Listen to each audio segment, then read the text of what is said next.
We are coming to you from Citi Field in New York City, where this afternoon, WGN Sports presents White Sox baseball. It's Todd Frasier, Brett Laurie, Jose Abreu in our Sox as they get set to butt heads with Terry Collins pitching rich New York Mets. Hi, everybody, and welcome. I'm Ken Harrelson with Steve Stone as we get set to bring you the finale of this three-game set, and it will be the rubber match. In the opener, Matt Harvey was just as sensational, as was Jose Quintana, but Quintana threw that home run to Neil Walker. We lost that ball game 1-0. Then last night on that 7-game losing streak, we're trailing 4-0 after 3, and what a comeback that was. We won that ball game 6-4. And, of course, for the psyche of this ball club, it was terrific, and it was led by Tyler Saladino. Saladino had a big night, and it was a night of twos. He had a couple of walks. He had a couple of runs batted in. He had a couple of hits. Here's the base hit. And now stolen bases. They don't pay attention to him, so he steals second, then decides to steal third. Then Navarro comes up, drives him home. But the heroics came later. The home run by Tyler Saladino gave the Sox the lead, a lead that the bullpen made hold up. Well, there's a couple of things that you got to do to win Major League Baseball games that we always talk about. What? We always talk about the bullpen. We talk about catching the ball, certainly hitting the ball out of the park, but the bullpen came up big last night. Zach Putnam. He was outstanding. He has been lately. Dan Jennings had a big night. Then it was Nate Jones. He kept the ball in the infield. And David Robertson comes on back to the city he knows so very well and picks up his 13th save of the year, throwing the ball as well as he can possibly throw it. So the losing streak is by the boards, and we can try to get one here today. Well, to win this rubber match, a guy who has had a couple of very strong outings lately. Miguel Gonzalez is going to the mound today, and last two times he threw against Kansas City, and he threw the ball well. He had pinpoint control. He moved it up, down, in, out. He hasn't won either of the last two, but his ERA, a very respectable 3.65. And he held down a pretty good baseball team in Kansas City. Jacob deGrom on the other side of the equation. Well, his ERA is 2.85. You can see last time out against the Dodgers, he was absolutely brilliant. He has an explosive fastball. When he's getting the slider and changeup over the plate, he's doubly tough, and he's one of their mainstays. So hopefully today, on a beautiful day in New York, we can win a road series, something we haven't done in quite some time. All right, it's the rubber match. Game 3, so sit back, relax, and strap it down. White Sox baseball coming your way.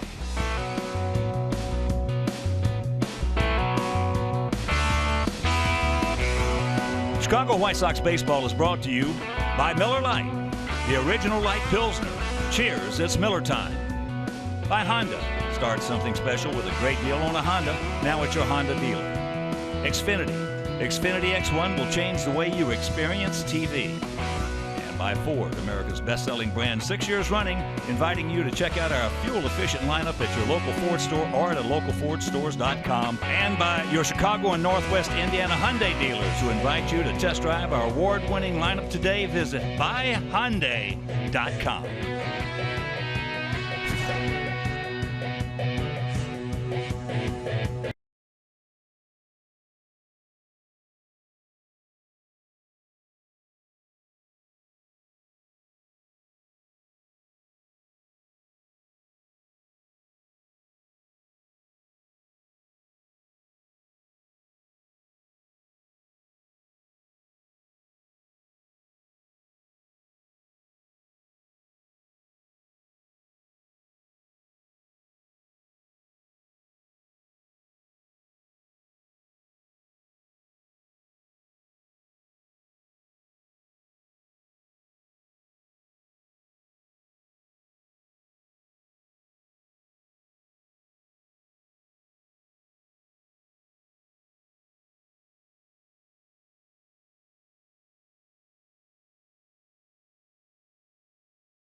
City Field here in New York. We've got a few minutes before today's first pitch between the White Sox and the Mets, so let's take a stroll around the league and see the latest news. Xander Bogaerts extends his hitting streak to 24 games. The terrific Mookie Betts hits 3 home runs, drives in 5 against the Orioles, and the Cubs lose a Jake Arrieta start for the first time since July 25th of last year. That encompasses 23 wins as he gets a no decision against the Dodgers.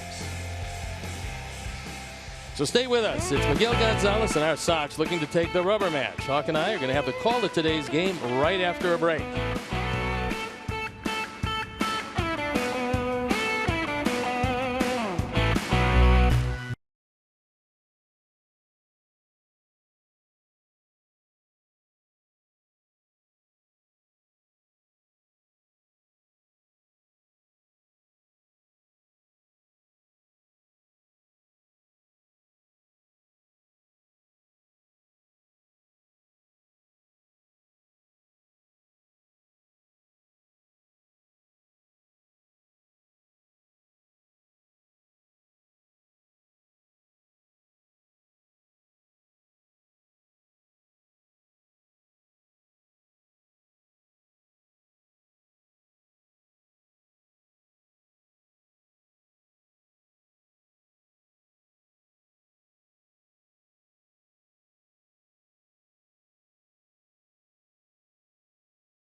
Definition is brought to you by Xfinity. Xfinity X1 will change the way you experience TV.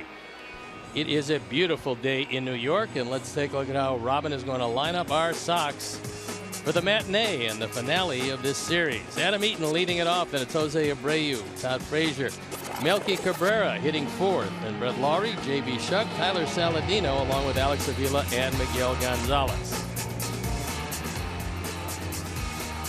Take a look at the defense. Michael Conforto, Juan Lagares, Curtis Granderson in the outfield with Kelly, Cabrera, Walker, and Loney in the infield. Rene Rivera, who started the opening game of this series behind the plate, and Jacob deGrom on the hill. He's a hard-throwing right-hander. He's got a slider and a changeup to go with it. There you see the ERA at 2.81. And you'll know early with deGrom, if he's keeping the fastball down, moving it in and out, he'll be successful. When he gets it up, he gets hurt.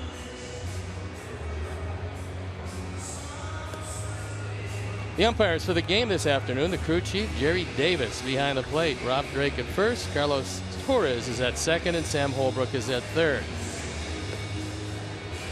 So Terry Collins has seen his ball club fall to 2 games in back of Washington, only 1 in the loss column, however. And he's got himself a pretty good team. Cespedes is not playing today. Robin decided to give Tyler Saladino another shot after a big game last night. And so we're just about ready to kick it off. They've thrown the ball around the infield, meaning it's time for baseball, and that means it's time to turn it over to my play-by-play partner, Ken Harrelson. All right, Stevie, thank you. And once again, good afternoon, everyone, and welcome to White Sox baseball right here for WGN Sports. So happy you could join us for the finale of this 3-game set. And the 6th of this, what is going to be a 9-game road trip. We'll finish it off day tomorrow, and then 3 in Detroit. And before we show you our picks to click, you at home select yours as the first pitch of the ball game, taken for a strike to Adam Eaton.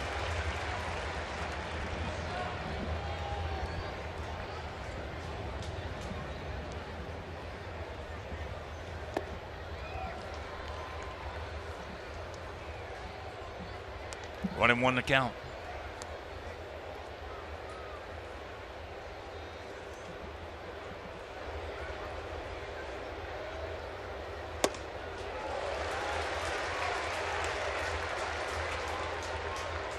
These Mets can pitch it.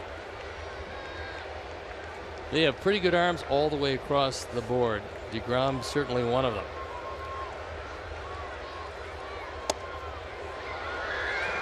Well, as you know, I picked Kansas City last year, and I also said about 3 weeks before the playoffs started, I said, "There's one team you don't want to play, it's the Mets." They can certainly shut you down, as the Cubs found out in a 4-0 sweep, and that's after the Cubs beat the Mets 7 straight times during the course of the season. But when you have hot pitchers, short series, it doesn't matter. Any team can beat any team, and running into these Mets with that pitching staff, you have a problem. Like running into a hot goalie. It's exactly right. Anybody can beat anybody.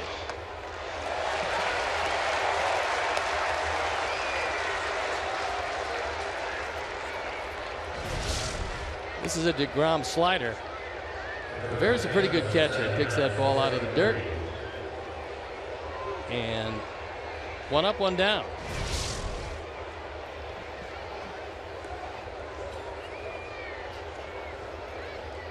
So here's Abreu. 2 for 9 in the series. As he takes a strike.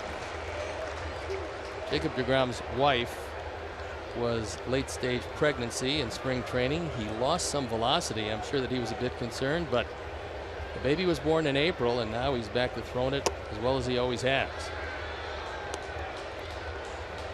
Another thing you got to like too about these Mets pitchers is they have a tremendous mound presence, and that is so important. And without exception, they throw inside. Not inside to hit you, but inside. That's part of the presence. Yeah, they're pretty strong. It's hard to have a mound presence if you don't pitch inside. Well, there's been a few guys over the years, but not many. Well, you got Koufax and Palmer and those guys, you know. Tommy Glavine threw just about away to everybody. Well, Tommy probably in his career got more strikes from umpires than any pitcher you and I have ever Tom seen. Glavine and Greg Maddux both. That's how to play right side. But if you're around the plate, and both of those guys were consistently around the plate with everything, you're going to get more pitches. It's always been that way. It always will be that way. And Jerry Davis behind the plate today is not known as a pitcher's umpire. He calls the strike zone, but he doesn't give you a great deal off either side. So we'll see how that factors into this game today.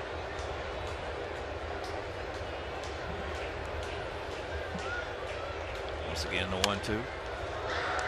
Well, what you just touched on right there was something that used to be a big part of every meeting we had pre-series. We didn't have it every game, but we had it pre-series. On the umpires, what their strike zones were, what their tendencies were. Amazing to me that some pitchers don't want to know, but boy, that's a leg up if you know what a guy's zone is going to be.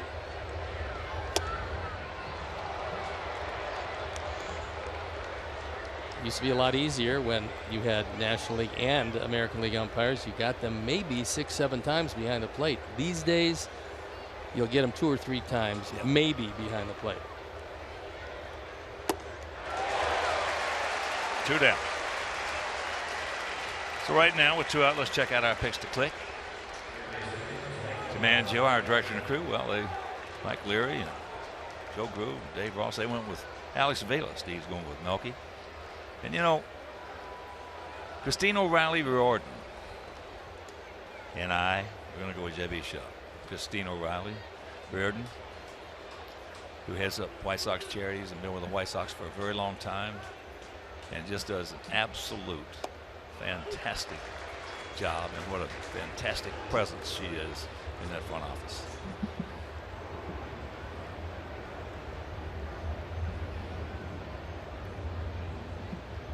She hadn't changed a bit. Still as lovely, if not lovelier than ever. 1-1 to count. She's terrific when we get her up in the booth publicizing one of the White Sox charity events, because you ask her one question, she just keeps going. She's a great interview. She could have had a future in television if she wanted to. I think so.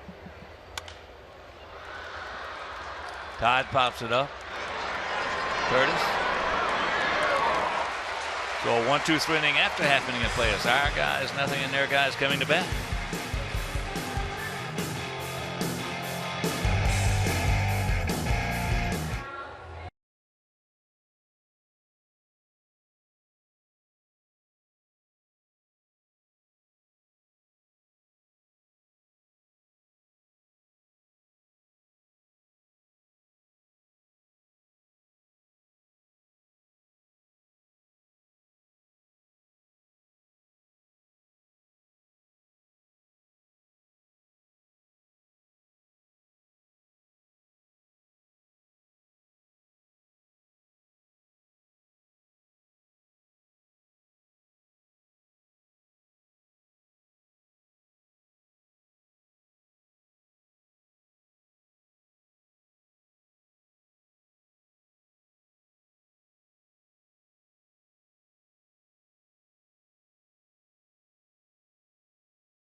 Is going to line up his Mets.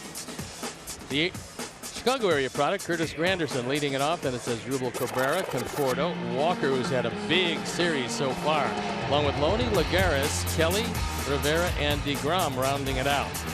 The defense and how they're going to line up behind Miguel Gonzalez, left to right. It's Cabrera, Shuck, and Eaton. In the infield, Todd Frazier, Tyler Saladino, Brett Lawrie, and Jose Abreu. Alex Avila with a nod behind the plate. And there you look at Miguel Gonzalez going to the mound in search of his first win. The last 2 times out against Kansas City, he threw the ball pretty well. He's got a good curveball when he gets it over and gets that cutter inside to the left-handers. He can be tough.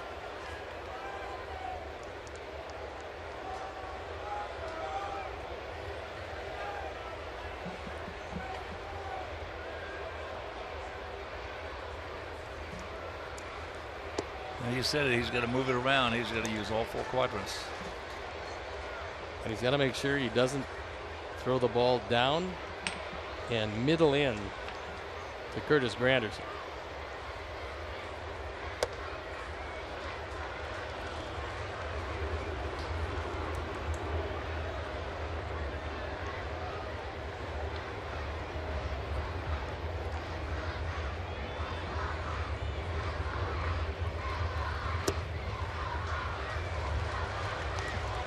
And the count 3-0. No walks. Come on. Mets come in hitting at .231 as a club.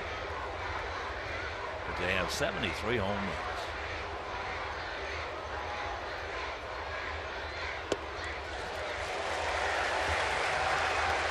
Not a good way to start, even though one of their big boppers, their biggest, is out of the lineup today. And that's Yoenis Cespedes. At least at the start, is not in the lineup.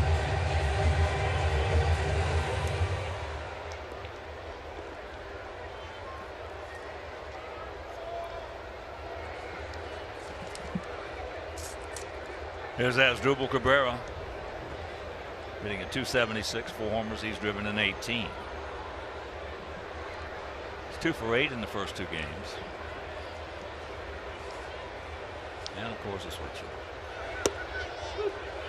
There's the strike. Granderson used to be able to run very well, was always a base stealing threat, but lately not so much. He's tried twice, he's been cut down twice. This Mets team, well, they don't run. 11 stolen bases, they've been caught 8 times. Last year they were last in the league in stolen bases, last in all of baseball. Well, this they don't year, want to run. No, it's going to be the same this year. I was talking with Terry Collins before the game. And there was a shot down into the corner. So that's going to be 1st and 3rd, nobody out. But he said, we don't want to run. Especially with some of the guys who can hit the ball out of the ballpark and who can run us like Cespedes. They don't want any injuries. No, you certainly don't want to run with Cespedes. I mean, he's the guy. He's the guy that the whole lineup revolves around. Well, that's what his point is. The way things are today, guys diving headfirst in the bases, all of a sudden you break a finger, you hurt your wrist, you break a hand, so to speak. They can't afford that. And that's not unusual. In years past, it was like that. Guys did not want their big boppers running or stealing bases, even though if they could. So trouble of brewing right here.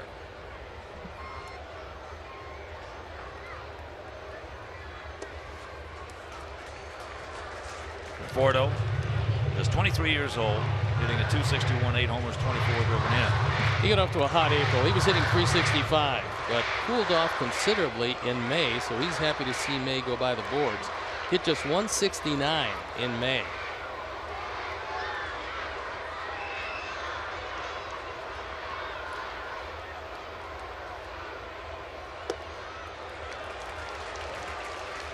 Yeah, walking that leadoff man will usually get you in trouble, as it did the Mets last night.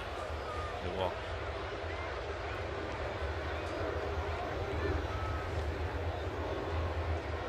Walked a couple of leadoff guys, and in those innings we got 6 runs. Watch out. You know, getting back to the running part, the fastest man I've ever seen on a baseball field to this day was Mickey Mantle. People did not see him play or play against him. they realized just how fast he was. And I think the most bases he ever stole was 21. Maybe 23, but 20, right in that area, not over there. And he told me, a golf outing we were on one time, he said, Hawkey said, if they paid back in those days me to steal bases like they pay these guys today, he said, I'd have stole 100 all year. Well, he certainly got out enough and could hit from both sides of the plate with power, but he's one of the guys, especially later in his career when he hurt his knee, it's one of those guys that it was painful to watch him run. And he still was the fastest guy with osteomyelitis. Had a hole in his hip besides that. He was a physical freak is what he was as far as power and speed. All right. There you go.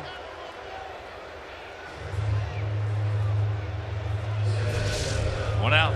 Takes a little something off and he gets Conforto to go way out of the strike zone. And that is a big out. Now you're a double play away from getting out of the inning, but you got to get by Neil Walker, who in the last 8 games is hitting .407. And he's homered in both games of this series.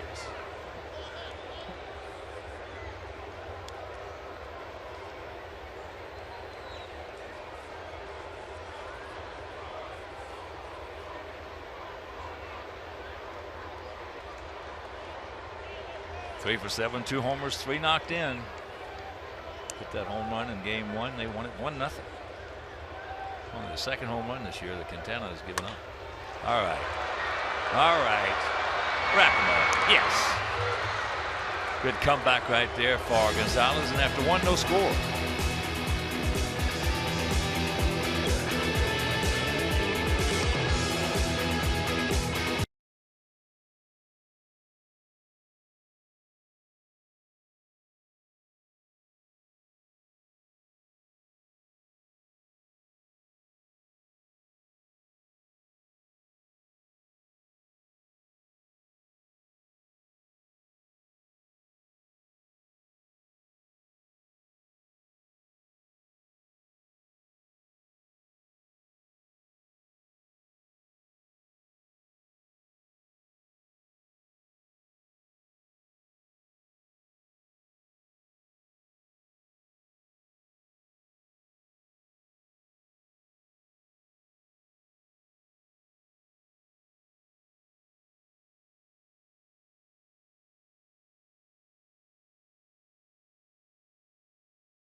Sox fans, you can manage the game along with Robin by logging on to WGNTV.com and click on the WGN Sports Game Zone banner for the latest stats and information.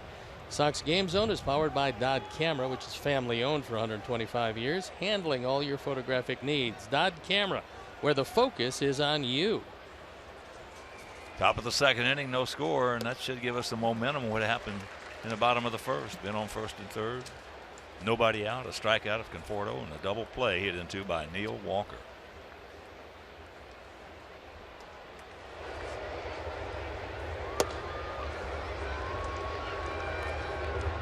Milwaukee 2 for 6 in the series, comes in hitting at .283.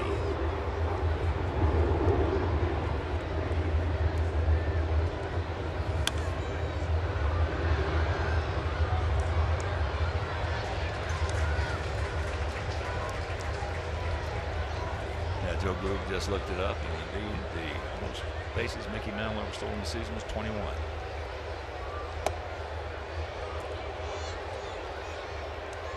Right at the bottom of the zone, just a little low.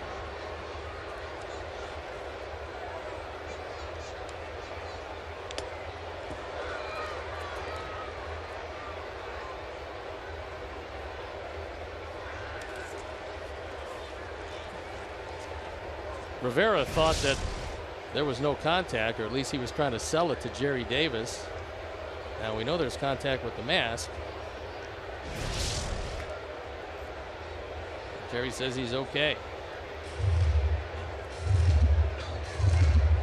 Well, those umpires are in the same category, so to speak, as the catchers. They take a beating also, and it's professional courtesy. If the umpires take one off the mask, the catcher will go out, talk to his pitcher, spend some time. Same thing if the catcher gets hit, the umpire is going to do that.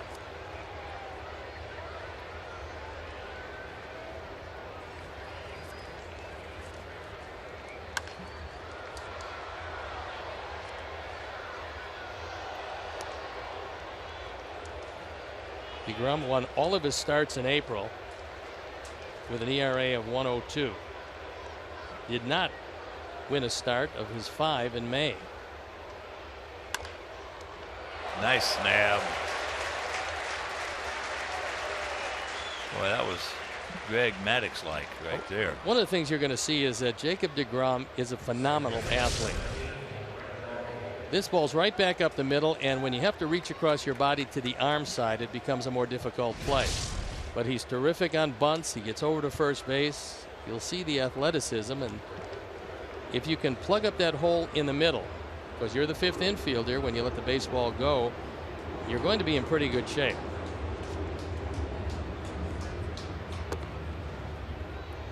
As I mentioned, the only guy in this lineup that's faced DeGrom when the game started was Todd Frasier. He was 0 for 2 against him.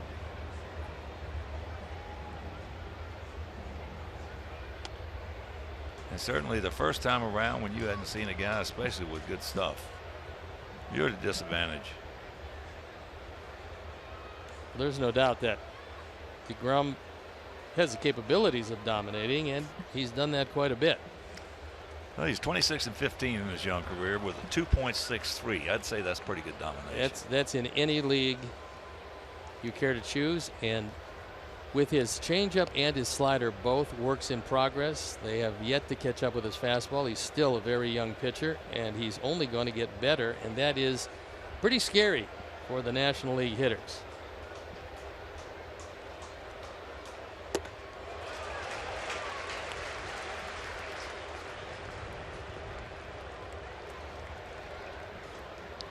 There you look at the numbers over the course of his career, and they've been spectacular.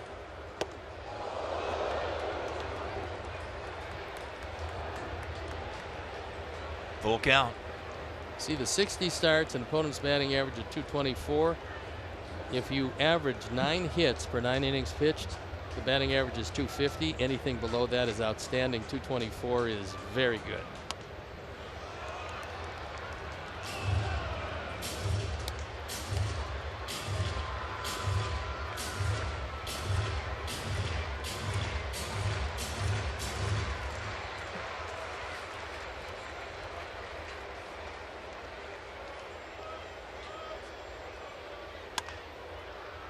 Up the middle into center field for a base hit.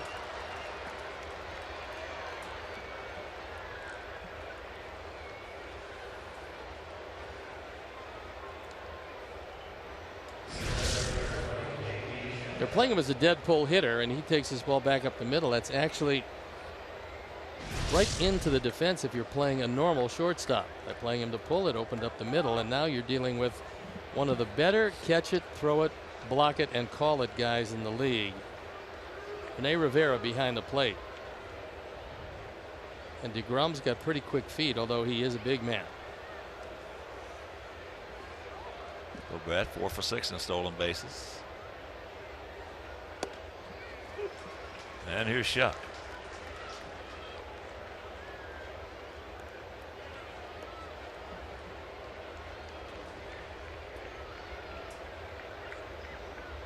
A lot of hitters, when you throw it up and in like he did on that 2-2 pitch, it sort of gets that adrenaline flowing. 0-2. Well, there's a few guys that would really bother, but if that's the case, those guys probably aren't here too long. No, they're not. I used to love it when they would throw it in. Get the adrenaline flowing. From a hitting standpoint, we used to get scouting reports, don't throw at him because he gets better. And there were only a few guys that applied to. He takes his time, makes it perfect for back end. We go to the bottom of the second, still no score.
It's the bottom of the second.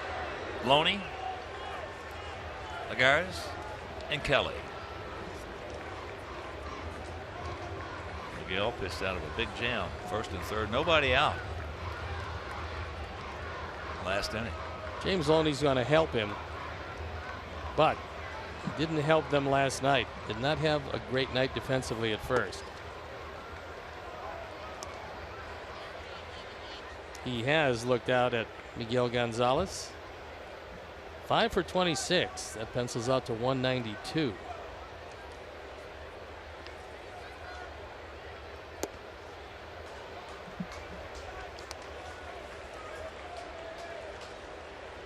He's the lifetime Major League 285 hitter. Yeah, I mean, look, he's been a strong hitter. The only thing is he doesn't hit a lot of home runs, doesn't drive in a lot of runs.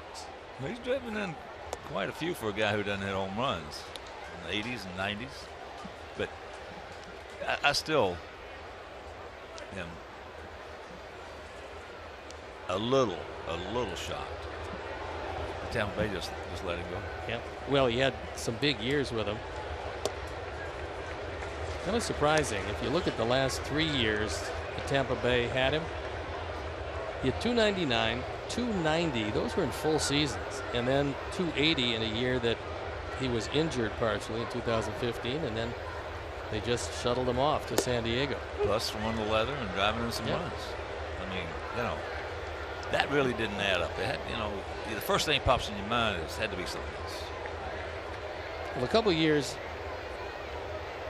in 08 and 09, he drove in 90 runs each for the Dodgers. Another leadoff walk.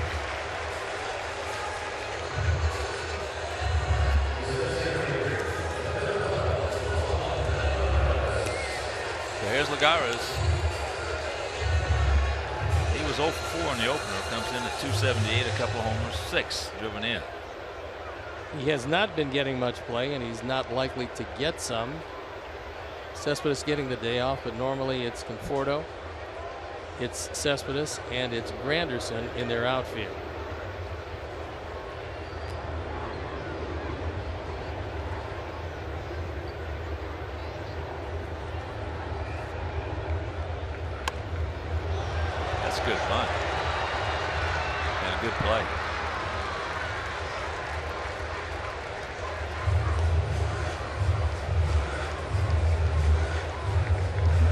First sacrifice of the year for Lagares, and a bare hand pickup and throw. This is a high fastball, not an easy pitch to bunt. Miguel bounces off the mound, but Roney moves into scoring position. There's a rule when clubs have good pitching staffs, their manager wants to get on the board as quickly as possible. Some of the best managers in the game, that was their philosophy. And if they had maybe back in those days, their fourth starter out there, or if they had a weak third one, they would eschew, so to speak, the bunt, just try to score some runs, have some big innings. Yeah, I mean, they know that you're going to score, and today we're going to have to outscore you, so why give up an out? And the exception to that was the man who was in the Hall of Fame as a manager, Earl Weaver.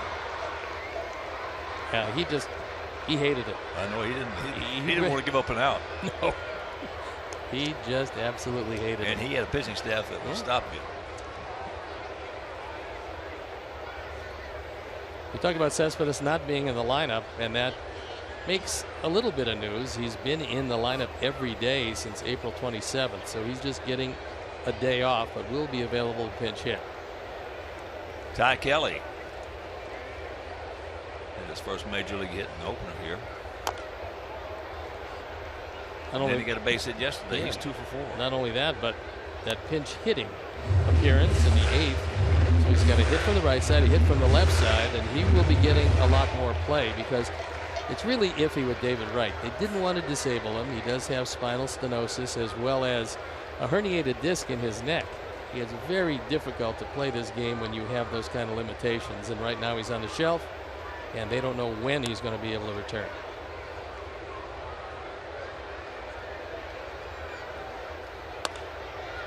That's popped up. Melky. Well, I went downstairs before the game to see David. And he was getting treatment.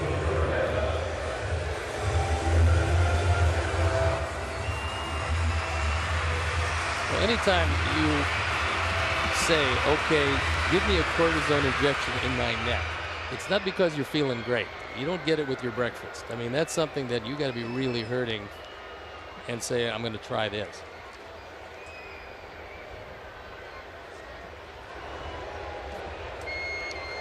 Rene Rivera.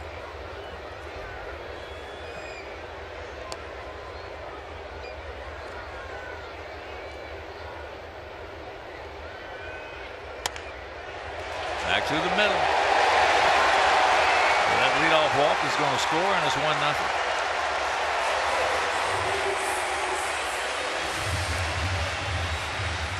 Rivera started the opener of this series, and he got on base twice. He was 1 for 2 with a walk. Never really known as a very good hitter, and yet he now has 2 hits in the series, as this looks like a cutter. Tries to keep it away, but Rivera jumps out there, drives in his 5th run and the first of the day.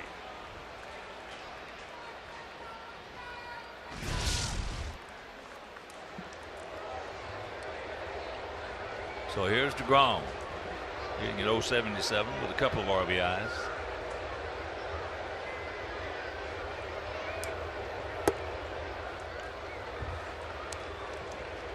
Take a look at that padding on his right elbow. When a right-hand pitcher naturally hits left-handed, you better pad up that lead elbow, because if not, you got a chance of being put out for the year if you catch one right on the tip and get a fracture. Oh, he just turned and burned on that one. His right side is wrong shape. He absolutely drills this one.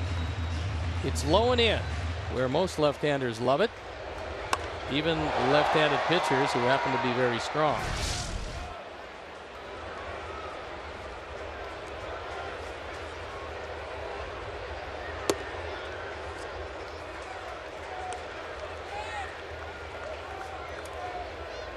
It's one of the hardest hit balls we've had in this series.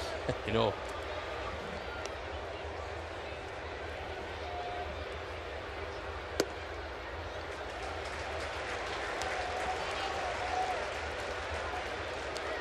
Well, he was looking, he got his fastball and drilled it foul, and now at 3-1, you'd have to think he's going to get another fastball.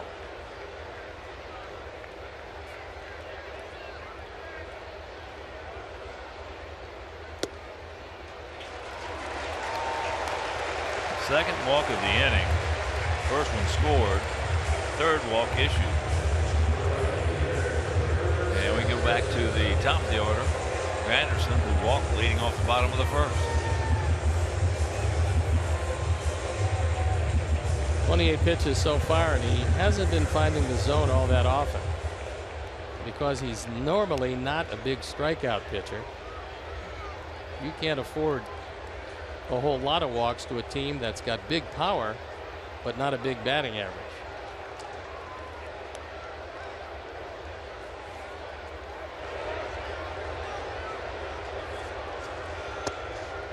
Well, walking guys in this case right here also just ratchets the other team up. The hitters, their offense just a little bit because they're looking at it and they're saying to themselves, hey, that's 40 strikes. No, and in this situation, if you're always behind, a hitter is just going to completely take the breaking ball out of the equation. He's going to look fastball because he knows you're struggling with your command.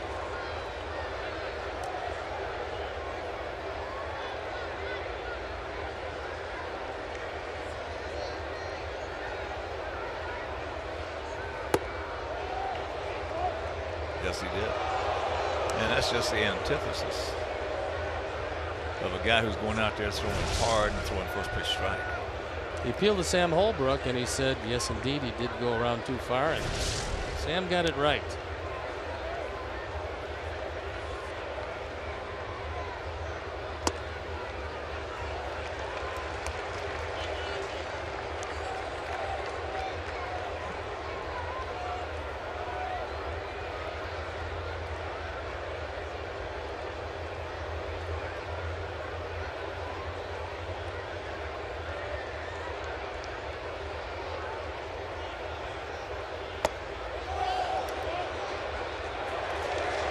That time he did check it up.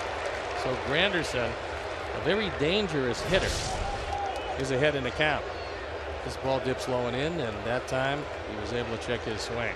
Well, he's got the blue plate special coming up in the catbird seat.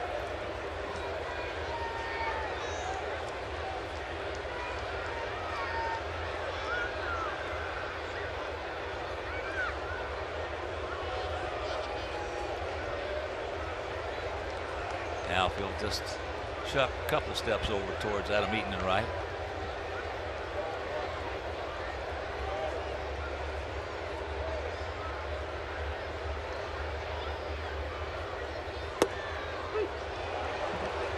And a full count, got a break there. That ball just barely off the corner, but close enough.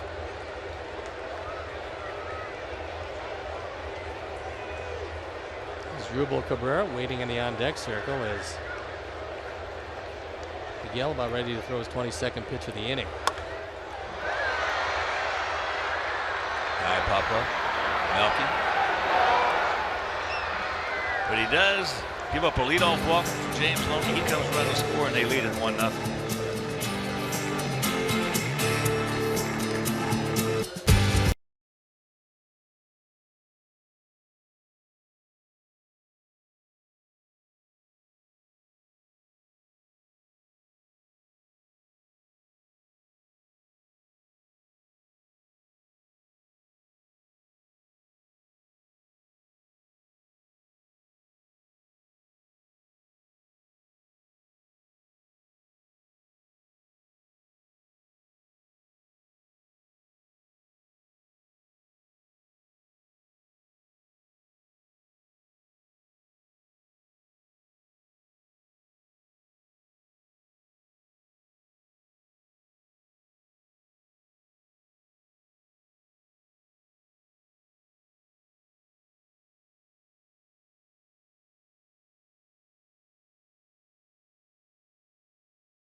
Favorite lefty's birthday on Sunday, June 12th at U.S. Cellular Field. We're offering specially priced tickets to all of Southpaw's friends and fans. To purchase specially priced tickets, visit whitesox.com/SPBday. Might be our second favorite lefty. But Chris Sale might nudge out Southpaw by maybe a vote or two. Some White Sox fans in attendance here today. Jacob deGrom has been pretty much in command, and Miguel Gonzalez has worked his way out of a couple of trouble spots. He only trails 1-0, could easily be trailing 4-0. So here's last night's hero, Tyler Saladino. Comes in hitting at .290, 3 homers, 13 driven in. Takes first pitch strike. Tyler was 2 for 2, 2 walks, 2 runs scored, 2 stolen bases, and a 2-run homer. Wow, what a big night. In fact, in his last 3 games, he's 5 for 9, 2 homers and 5 RBIs. He also has made some terrific plays in the field. He had a ground ball hit to him that took an abrupt left turn. He was able to make the play and throw out Cespedes at first. And that was anything but routine. So the appeal to Rob Drake. And the count is at 1-2. Well, as we've been saying since last year, he's just a good player. And also from our system, he's a smart player. He understands how to play the game. He understands the nuances and takes advantage of the scouting report when it's applicable. Well, there's not a smarter baseball player on our team. No, he's a good one. The 2 stolen bases were a product of the scouting report and lack of awareness on the Mets pitchers. He knew it.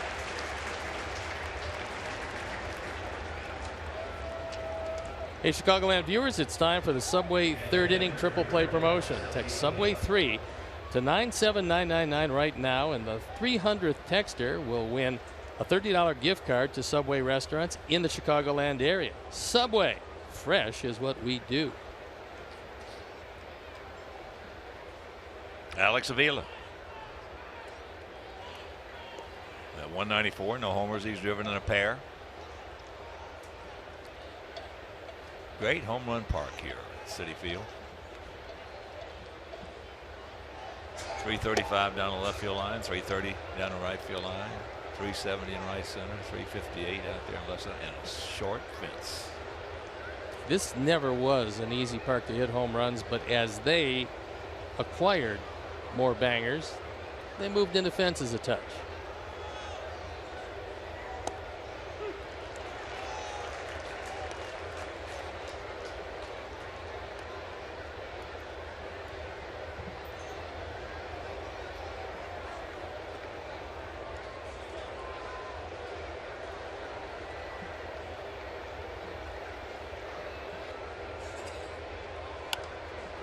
Fights that one off. Here at Citi Field, deGrom has been not unbeatable, but close to it. 192 ERA in 29 starts. Opponents hitting just 206 and 6 over 500.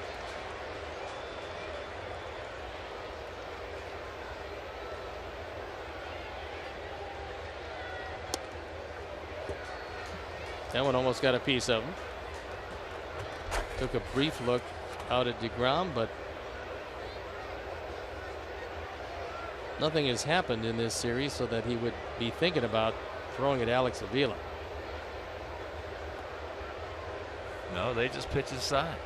They do it a lot, and they do it effectively.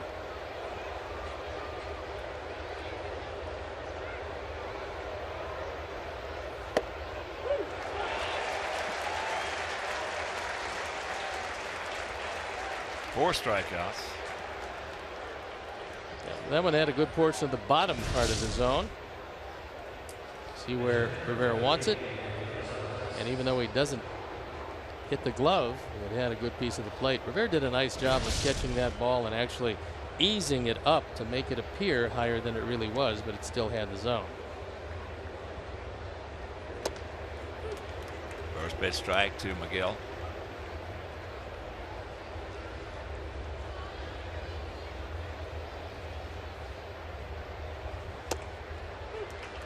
Second pitch strike to Miguel.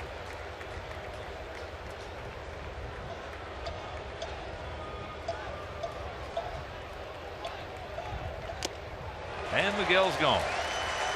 Strikes out the side. 5 punch outs. And we go to the bottom of the third. It is 1-0 Mets.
Baseball blog at WGNTV.com, sponsored by Jeff Vukovich, your local nationwide insurance agent serving the area for 38 years.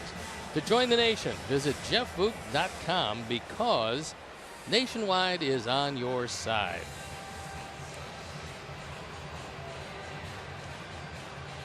One nothing bad guys here in bottom of the third inning. Finale, the rubber match of this three-game set. They won the opener 1-0. And yesterday we trailed 4-0 after 3. Came back and won it 6-4. Miguel's thrown 34 pitches to get through the first 2, evenly divided, 17 balls, 17 strikes, and that's normally not going to get it done. Got to start to get ahead of some of these Mets hitters. So here's Cabrera. That's the first time that he's been out there. He looks a little timid. He doesn't know these hitters as well as he knew the American League hitters, so it could very well be that for him, he might not be quite as comfortable. However, second time through the order, now he's seen the hitters at least. He has a visual picture of what he wants to do and how he wants to do it. Catches a big break right there. If Jerry's going to call that backdoor breaking ball a strike, then it's going to be a little more difficult for the hitters, and it is getaway day, so maybe just a touch wider plate today than normal with Davis behind the plate.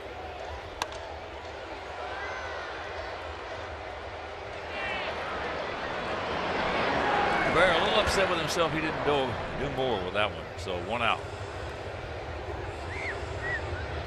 Well, if you just joined in, he walked Granderson leading off the bottom of the first, got out of that with a double play, and then walked Loney leading off the bottom of the second. He came around and scored. He also walked the pitcher, Jacob deGrom.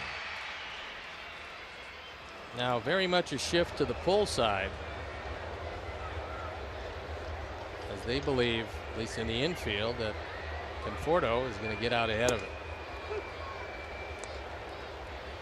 Former #1 draft pick of these Mets. It's big power, still a young hitter, still a ways to go. He's going to be a pretty good one.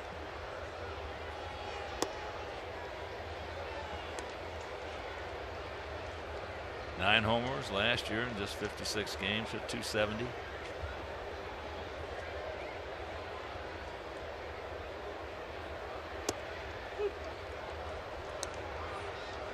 All right, 1-2 gets on top of the count.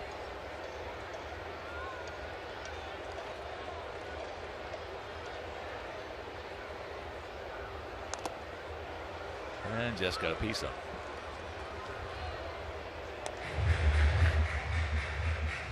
Backdoor breaking ball is a pretty good idea, especially if Jerry Davis continues to call it off the plate.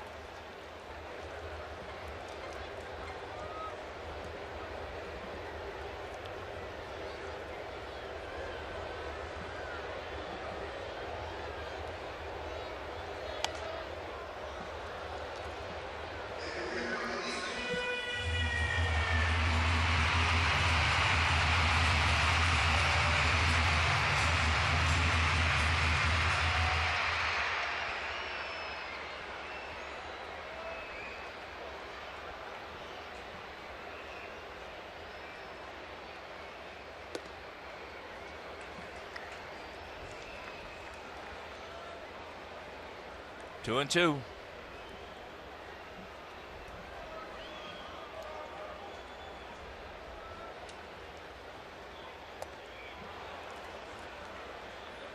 There you go. Time for our Xfinity high-speed action replay, and it's a couple of double plays made early. This, a snappy 4-6-3 to help Miguel get out of the first inning, and this, a 1-6-3 to help DeGrom do the same. So some early defense. And both pitchers to this point throwing it pretty well. DeGrom throwing it a bit better than Miguel.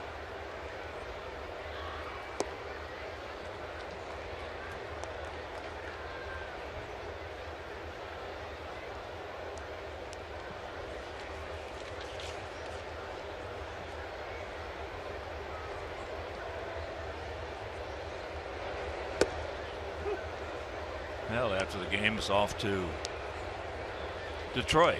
Off day tomorrow. Friday, Saturday, and Sunday.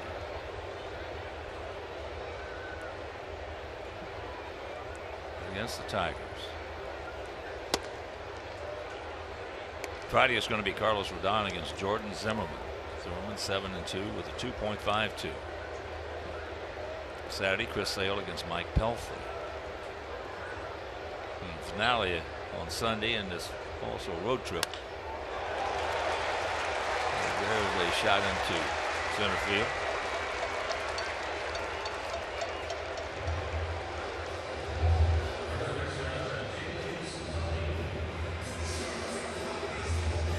Take a look at the standings. As you'll see, 3 back in the loss column for our Sox, but 2 back overall. The Indians 2.5 games back. Detroit is a full 5 games back, and Detroit has a 4-game losing streak they're working on. The Tribe a 3-game losing streak. And Kansas City 5-game winning streak. Here's Loney. He walked and scored. That was leading off the second inning. Finale of that Tiger series on Sunday. It'll be Jose Quintana against Justin Verlander. So we got Rodon, Sale, and Quintana. They've got Zimmerman, Pelfrey, and Verlander.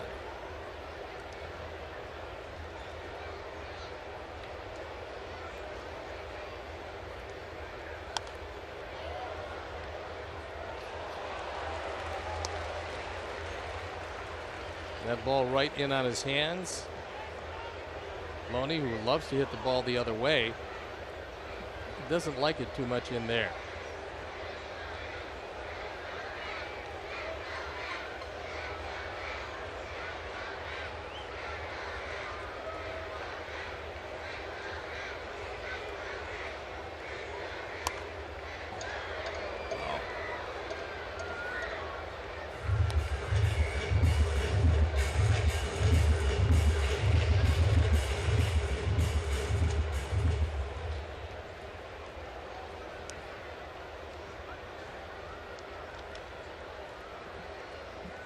June 1st already. That's hard to believe.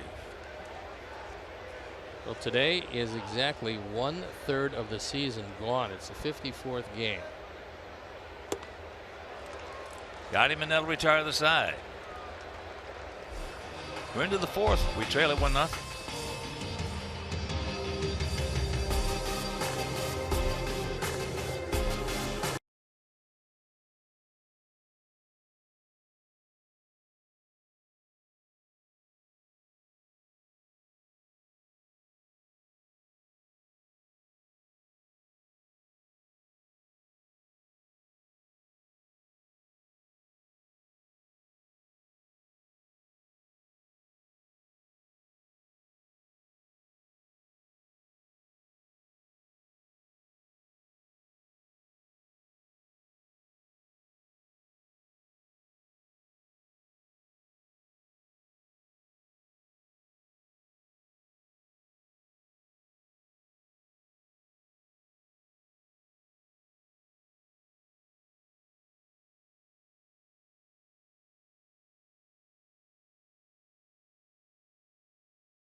See, everything went well in April, 17-8.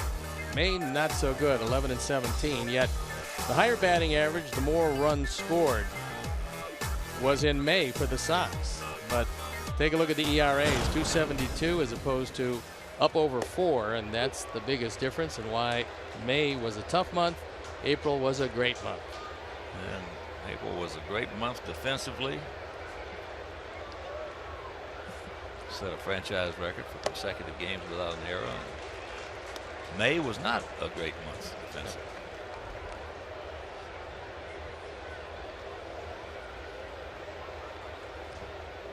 So second time through the order. Let's see if maybe they can catch up with a DeGrom fastball. Well, as a hitter, what you want to try to do against a guy who's been dominating for the most part with that fastball. Second time around, you got him. It's the first time you've seen him. It was the previous at bat. There's a little soft comebacker on a 79-mile-an-hour curveball. But you got to try to take one pitch away from him. You got to try to keep eliminating one pitch, and you have to make adjustments to do that. But what I'm talking about is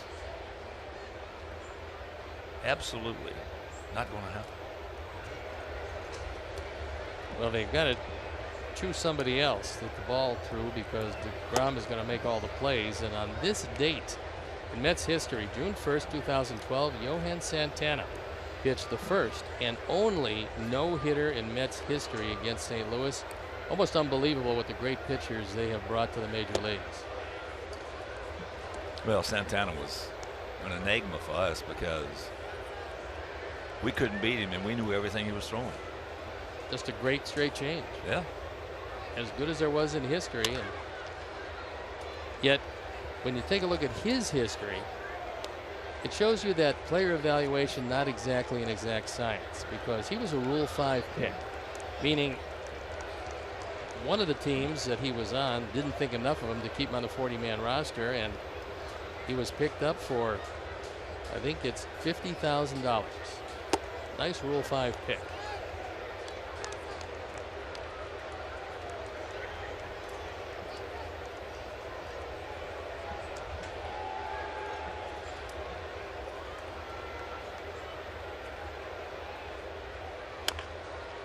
Out and around that one. Sox do have a tryout on Friday at U.S. Cellular Field with the draft coming up, and it's a week from tomorrow. They're going to look at a whole lot of guys who will be draft eligible. Normally those guys that show up are going to be picked anywhere from like the 4th through the 10th rounds, and they want to show the Sox what they have up close and personal. That's the first walk issued by DeGrom. Rick Hahn told me that they get a good look at these guys. The guys have to pay their own way into Chicago, pay all their expenses, and then try to elevate their draft status by showing up pretty good in that camp that's going to be on Friday. Here's Todd. He popped up to Granderson in right field.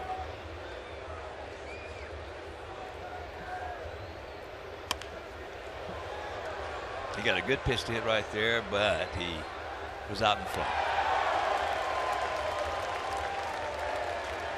83 miles an hour.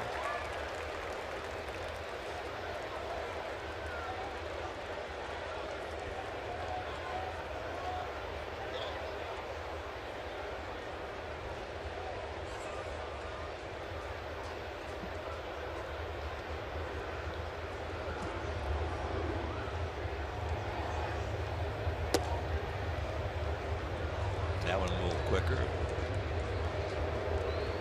92. On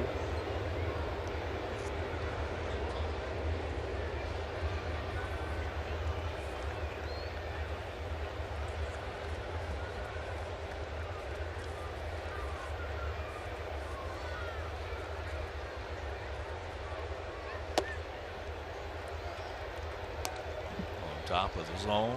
2-1.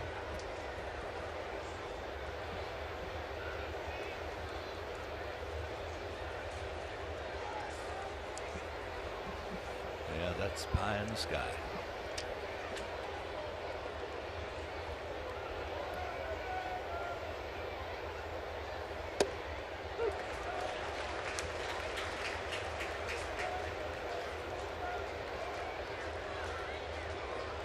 1-3-0 for them. 0-1-0 for us here in the top of the 4th inning.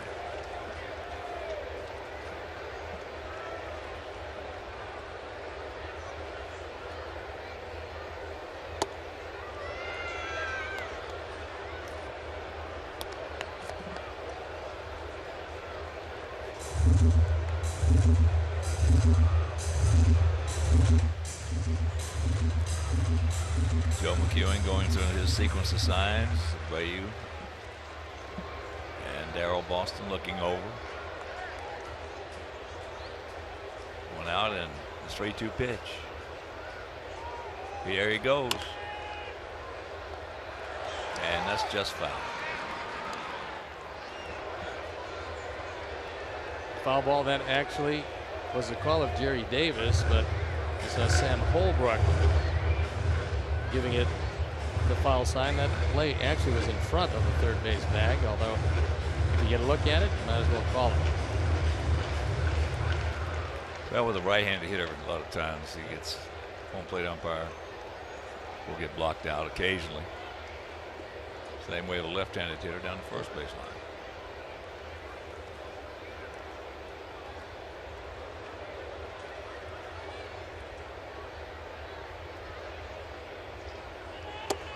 Strike him out and a throw. We go to the bottom of the 4th. It is still 1-0.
Since he's been in Toronto, going on the disabled list, strained right quadriceps. There you see the Major League career. They've been pretty impressive for Tulowitzki. The injury report is brought to you by Dr. Anthony Romeo Orthopedics. If you have any shoulder or elbow problems, go to RomeoOrthopedics.com or call 312-432-2342. I'm going to have to go see Dr. Romeo.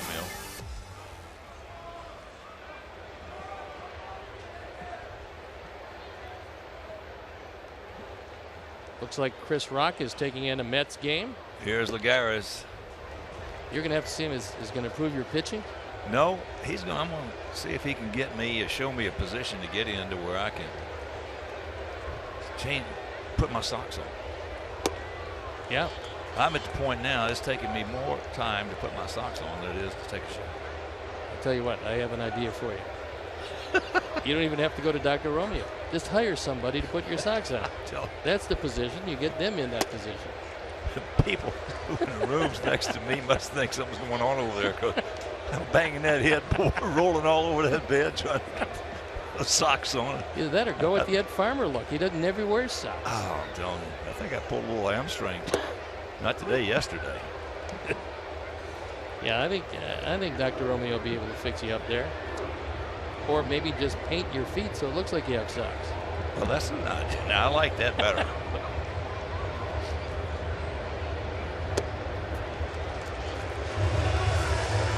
So, not good. Another leadoff walk. White Sox fans, join us on Friday, June 24th for Mullet Night, presented by Great Clips. Mullet Night features haircuts and mullet wigs for purchase to support the Ronald McDonald House Charities and a post-game fireworks show. Great Clips. It's going to be great. To purchase tickets, visit whitesox.com/group. Oh boy. 3 leadoff walks, one of them was scored, and that's the difference in the ball game. 1-0. That's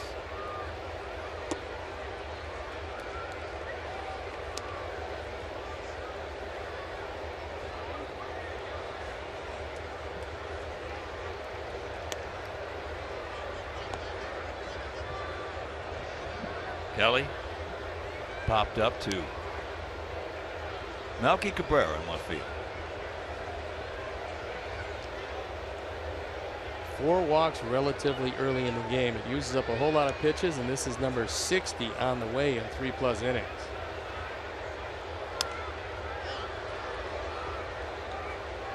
Well, by far, that's the biggest responsibility of a manager today. Finding a way to try to protect his bullpen. It's not an easy thing to do because, from a managerial standpoint, that's what separates the men from the boys. Well, a I was healthy talking pen. to Terry Collins about that. And he agrees. And I told us the biggest responsibility you got is protecting that bullpen. Okay. Back him up. Yeah. 2 down.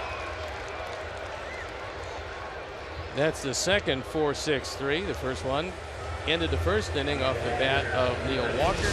This time off the bat of Ty Kelly. They just barely get him at first base, but get him they do.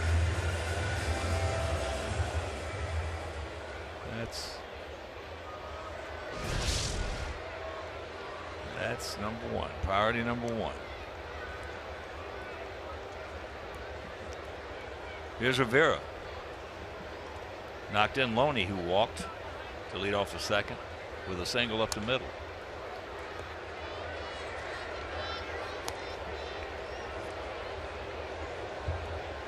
Full slate of baseball action today. 15 games. Milwaukee and St. Louis, another early game.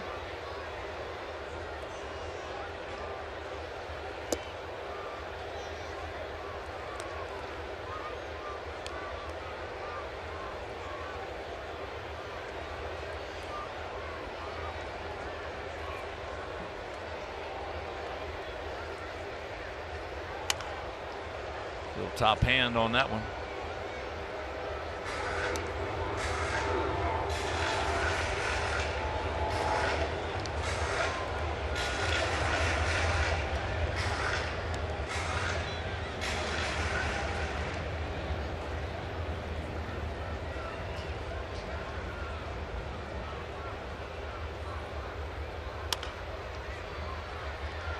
Just foul. Todd Frasier, not want to do any umpiring, was ready to make the throw, but he heard Sam Holbrook behind him yelling foul. Surprisingly, the Mets, well, they had a very good April. That's not surprising. They won their last 8 in a row in April, but they averaged almost 5 runs a game. That was 7th in the major leagues. May, they averaged 3 runs a game, tied for last in the major leagues with Philadelphia. So their offense in May dissolved, and they were 1 game under 500. He gone. He knew it. And that'll retire the side. We're into the 5th. It is 1-0 New York.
Brought to you by Fifth Third Bank, the Curious Bank.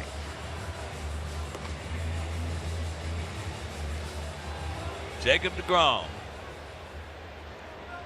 walked one, given up one hit, struck out 6 as we move to the top of the 5th inning in a 1-0 New York lead. It'll be Cabrera, Laurie, and Shuck. deGrom with 63 pitches through 4, a 2-to-1 strike to ball ratio.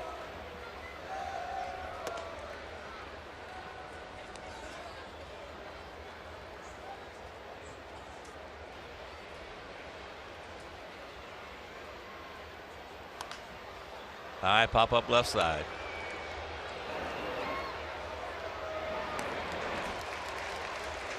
Kelly, 1 out.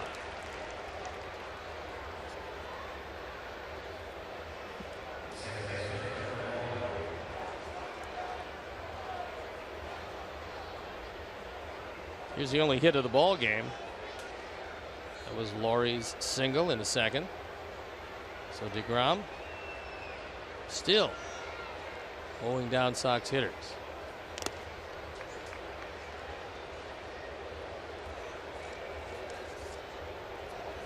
deGrom will give up only the occasional home run. He's given up just 3 of them in 52 innings of work.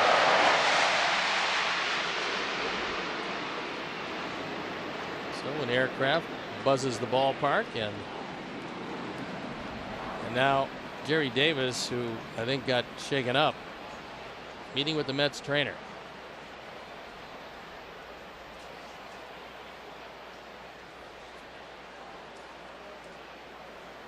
Well, getting a report here. MLB reportedly suspends Indians outfielder Marlon Byrd 162 games.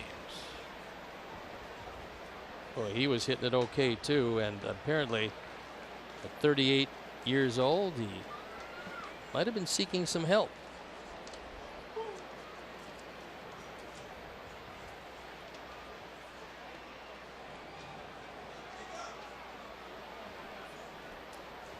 Well, he had 72 home runs from 2013 through 2015.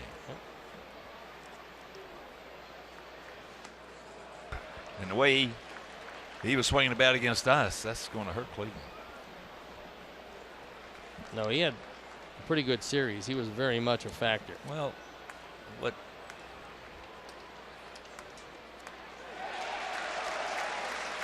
Got him. It's a good pitch.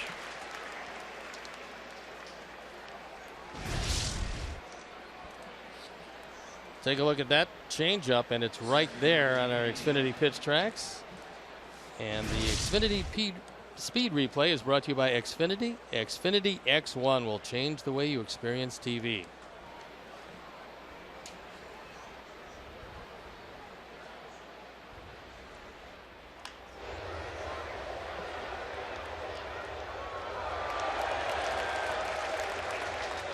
Chuck hits the ball hard back to deGrom in the 2nd inning with Laurie on first into a 1-6-3 double play.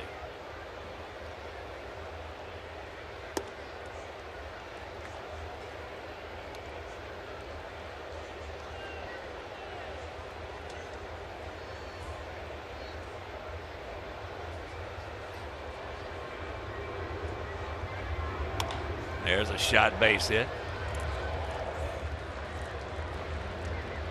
So Christine O'Reilly, Reardon, her pick to click.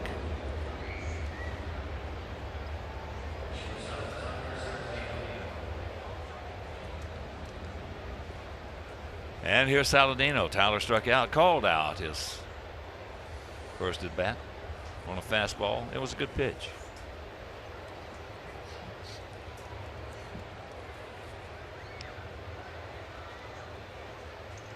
Outfield shading him just a couple of steps to right center field.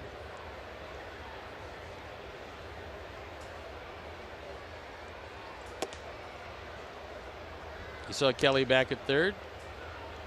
Shortened up, but that pitch was way out of the zone. And Kelly still stays back at third. I've always been a Marlon Byrd fan. I don't know him. I think I maybe met him a long time ago, one time, just briefly to say hello. We introduced each other. I don't, you know, with everything that's going on, and you just don't know what some guys are thinking. The testers are just getting better and better, and you might think that you either have a masking drug or you've timed it perfectly, and only to find out that you don't, and the testers are that good. Well, it's outside, so the count 2-0.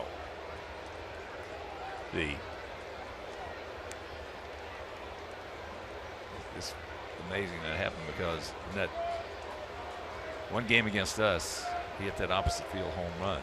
Hit a 2-run homer against Latos, that coming in the 5th inning. And that ball went out in right field very easily. Yes, it did.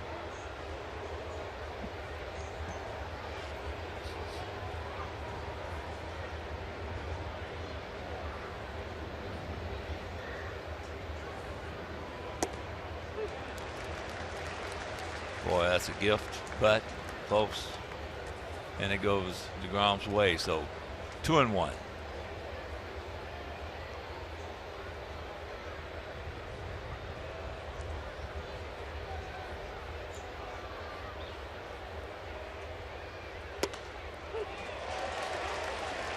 That was up and out of the zone. I think Tyler is talking to Jerry Davis about it. So it has been a fairly big play today. This is very much from Jerry Davis a pitcher's play.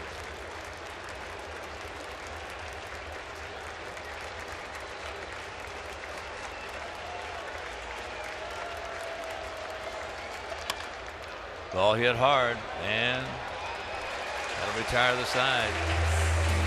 Tough at bat right there, umpire-wise, for Tyler Saladino. We're halfway home, trailing 1-0.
Jacob deGrom will lead it off here in their half of the 5th inning.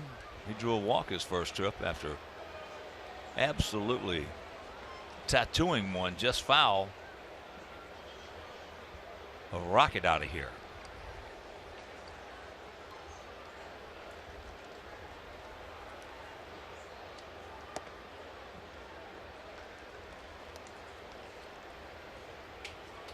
Takes ball 1.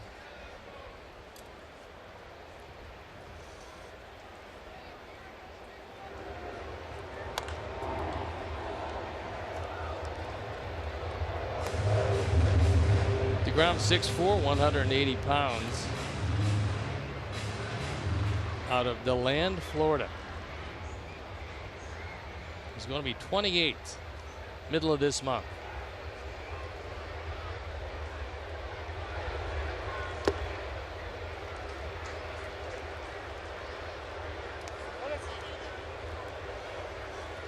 There you look at the line that's produced a whole lot of pitches so far and just one run. He's pitched his way out of trouble with the benefit of 2 double play ground balls. 2-2 the count.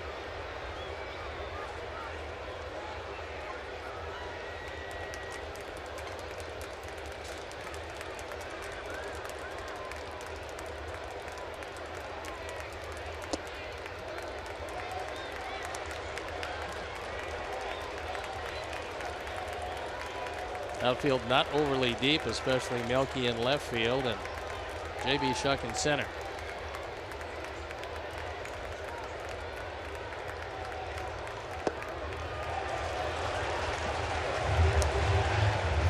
Fourth time he's walked the leadoff hitter. Second time he's walked this pitcher.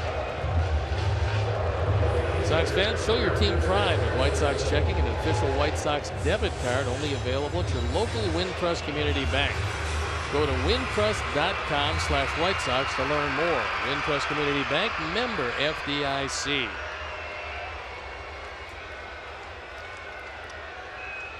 Don Cooper calling the bullpen. Yeah. 5 walks, way too many, and you're walking a tightrope. Let's see if he can pitch his way out of this one again. Well, both those double play balls were scalded. Yep. 73 pitches. With nobody out here in the 5th.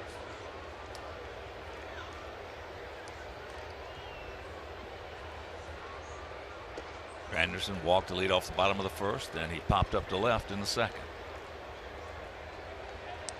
And Jennings loosening up. We talked last night about the great work of Putnam, Jennings, Jones, and Robertson out of the bullpen. They were absolutely spotless in 4.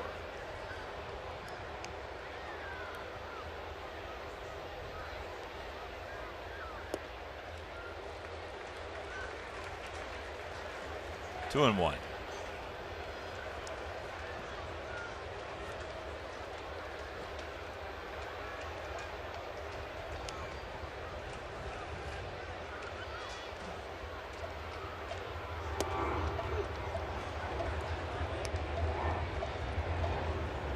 Time he took a little something off that one.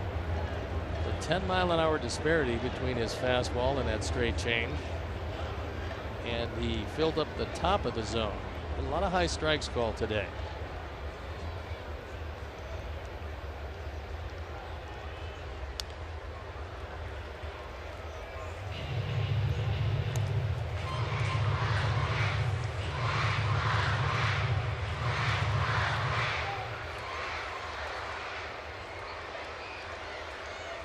Here you see a very high pitch count.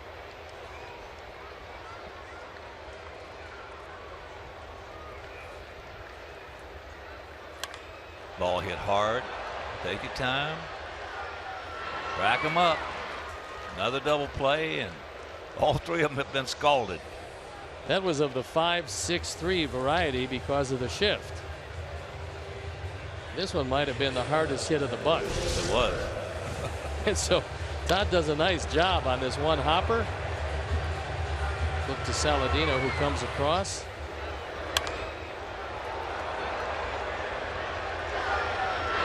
He makes sure he gets out of the way of the sliding DeGrom by coming toward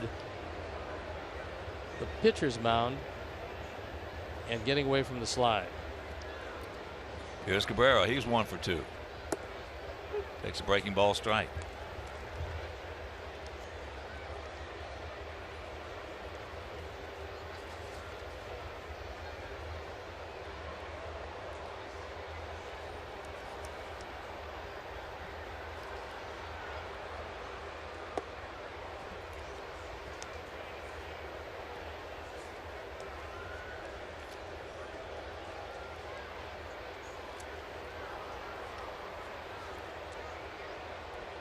The shift on once again. Playing him as a dead pull hitter in the infield, but straight away in the outfield.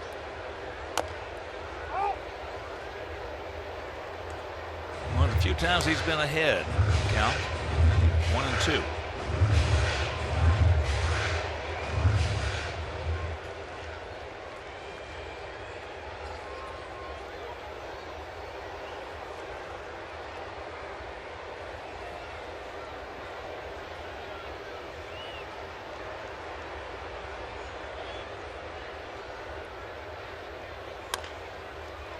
Softly hit.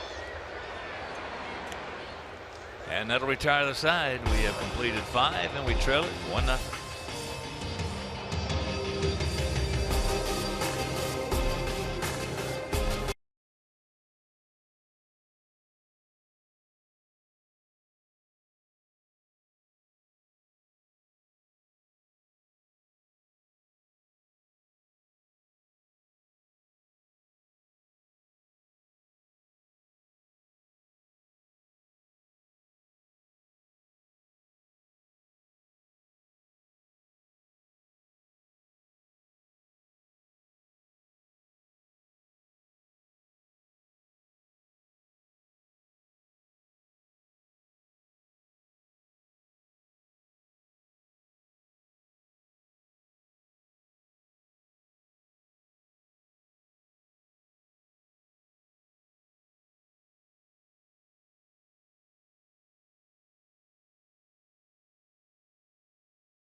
A special birthday or anniversary, or even host a business function in a Diamond Suite at a White Sox game.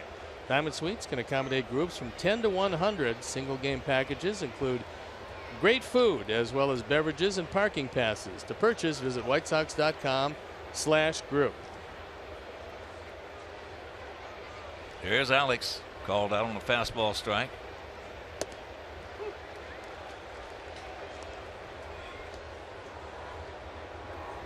This will be the 80th pitch from DeGrom. He's pretty much been in command, giving up a couple of singles and 1 walk.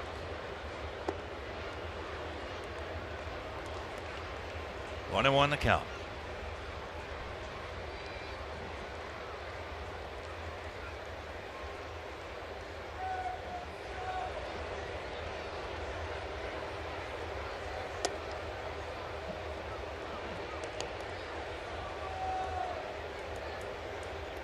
There you look at some pretty impressive numbers with the 7 strikeouts and no runs in 5+.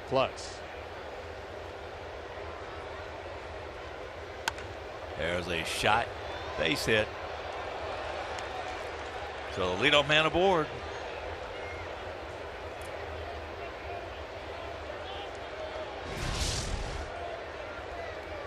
So Alex that time got a floater that supposedly was his slider, but didn't do anything. Hung in the middle of the plate, and now we're going to take a look at a pinch hitter.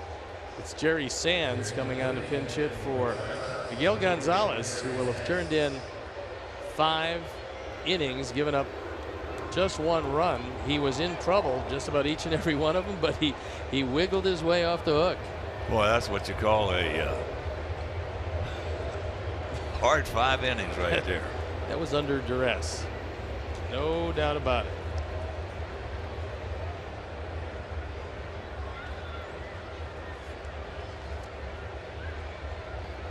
Here's Sands.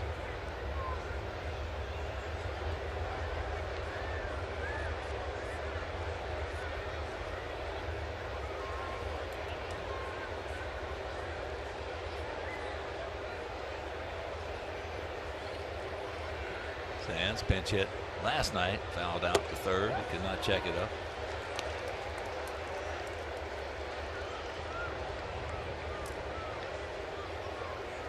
For a right-handed hitter who doesn't play that much, this is a tough pinch hit here against DeGrom. There is no doubt. His fastball has a lot of late life. And even though it's 93, when you throw it upstairs, as he has been, 93 looks a lot like 98 up there. It might look like 88 down. And you and I can't even see how it's coming out of his hand from 60 feet. No, it explodes. So deception and pretty decent velocity, although he's capable of 96, 97 if he reaches back to get something extra.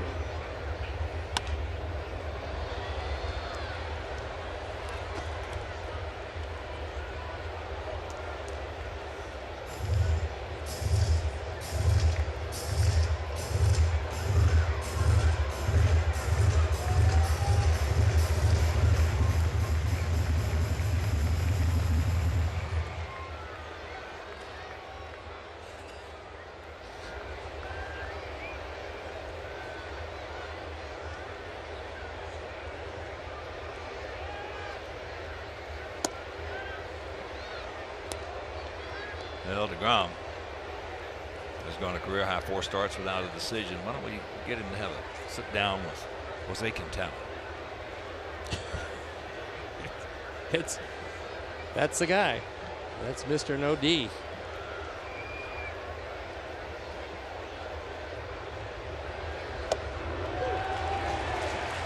Tough pinch hit. Yeah, he really never saw that last one out of his hand, because you don't take 93 on the outer third.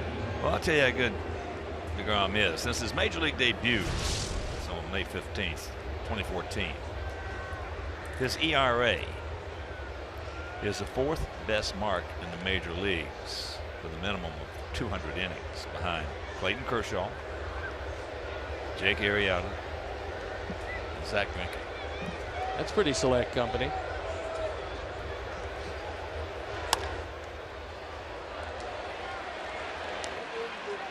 Two down.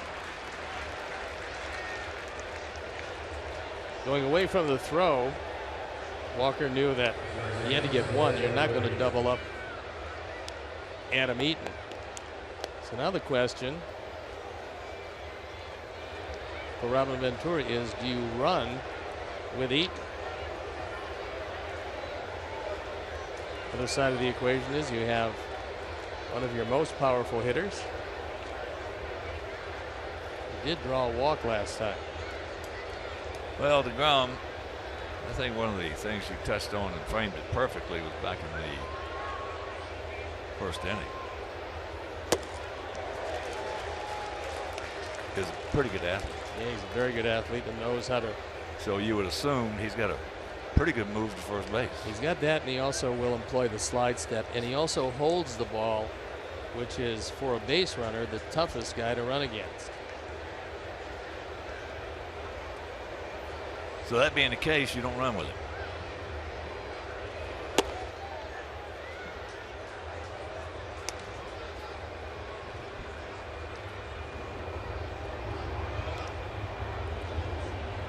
You gotta find out from O'Brady, though, if he'd rather hit a guy like DeGrom from a windup or the stretch.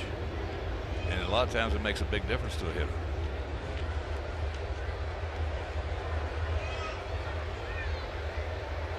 I'd be shocked if he said the windup.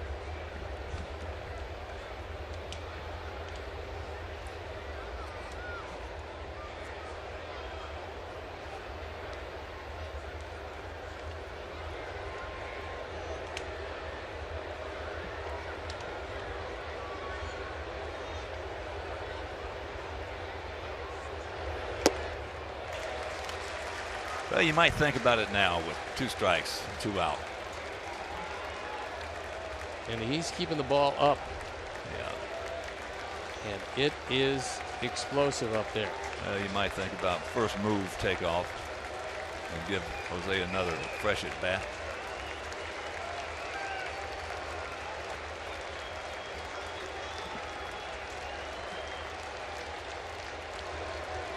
Looked like he wanted to. Meanwhile, he didn't. And he strikes out. And we still trail it 1-0.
Come and see the White Sox take on the Royals at 7:10. All fans are invited to stay for a spectacular post-game fireworks show presented by Magellan Corporation. Purchase tickets today by visiting whitesox.com or calling 866-SOX-GAME. So Dan Jennings comes into the ball game. He inherits a 1-0 deficit. And Dan was on last night. He picked up an inning of work. The 18th time, 2-1 record. Got the win last night. The ERA 2.42. Michael Conforto 0 for 2 with a couple of strikeouts. So the line. Miguel Gonzalez, a hard workman-like 5 innings. 1 run, 3 hits, 5 walks, 4 strikeouts. And of the 5 walks, 4 of them came to the leadoff man. And only 1 of them scored. That was Loney back in the second.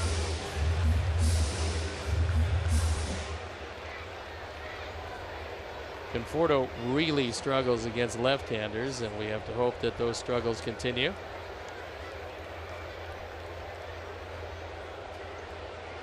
Jennings faced him in the 7th, leading off last night. Soft little pop-up to right field ended the at-bat. Well, he was all over there. That was a good pitch to hit right there. Right down the middle. And he was just underneath it.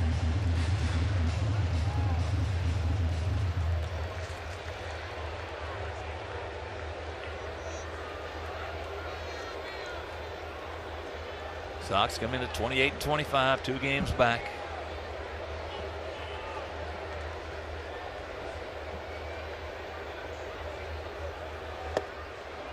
There you go.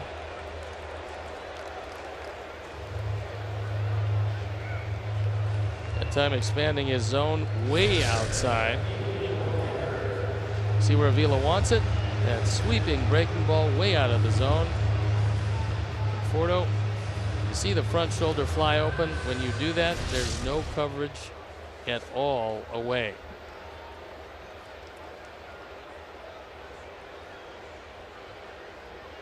Mentioned Sox 2 games back. Kansas City. Mets 2 games back of the nasty Nets.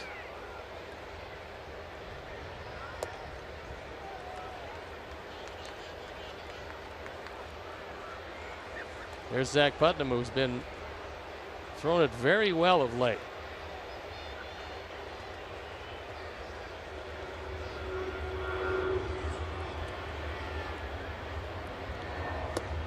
And after that horrendous start, Don Mattingly, Marlins, 4.5 games back.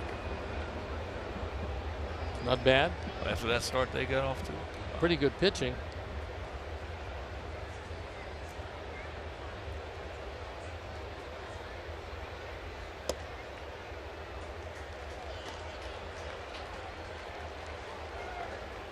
Walker's been in the play twice, hit it hard twice, once into a 4-6-3 double play, and the other a base hit back through the middle.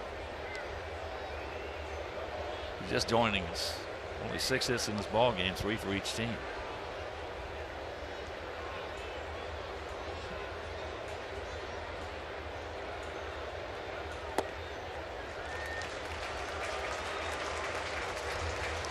That's what it looks like in the East. The Mets in second place. We just talked about the Marlins. Philadelphia starting to slip. And the Dusties, the Washington Nationals, managed by Dusty Baker, leading by 2 games, only 1 in the loss column over the Mets.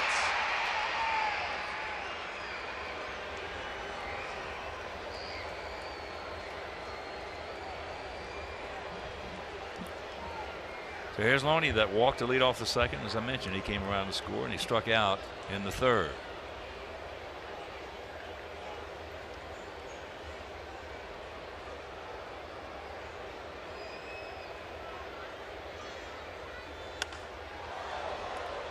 Shoves that one.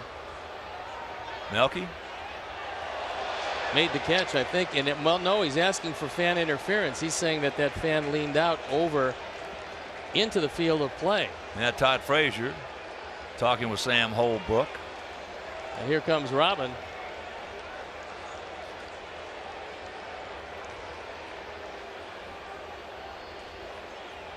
I think Holbrook is saying that that ball was just barely in the seats. Melky comes over. He's measuring it all the way. Crossing over.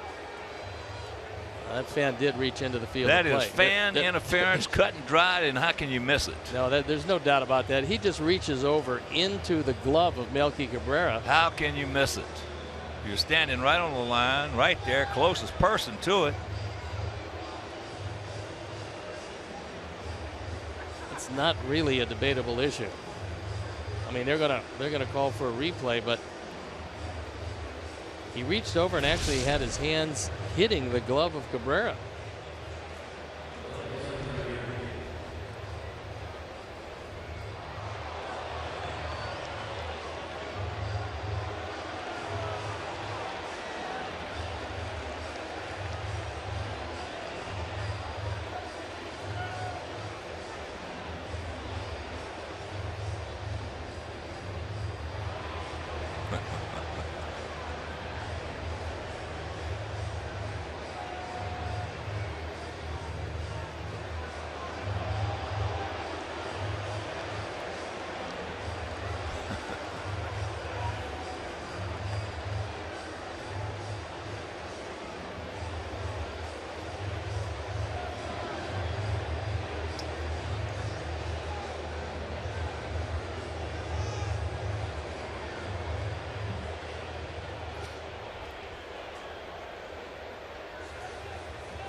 Fans here in New York are actually seeing it on the big screen. They're laughing at it. Well, I mean, there's the man's hands clearly extended into the field of play.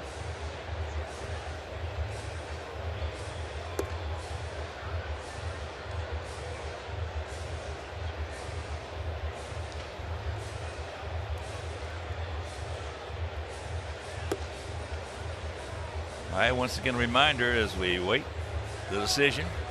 We'll leave here, off day tomorrow in Detroit, and then tee it up with the Tigers. First of a 3-game set. And in those 3 games at Comerica Park, we're going to run Rodon, Sale, and Quintana out there. Tigers are going to run Zimmerman, Pelfrey, and Verlander.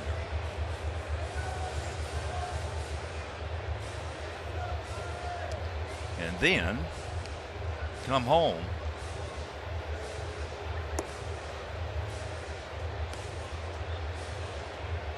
we'll have an off day on the 6th, and Washington comes to town for 3, Kansas City for 3, and Detroit for 3.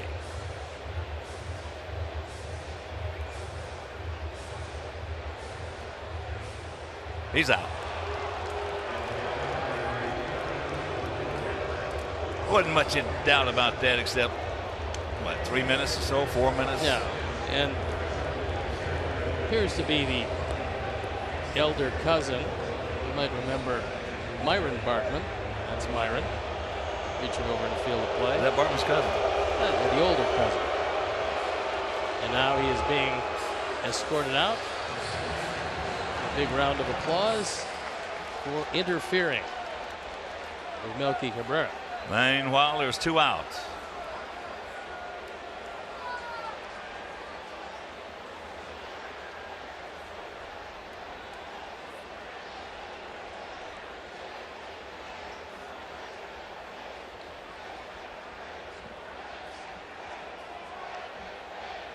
So here's Juan Lagares.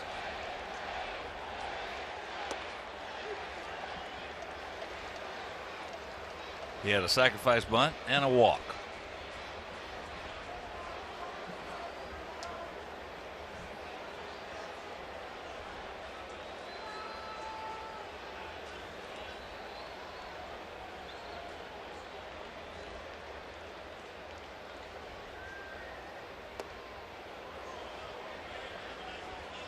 The only thing you want to do with that pitch if you hit it is pull it foul.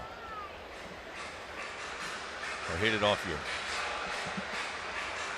shin guard or your big toe.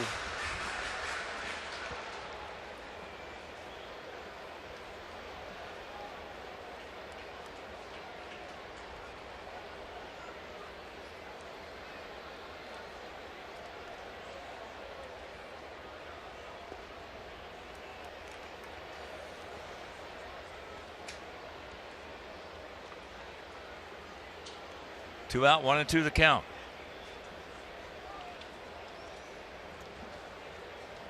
So the games today will show Texas at Cleveland, Detroit at the Big E in Anaheim. Kansas City hosting Tampa Bay, Minnesota at Oakland.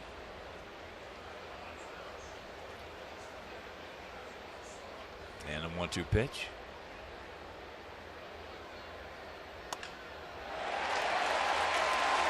Shoves that one into right field. So 2 out runners at the corners. Lagares has had a perfect day today. A sacrifice in the 2nd, a leadoff walk in the 4th, and now a base hit to keep the inning alive here in the 6th.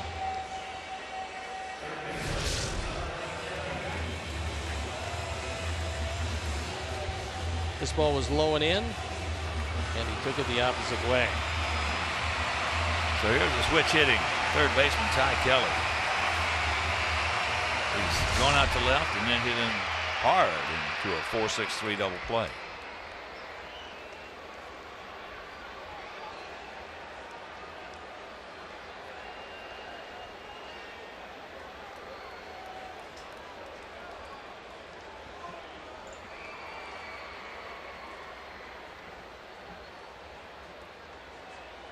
Outfield to the right.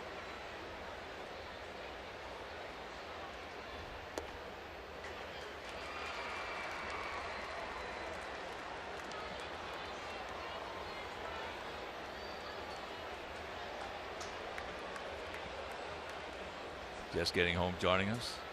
1-4-0 for them, 0-3-0 for us.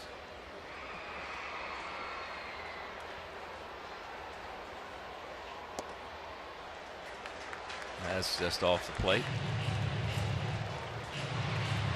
And the Met pitcher Jacob deGrom has completely dominated our guys.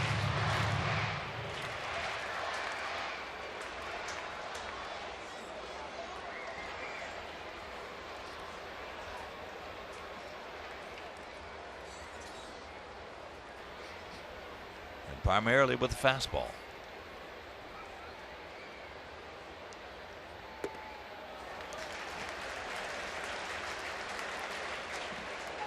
So in this situation, with runners are first and third and 2 outs, the Mets have played at least 1 run only 8% of the time. Sox pitchers have given up at least 1 run 31% of the time, with the league average at 27.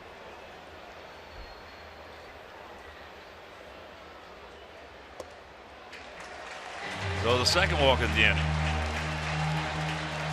That's the 7th walk issued by our pitching today, and here comes Robin. The hitter, scheduled hitter, is Rivera, the catcher.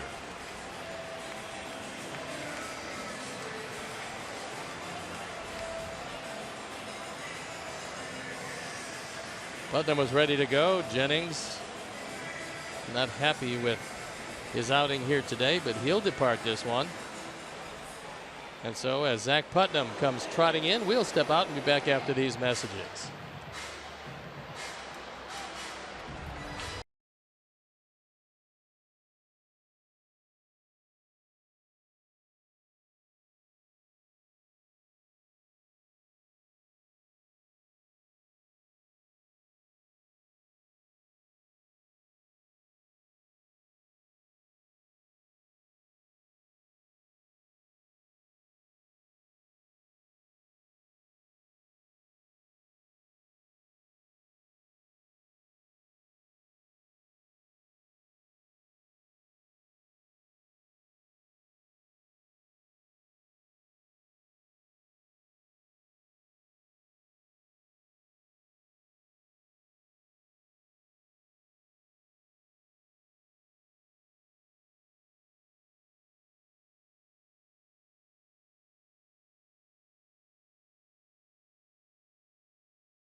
He's 1-0, his ERA 2.38, and he's been a busy man lately, throwing the ball very well. This is his 20th appearance. No margin for error. He inherits the bases loaded.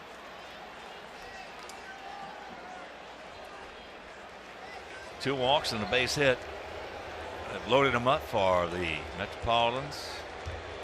Rivera knocked in the only run back in the second inning with a single back to the middle.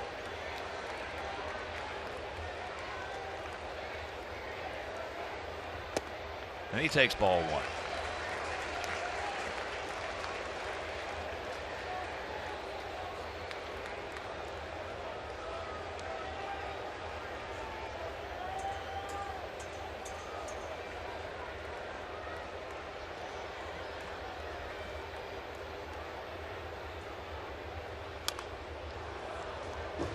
Over to the photographer's way. 1-1 the count.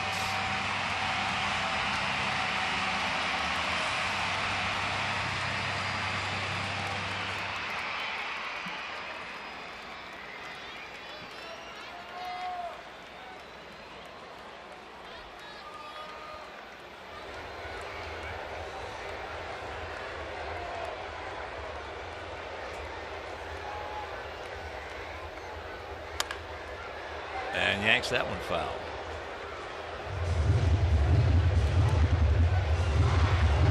So Putnam on top, 1-2.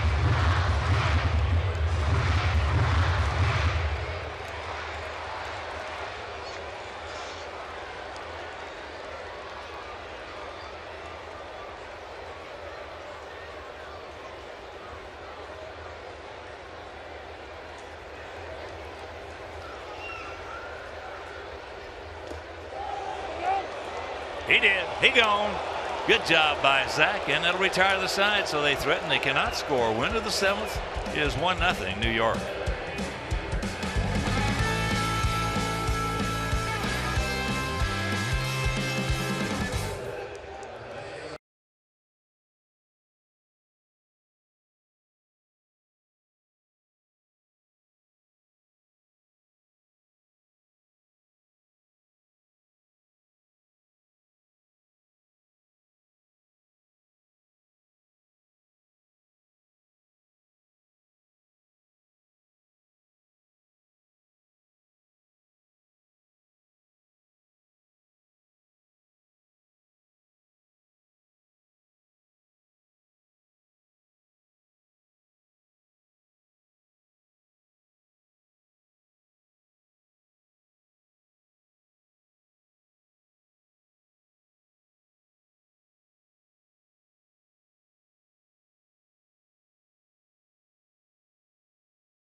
6th through the 12th. This week-long initiative features a different outreach event and fundraising event every day to support Chicago White Sox charities. For more information, visit whitesox.com/soxserve. Todd Frasier, Melky Cabrera, Brett Laurie. First three. Here in our half of the 7th inning. As I mentioned, DeGrom has dominated our guys primarily with a fastball.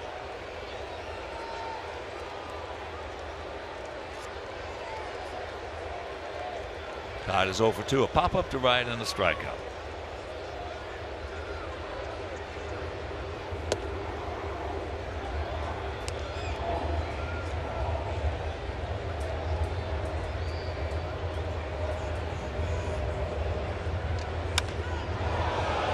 That is high and deep. Stretch. Back at the wall. He looks up. You can put it on the board. Yes. Number 17 in this game is tied at 1. Last 3 hits for Todd Frazier have all left the ballpark. 17 and 38 on the power numbers. Just a 4th home run DeGrom has given up this year. So a Ford home run replay, a towering fly ball to left center field. And Lagares runs out of room. So here's Melky. Don't stop now, boys. Takes first pitch strike. And of course, with that home run, Alex Snellius. Another generous donation to White Sox charities in loving memory of Ursula.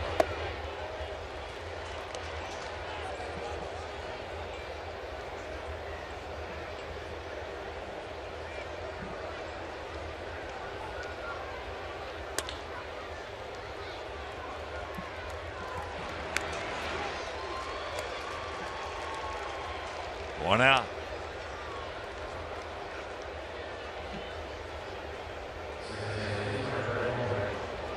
It's just the 4th home run that DeGrom has thrown.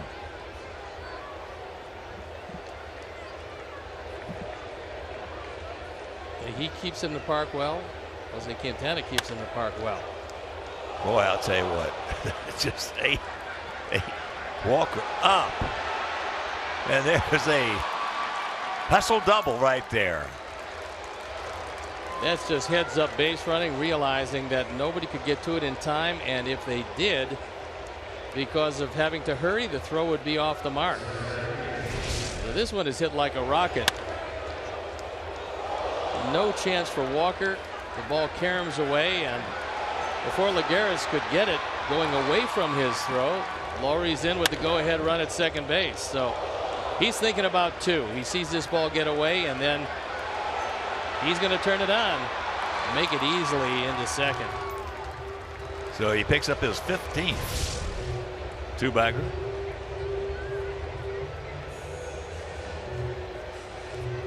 Dan Worthen, the pitching coach, out.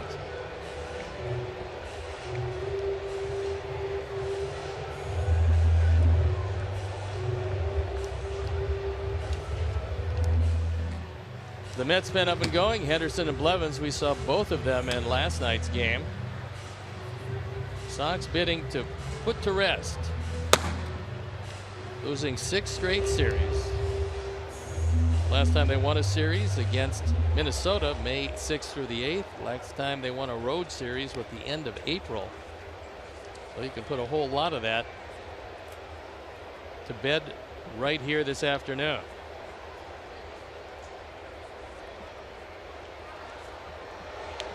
Here's JB. He hit the ball hard twice, once for a base hit.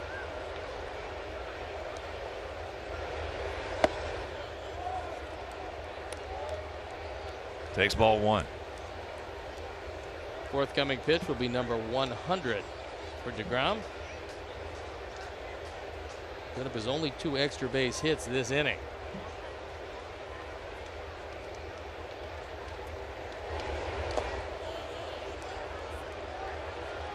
Now Rivera went out to talk to him because Rivera knows that Chuck has hit him hard twice.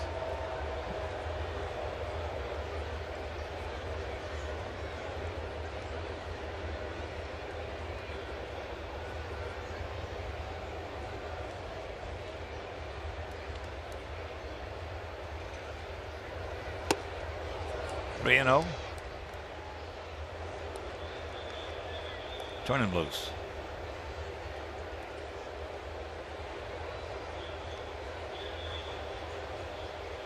Saladino in the on-deck circle. He was one of the heroes last night. Looking for more of the same here today.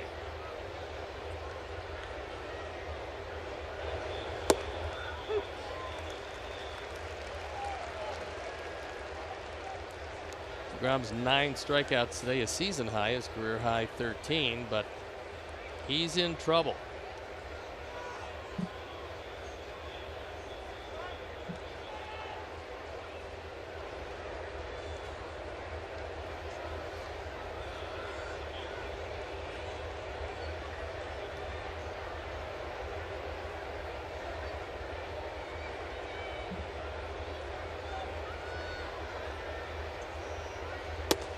And a bit of a pitch around right there. Just a second walk issued by DeGrom. And that'll bring up Tyler.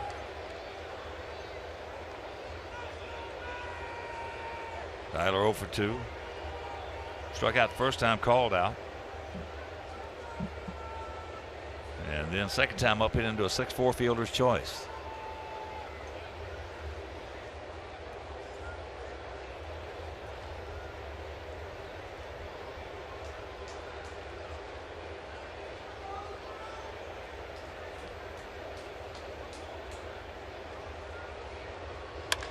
That ball hit hard right at him.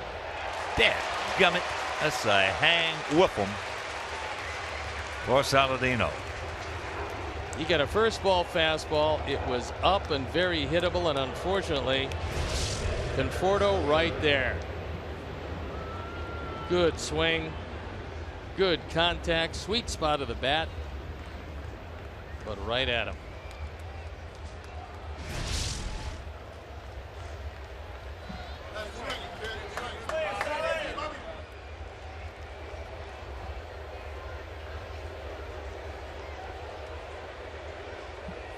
Here's Alex, a strikeout and a line drive single to center.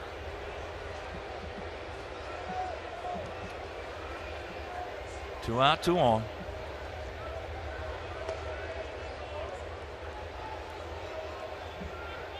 1-5-0 for our guys, 1-4-0 for their guys.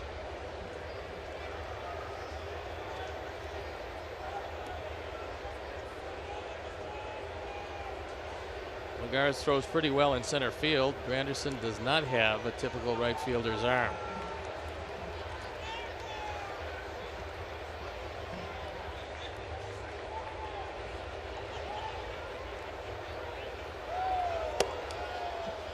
Now 2-0.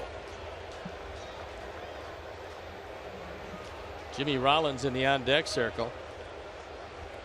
He would hit in the spot occupied by Zach Putnam.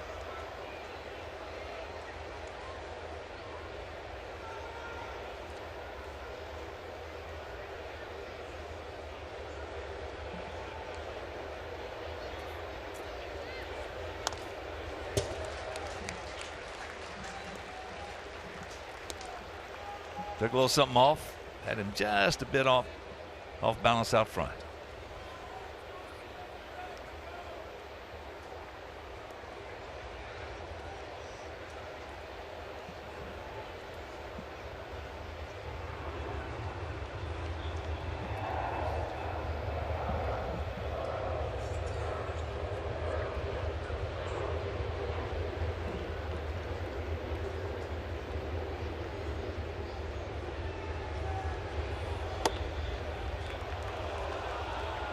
Good take. Just missed inside.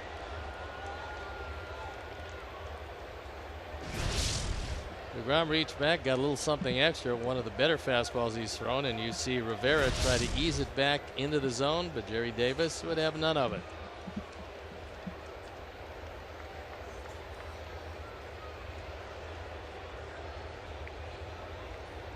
It's 3-1.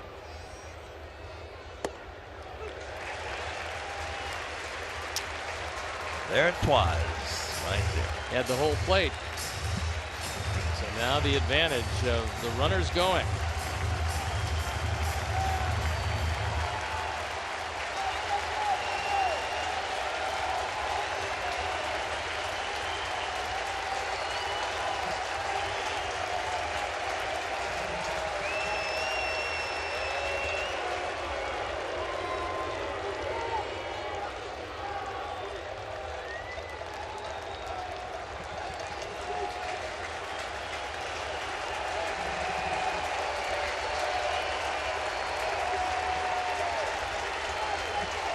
And the payoff.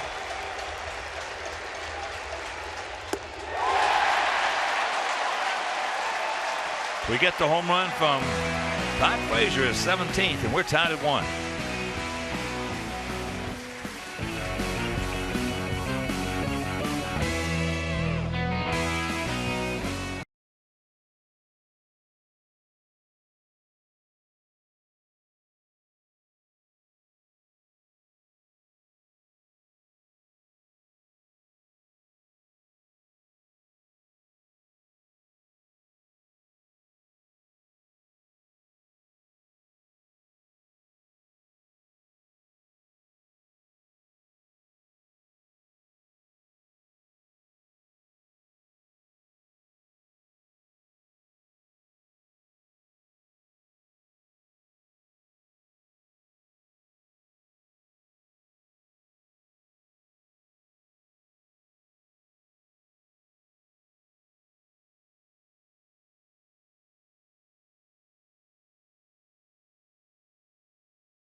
Major League scoreboard and schedule, as most of the games were played later on this evening.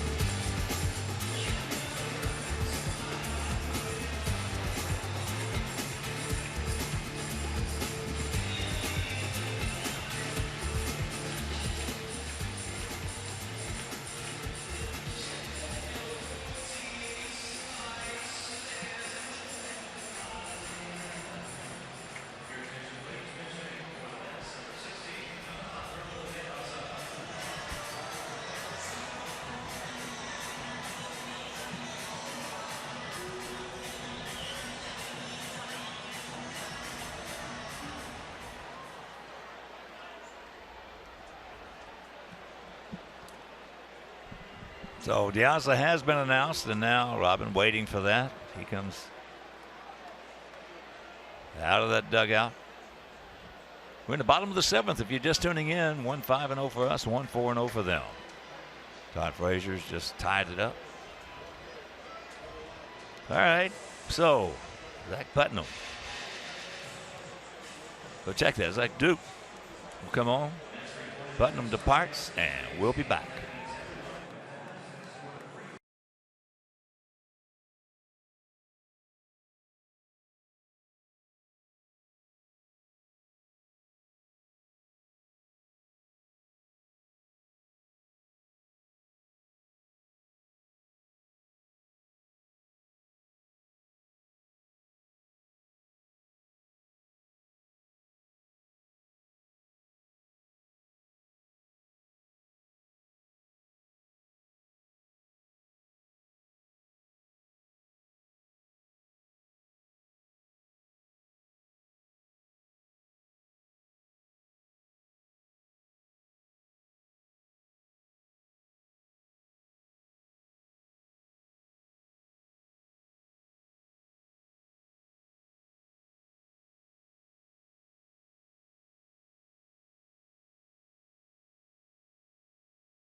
The Twins on Thursday, June 30th at 1:10.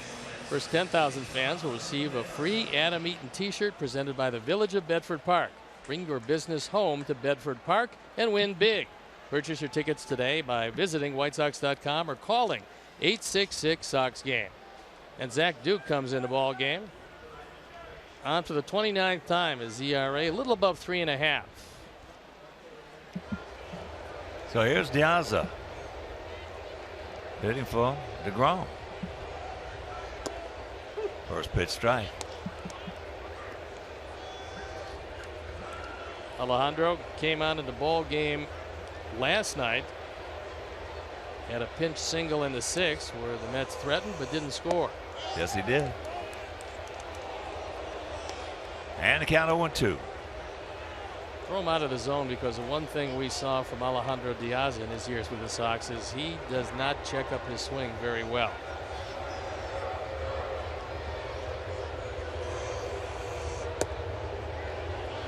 Well, everything a couple of Met people that I talked to about Jacob DeGrom, it's all there. He's impressive. He's a good one, and they have just a terrific staff. Especially if Harvey is back the way he threw it the other night. Well, these three right here, is he gone? These three we've seen from the Mets in succession. Best three we've seen in a row all year. How about the big boy out of the pen? Well, forget about that one. I'm talking about the starters. Well, Syndergaard is one of those. Best three starters we have seen in a row, many clubs. Yeah, yesterday, and that's really impressive too. I should say so. Man. So here's Granderson. Glad he only had one inning. Syndergaard came out. Well, if he's going to give you that for 7 or 8, he's a strong dude. He's averaging 98 miles an hour on his fastball for the year. That's amazing. I mean, he really is. Best in the business last year, averaging 97.1, but that's taken into consideration every pitcher with 20 or more starts. Well, that's where he's a guy that right-handed hitters, they just got to overcome it. I mean, they just got to bristle up. First of all, you're not going to do anything with that slider of his anyway if you're a right-handed hitter. You got to beat him on that fastball.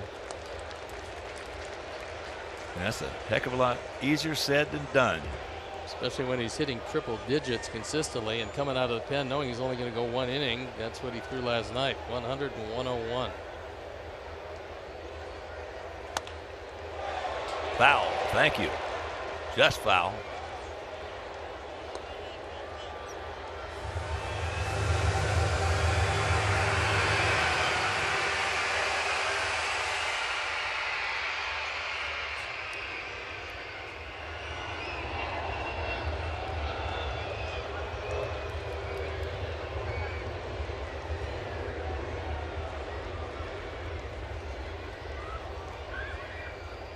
Full count.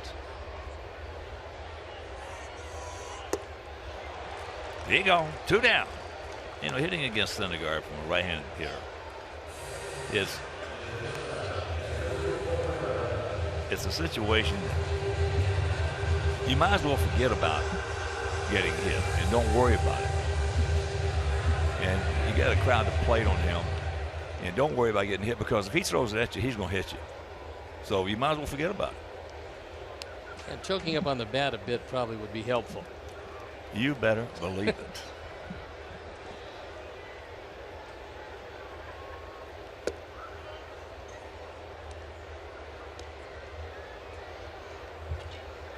If he throws it at your head, that's another story. You can get your head out of the way. But if he throws it at your body, you'll hit.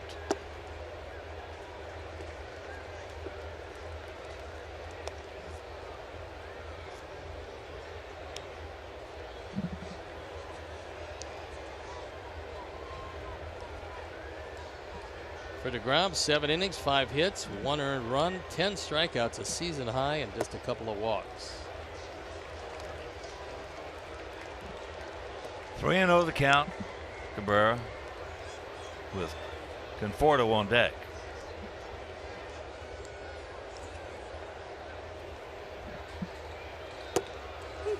There's one.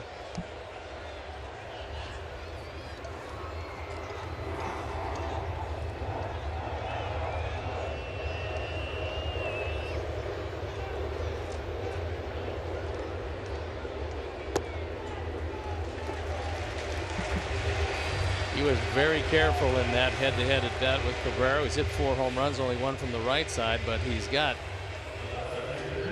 the lefty coming up. And Conforto has had the hat trick so far. And we walked 8 guys in this game. The only thing that's bailed us out is 3 hard-hit double plays. And Miguel Gonzalez started it, and he scalded. He walked 5 guys, but got out of it. Well, he walked the leadoff man 4 innings. It's amazing. Conforto takes a breaking ball strike.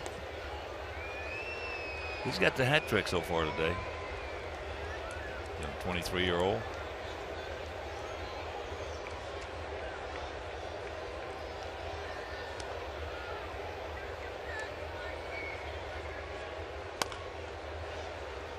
Nothing into the count.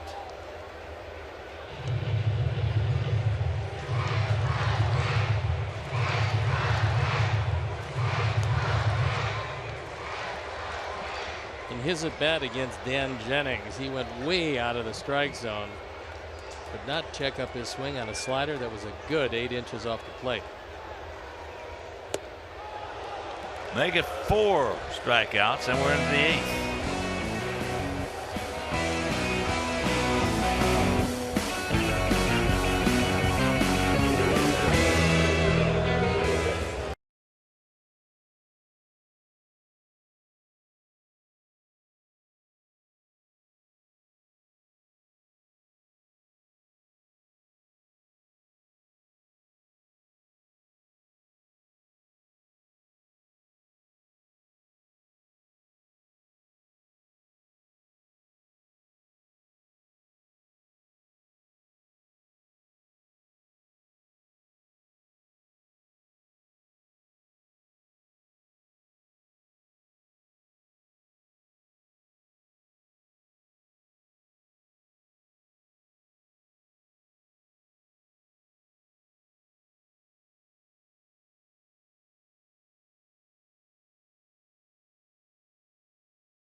Was very tough today.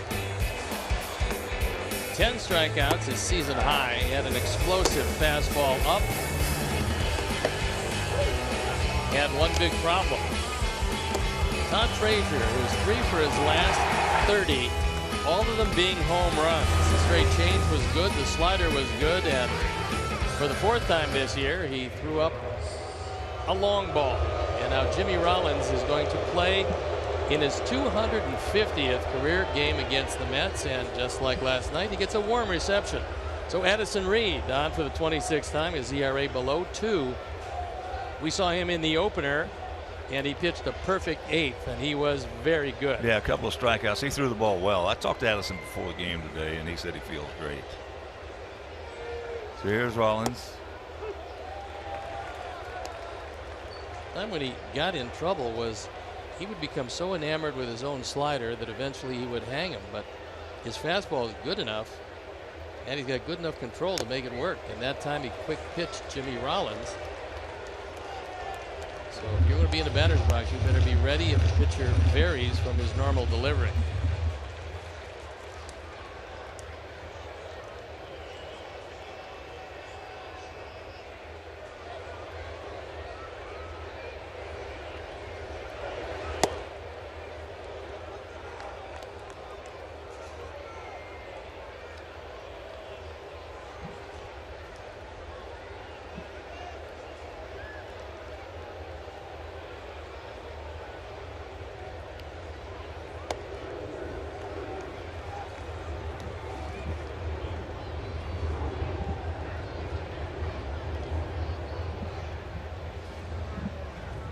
Well, you just showed me a picture of yourself with a cowboy hat on, and you looked exactly like Addison Reed. Strikes him out. No, he looks like me. Well, he looks like you. You look like him. What were you, 12 in that picture?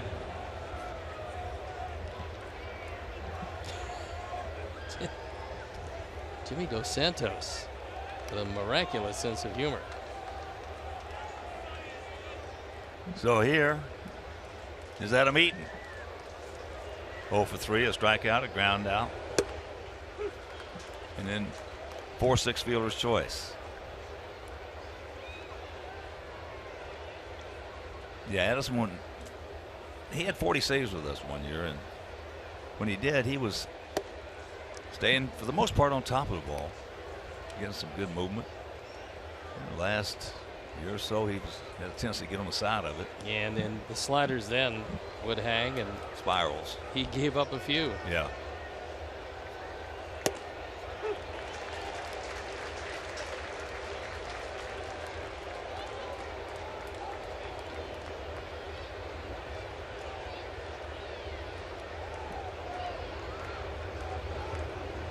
He went to the Diamondbacks in exchange for Matt Davidson. You remember that deal?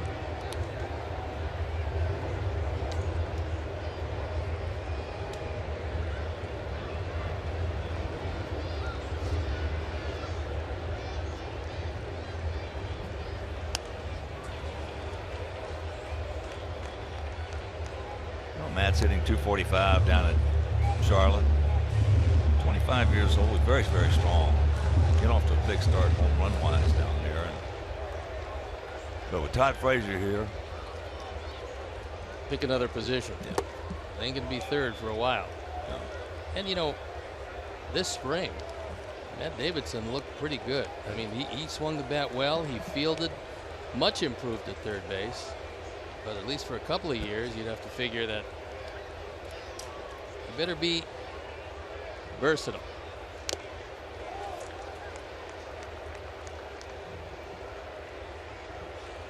Tim Anderson, he's hitting .305 down there. He's had a red hot month. Ton of talent. Does that, former #1.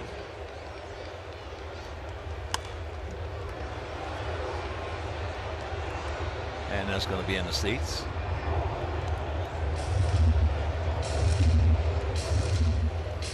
Nate Jones loosening in the pen. Yeah, he's got a little more. Ronald's got a little more flexibility now with a day off tomorrow. And a good job by Zach Duke.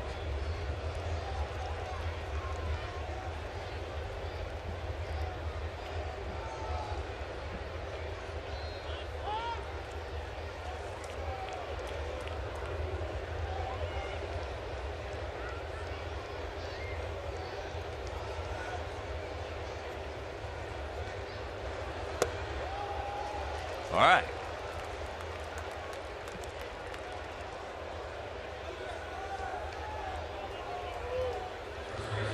Our Mazda replay after a leadoff walk by Loney in the second.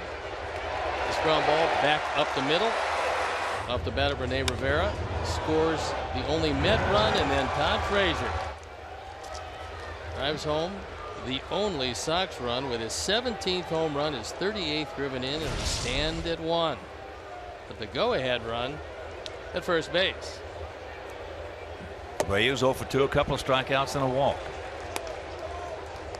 Reed not easy to steal on because he doesn't use a leg kick with a base runner at first. Very much almost an exaggerated slide step.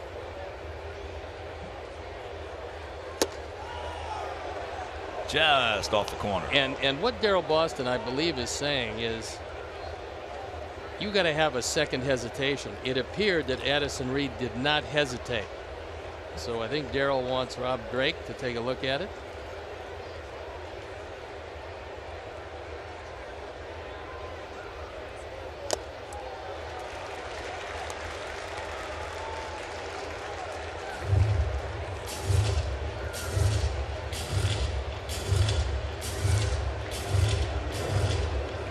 umpire looking over in the dugout to see if maybe they want a specific pitch.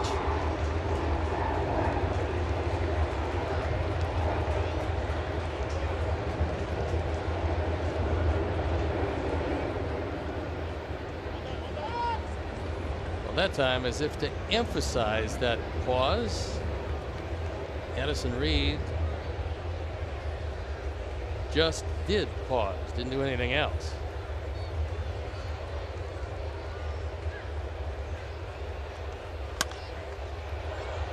A little shank into right field. Anderson.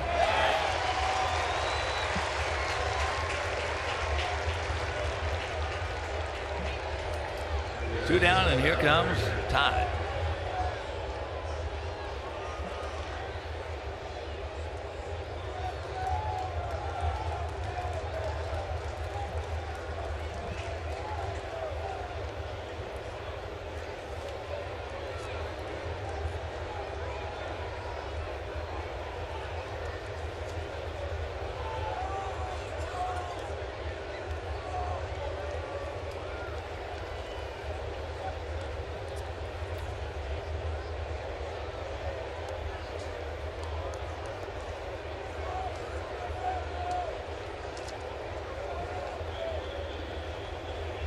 Outfield deep all the way around.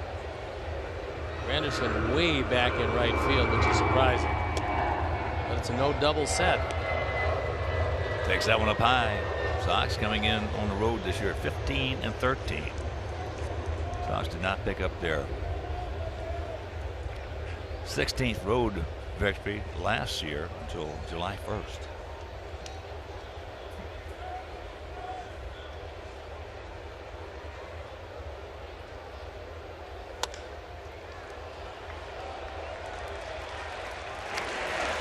And that'll retire the side. We'll go to the bottom of the 8th. Tied at 1.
To choose from between these two teams, it's 1-1, no errors. DeGrom was brilliant through 7, 10 strikeouts, a season high.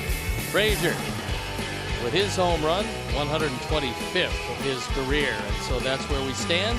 It's brought to you by Honda. Start something special with a great deal on a Honda now at your Honda dealer. And we've got a new pitcher coming in, and it is Nate Jones. So it's been a bullpen day today. Gonzalez for 5, Jennings for 2/3, Putnam for a 1/3, Duke for 1, and now Nate Jones on for the 24th time. His ERA about 3.5.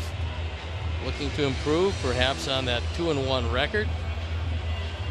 And he got the game to David Robertson with an 8th inning with 1 hit last night. Walker, Loney, Lagares.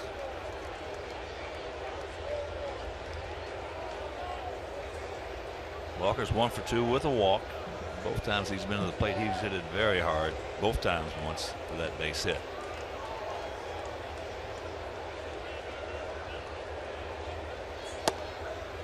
First pitch strike. That at 96.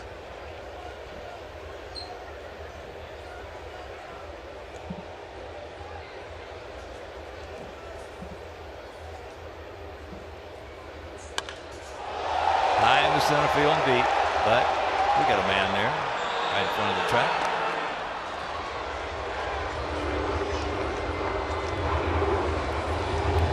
Join the 2016 Sox Pride Club for exclusive ticket offers and seating locations all season long. You have game day opportunities, club auctions, ballpark tours, membership gifts, and more. Visit prideclub.com to join today.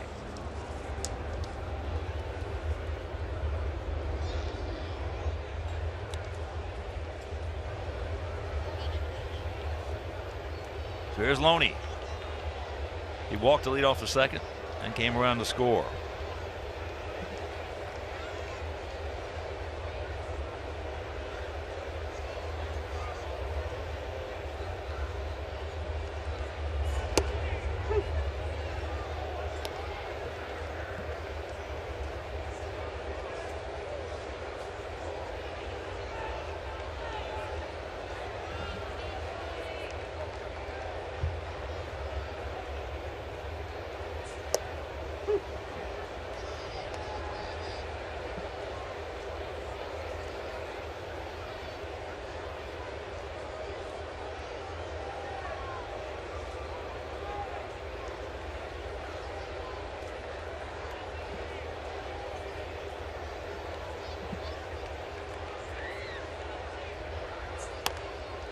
Tags it up and fouls it all. So 0-2.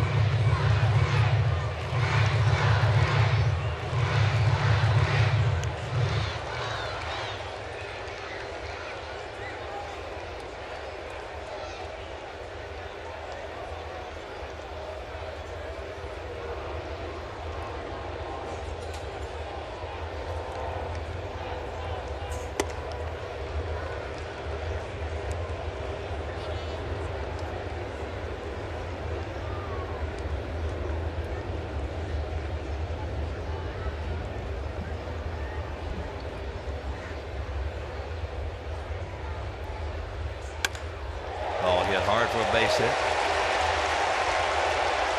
Melky can hold him to a single. Well, that looked like two bases off the bat. Loney does not have particularly good speed. Melky got to the ball. Loney held it first. This is a break. He crushes this ball. This is right down the middle. Melky cuts in front of J.B. Shuck, and Loney has to retreat.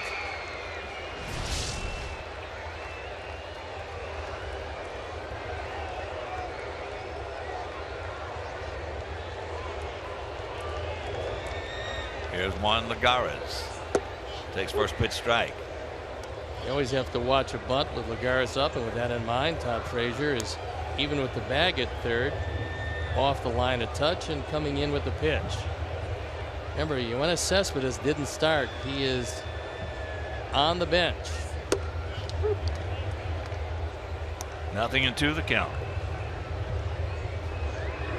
27-year-old outfielder.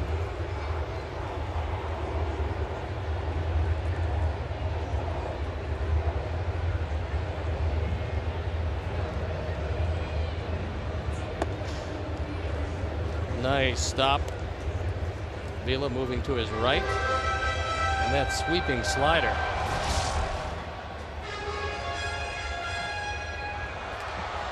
That one goes to the screen. It's some trouble.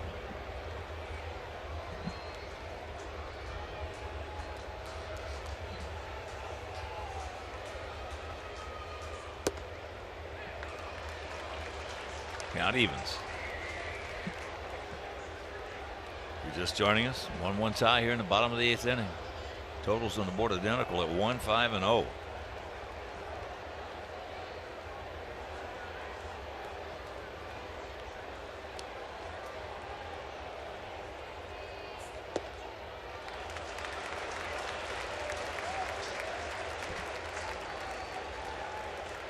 Got him 0-2. It is now full.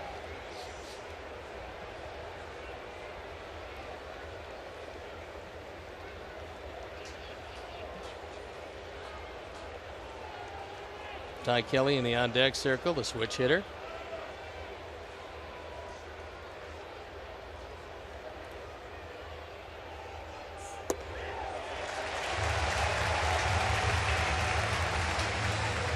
Second time Lagares has been walked, so he's got a perfect day going for him, and that walk particularly troublesome as Don Cooper looks on. He wants to go out and have a word with Nate Jones. 9 walks.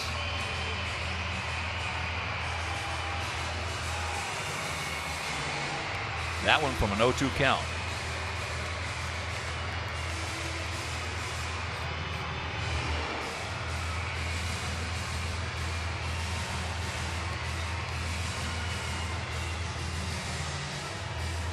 So 1 out, 2 on.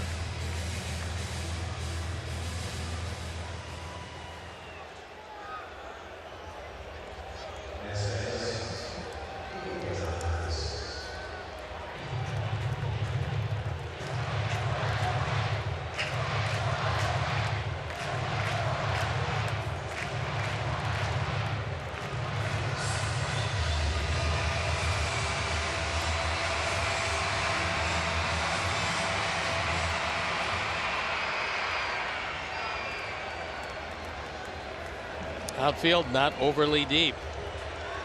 Kelly 0 for 2 with a walk. He's going out to left and then hit the ball very hard into a 4-6-3 double play. Loney at second without great speed.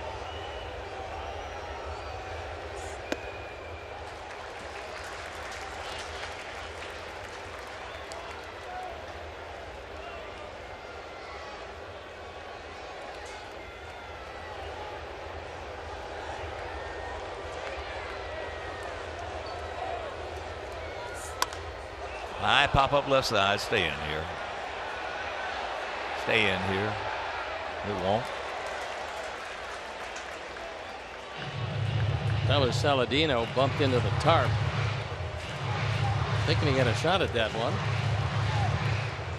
And the tarp won the collision.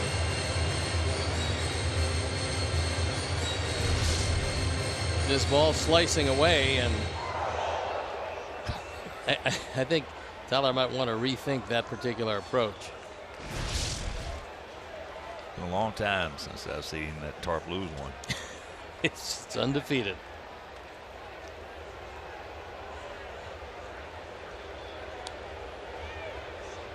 The 1-1 pitch.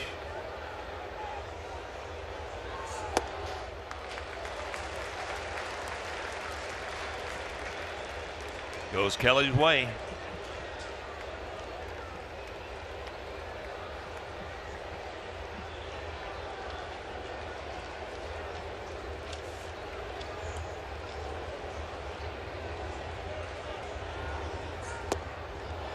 All right, 2-2. Tim Tuffle, the third base coach, is looking out at Loney and telling him to expand that lead. So far, Saladino has not been sneaking him back up. He had a look at Tuffle, former major leaguer.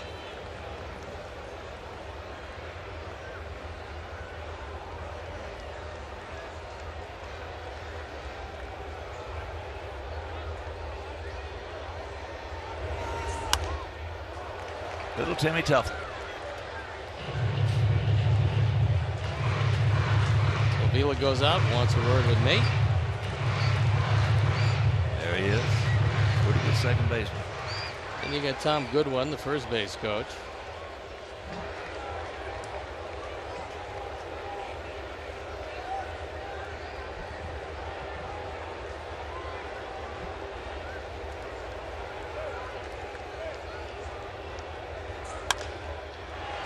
All right, boys. Rack 'em up. Fourth double play of the game, and we are into the ninth, tied at 1.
Sports Service delivers everything you've come to expect and more. Watch every out-of-market game live in HD on over 400 supported devices. That includes a free subscription to @Bat Premium. That's the #1 sports app for live baseball. Blackout and other restrictions apply. Visit MLB.tv for details. Terry Collins is going to try to play by an inning from his closer. Jeurys DeFamilia comes on. He picked up his 17th save in the opener of the series. Hard-throwing right-hander. 2-1 record. You see perfect 17 for 17. His ERA up close to 4, however. And the last time he came into a non-save situation, the Dodgers touched him up for a couple of runs late. This is that non-save situation, and the middle of the order due up against DeFamilia. Cabrera, Laurie, and J.B. Shuck, followed by Saladino.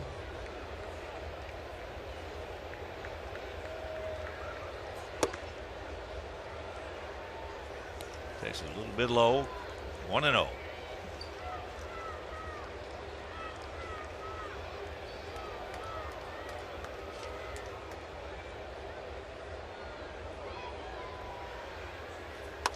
The ball hit hard, but Granderson.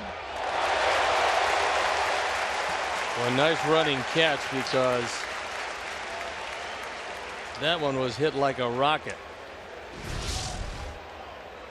Mielke drills it. Curtis Granderson running to his right, getting a good jump, and takes away at least a 2-base hit.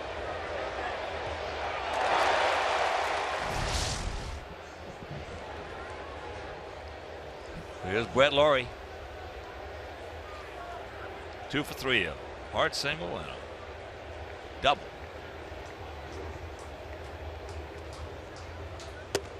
And it was a hard double off the body of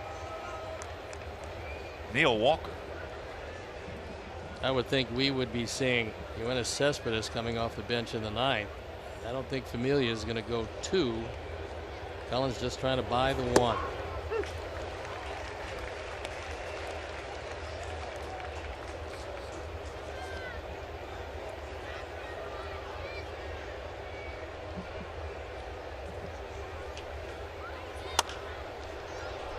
That ball into right field.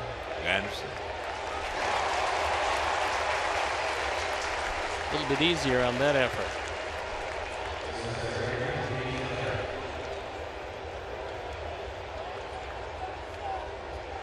It's David Robertson getting ready in the pen. Well, that's having an off day tomorrow as well. But he might sub another one. Familia.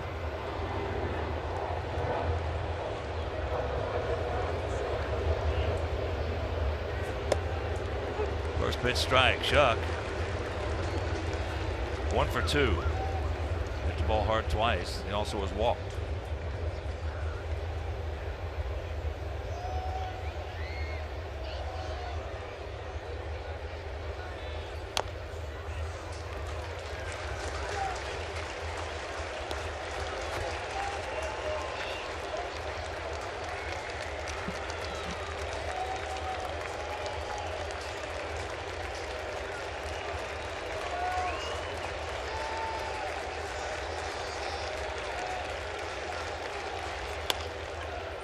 Softly hit. So a very good play by Curtis Granderson. Saves at least a double. And we'll go to the bottom of the 9th in this 1-1 tie.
Went 5-0 for each club.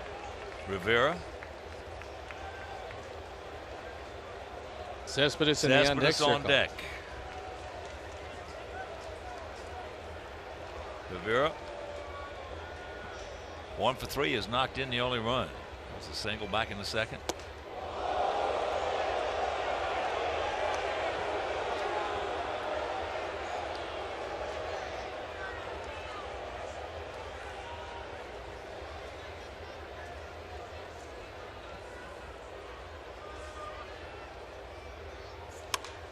High pop up. Laurie. 1 out. So here comes Cespedes. Well, he leads the Mets with 15 home runs.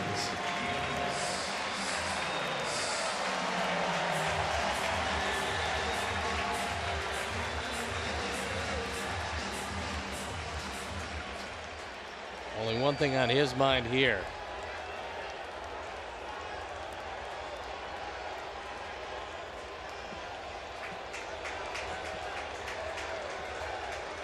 Most of the time he goes to the plate, that's the one thing on his mind. That's it.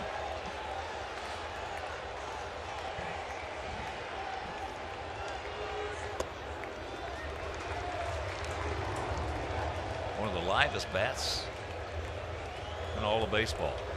Second in home runs, tied for second in runs batted in, and second in slugging percentage in the National League. The bad ball just jumps off his bat.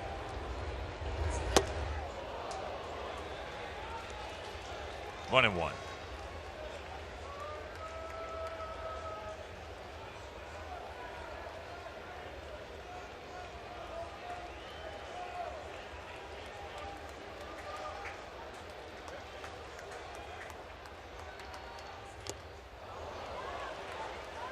Another big hack. He got one there. First pitch was a pretty good pitch on the outside part of the plate. That one right down the middle. And he didn't catch up to it.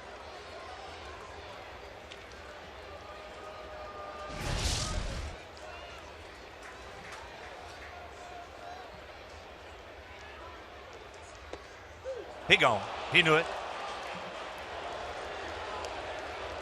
That was a slider that he tried to hit the outside corner, and it stayed over the middle of the plate, but Cespedes couldn't pull the trigger. You see where Avila wants it.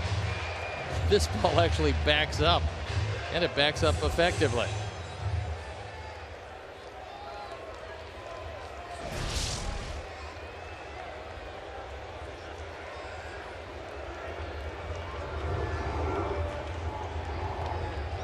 Here's Granderson. Curtis 0 for 3 with a walk. He does have 9 homers and he has 16 RBIs.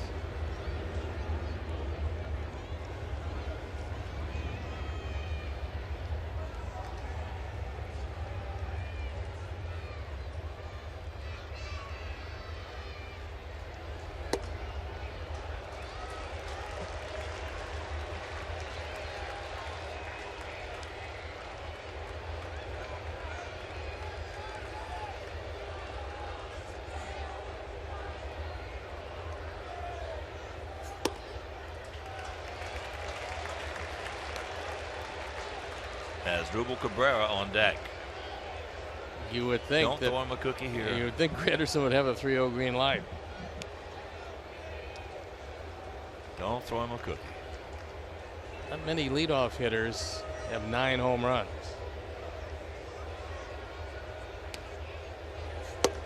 A little too high for Curtis. And Nate gets a call.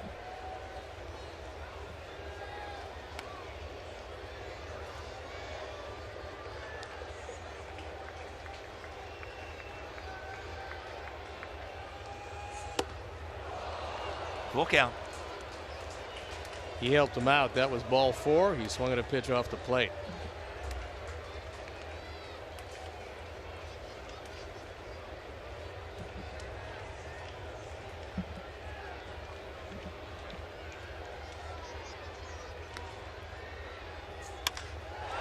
ball hit hard in the left, but we got a man standing right there. And we will go to extra innings.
One 5-0 as Antonio Bastardo comes in the ball game for the top of the 10th inning.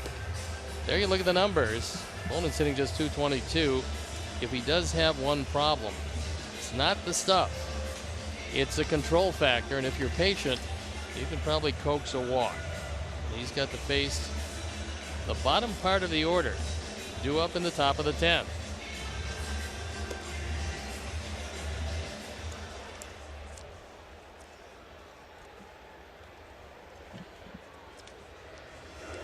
Here's Saladino.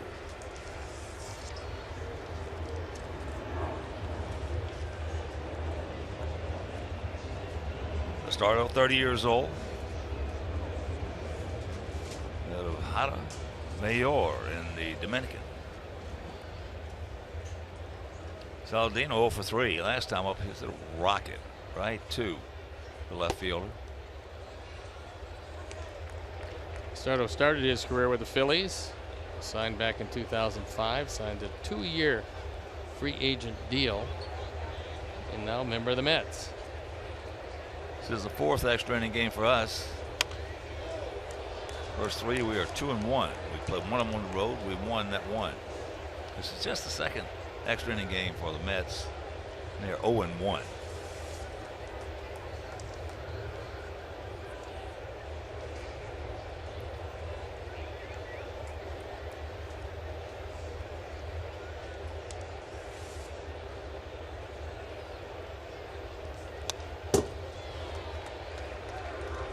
To the count.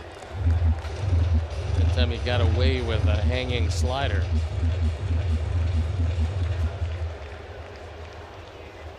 Lagares not overly deep in center field and shading a couple of steps toward right center.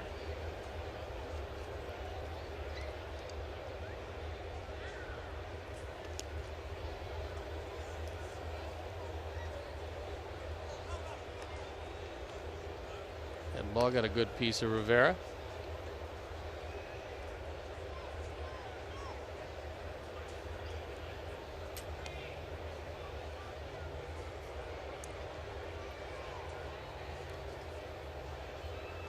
Gap out there in left center.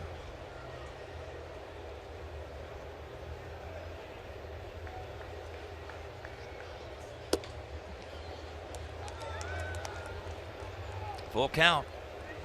Don't help him out.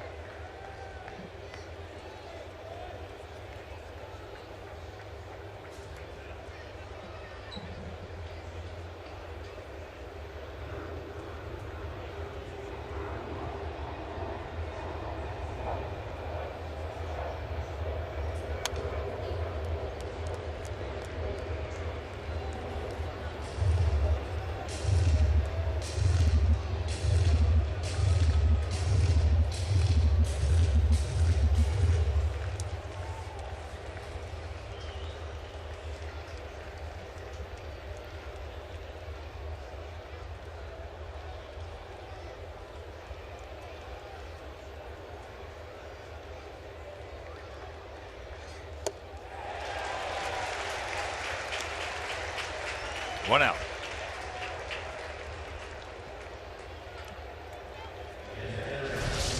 Full count. He went to the slider and threw it right in under the hands of Saladino.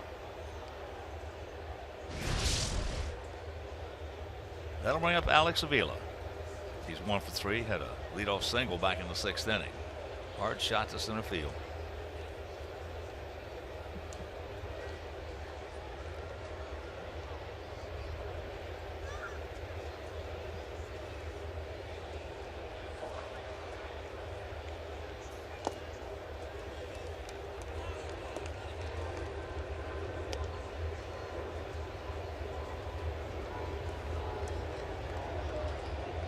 Walker way back on the grass in the shift.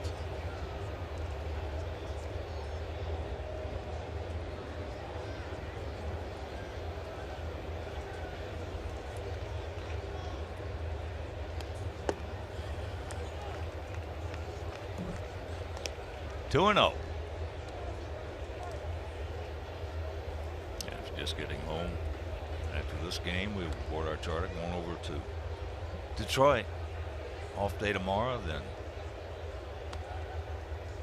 Friday, Saturday, and Sunday. Pregame series against the Tigers at Comerica. That ball hit hard. They won't catch that one. So that'll be a single as they were playing deep. Anderson gets it back in.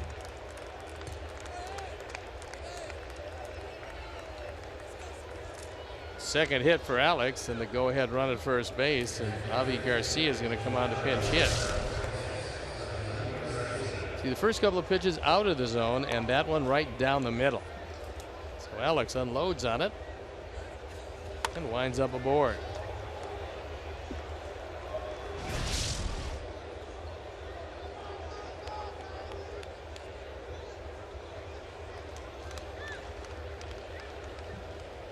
So here's Avi. Here's numbers.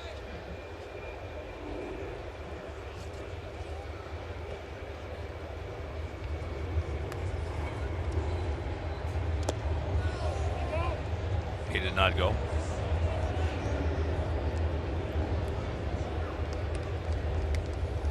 First time he's pinch hit all year.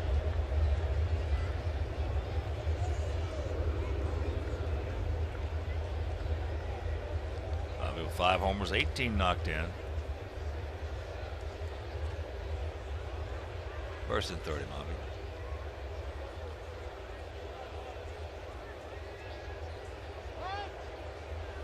It's gonna be hard to knock him in unless you light him up.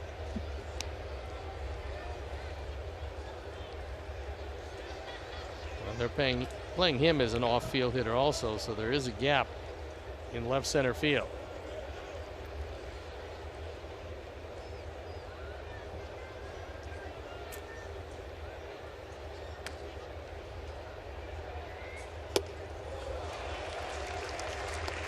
He was trying to light him up. Nice slider, and he got away with it.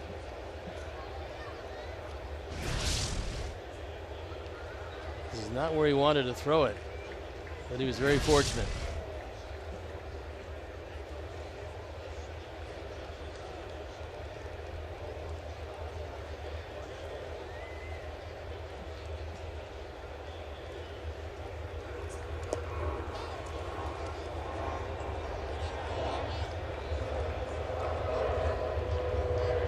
Nice stop by Rivera. Had the ball get away, but not far enough for Alex to advance. That one thrown right into the dirt by Bastardo, who's been pretty much all over with his control.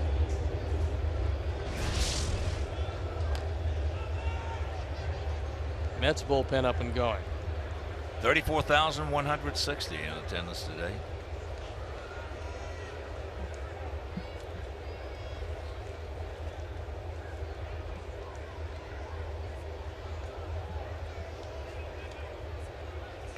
Watch out. That's averaging 35,010.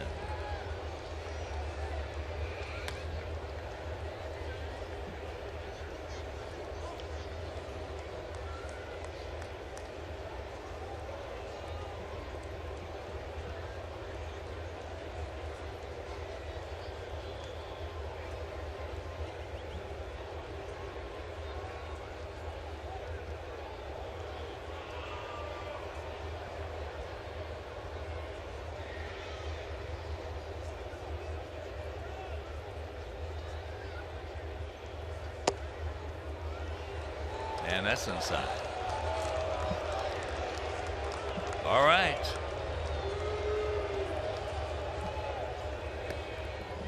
One out, two on, and here comes Adam. Adam's due. He's 0 for 3. He's 0 for 10 in the series.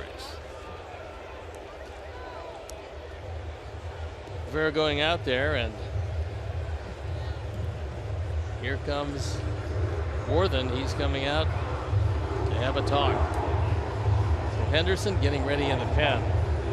He's getting ready for the Abreu and Frasier portion of this lineup, due up after Adam Eaton.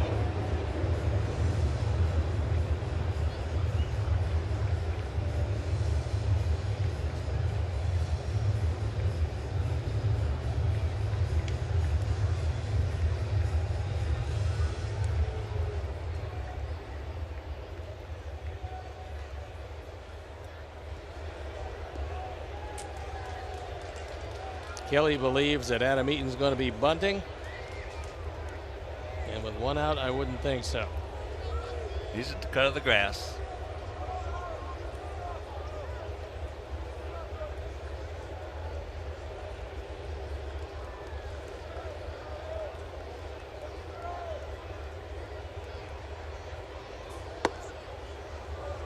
And he takes ball one.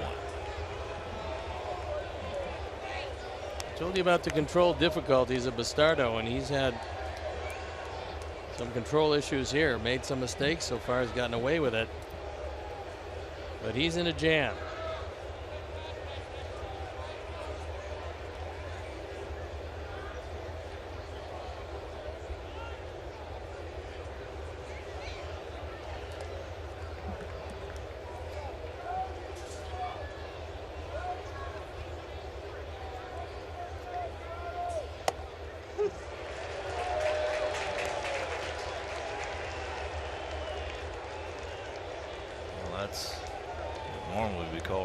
Cheer, but not here. No. Count evens at 1.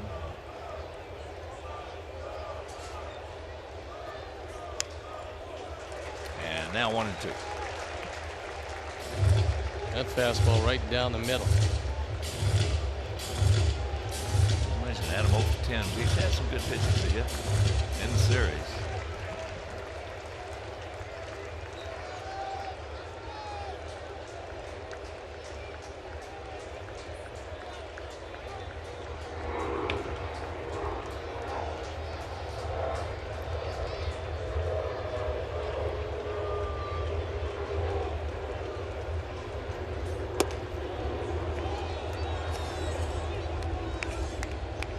That one just missed that lead padded up elbow.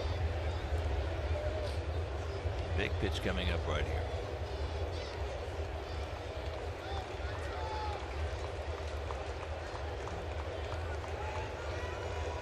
Way on deck. And the 2-2.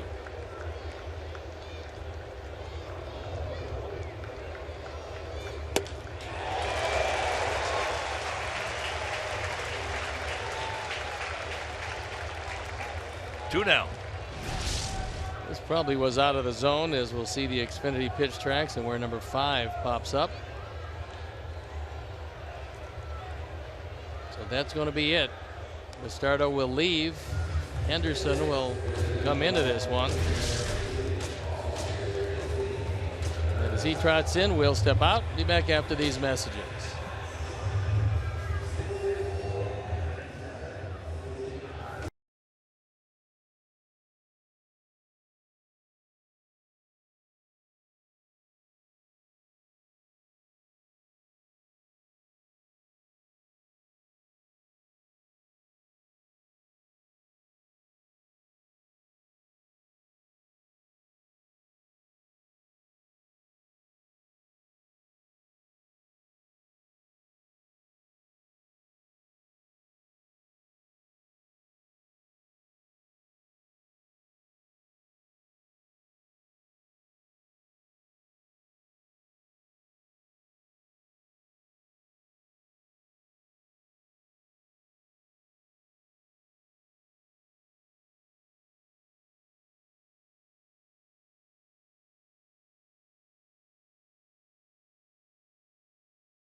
A third of an inning last night, and he got Steven Matz out of a jam. There you look at the numbers. He spent 10 years in the minor leagues trying to get here, and the Mets called him up July 26th of 2012. So he's a study in persistence. 33 years old, 6'5", 220, Calgary, Alberta. So 2 out, 2 on. And here is Abreu. He's 0 for 3 today, 2 for 12 in the series.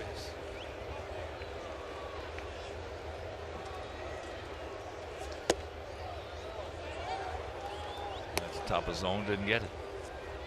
Sox haven't had many opportunities to hit with runners in scoring position, but they are 0 for 3 today. So just the 4th at bat with that all-important statistic.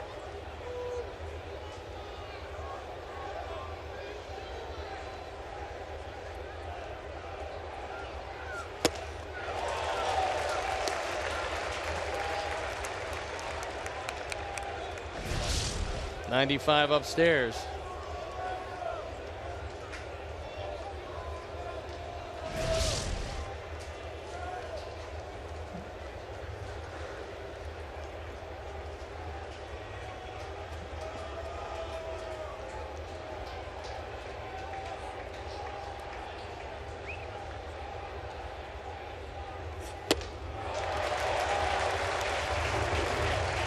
.96 upstairs.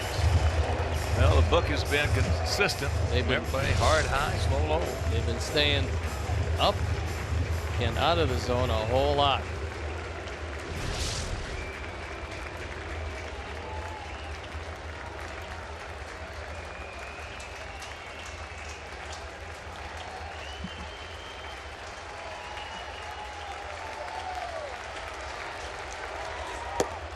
Two and two.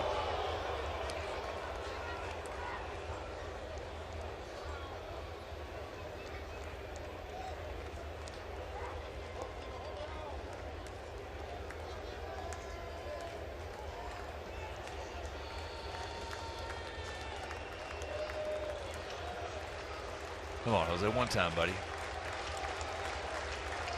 You're due.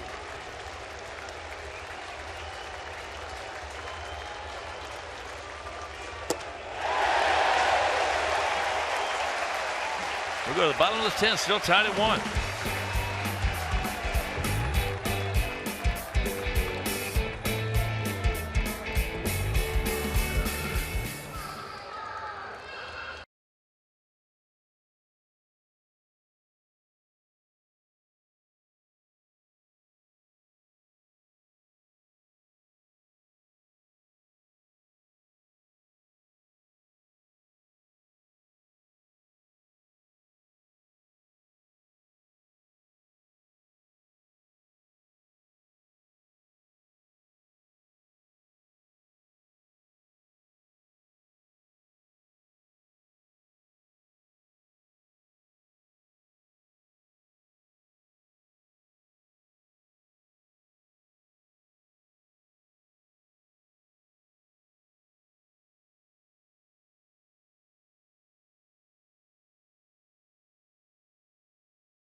The Mets use their closer.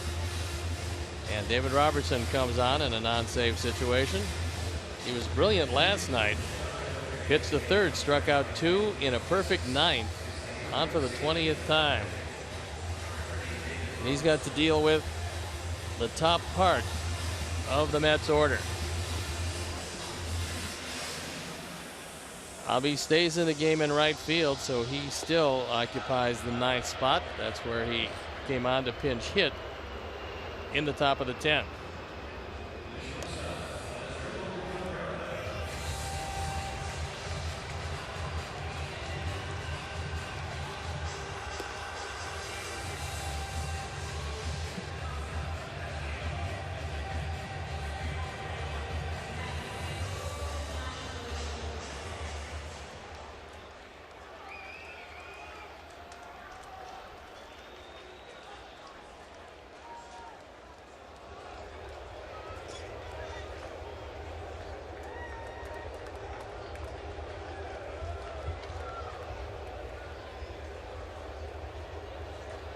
So Adam Eaton departs the ball game, and Robertson is inserted in the 1 spot in this flip-flop batting order.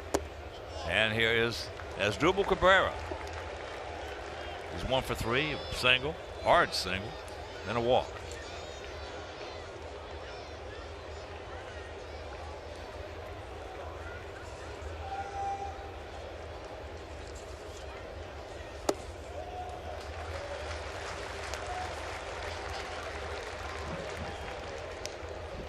Cabrera, a better hitter from the right side, much more power from the left side, however. 3 of his 4 home runs have come left-handed, and Robbie's fallen behind.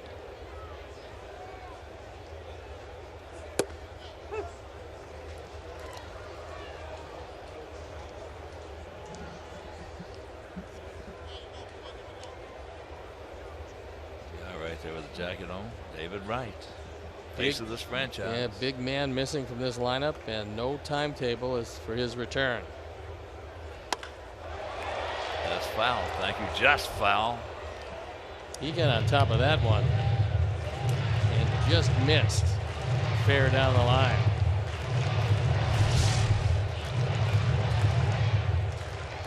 So he goes up, gets a high fastball, and just misses.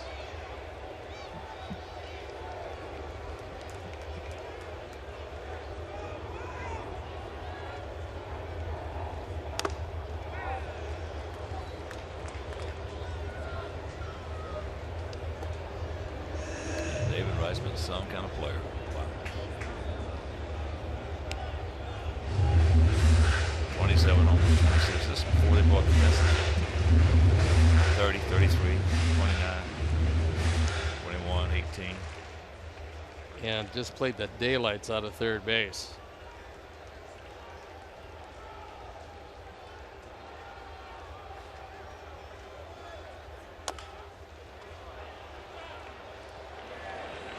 All right, 1 out.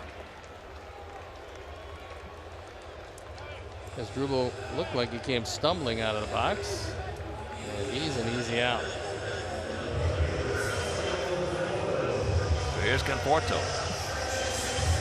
Michael's had a tough afternoon. The golden sombrero.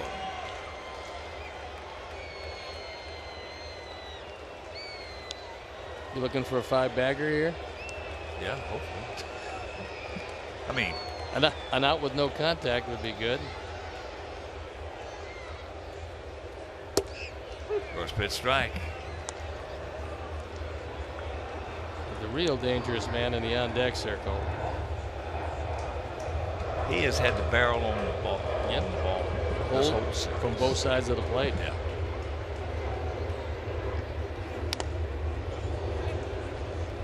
Two strikes. And that one was right off of Jerry Davis. So Avila turns around, grabs him to make sure he's okay.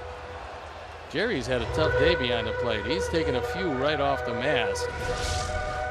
Says he's okay. Oh, this one was off the left shoulder. That doesn't feel real good either.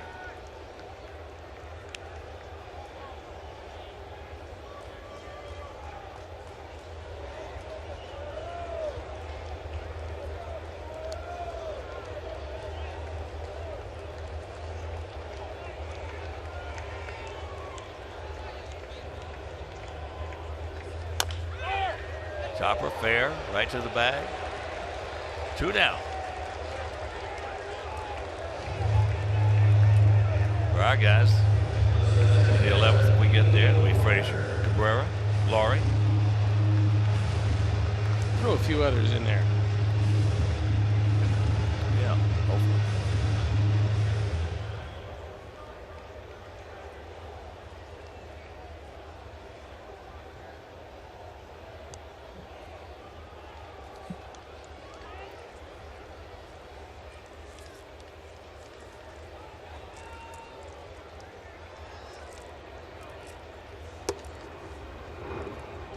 Oh, that was a perfect pitch.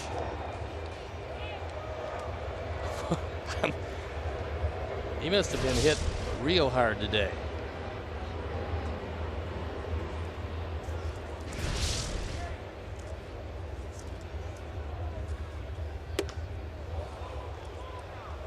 One and one to count.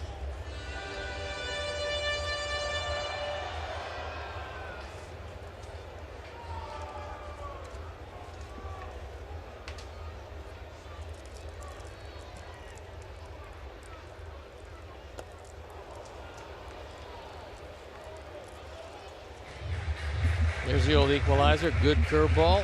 Looked like a strike when it left his hand. Tight spin, and it dips way out of the zone. And Walker well out in front of it.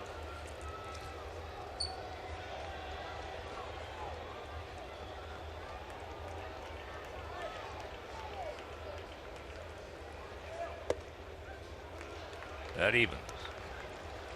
2 out, 2 balls, 2 strikes. Outfield as deep as they can get, just about all the way around.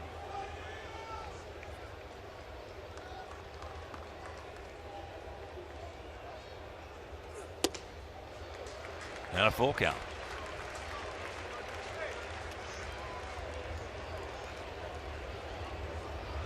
James Loney in the on-deck circle hit the ball very hard last time in the 8th inning.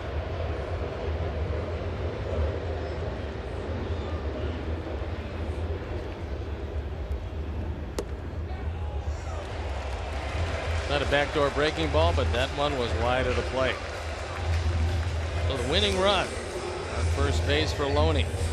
Now the outfield has to play about as deep as they can play. Conceding anything but rolling to the wall.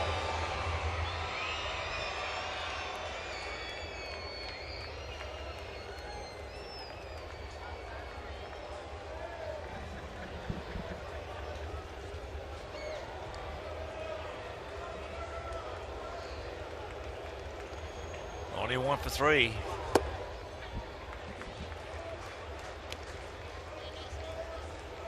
Good job by Cabrera. Last time Loney was at the plate on that shot into left center field to cut it off.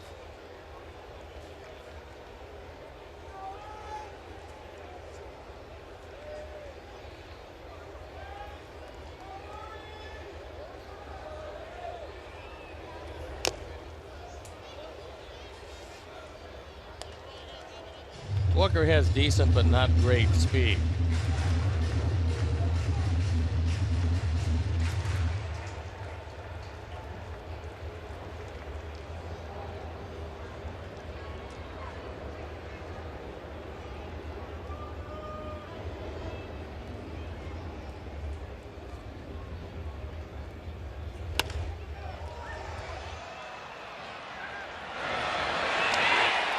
And they got him. Boy, what a recovery right there by Frasier. Wow. Some kind of recovery. Meanwhile, we're into the 11th.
have beaten this one out.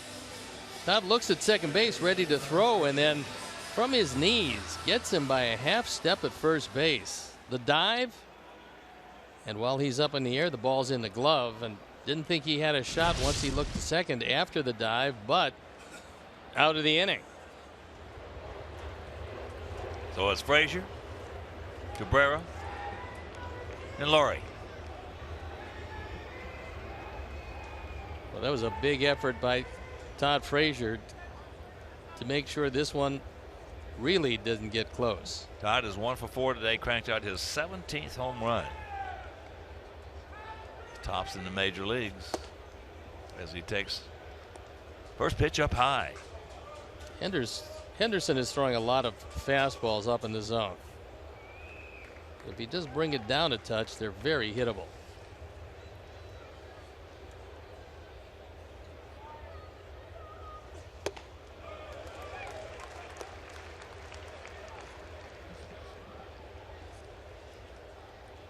Henderson's given up 3 home runs this year in 18 1/3 innings. That is a fairly high total for a relief pitcher, especially.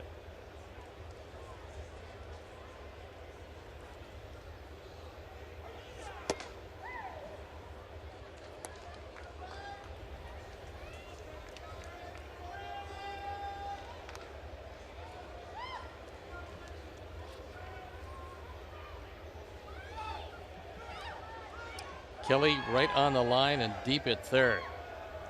Here's the 2-1. Watch out. Zone him in, reel him in, and light him up right here. 21.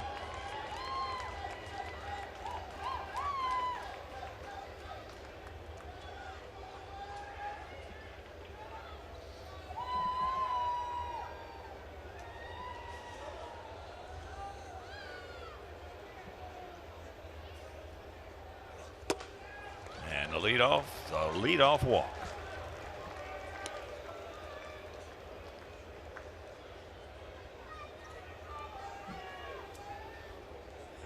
So here's Melky.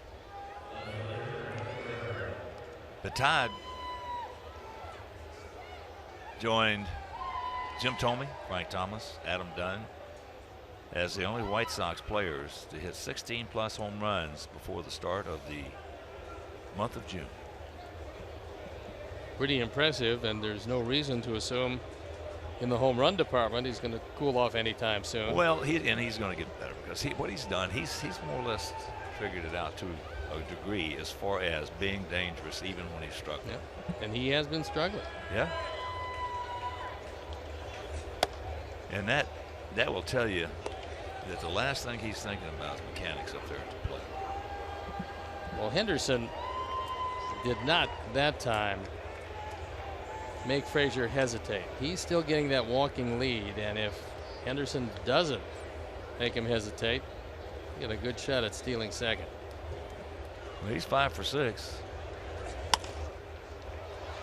And that's fouled, and it's not going to be playable.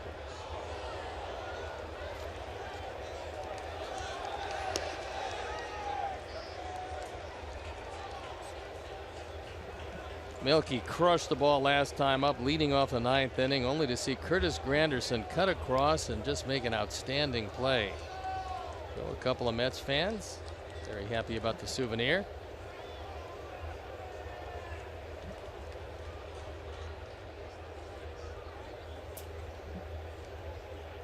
One.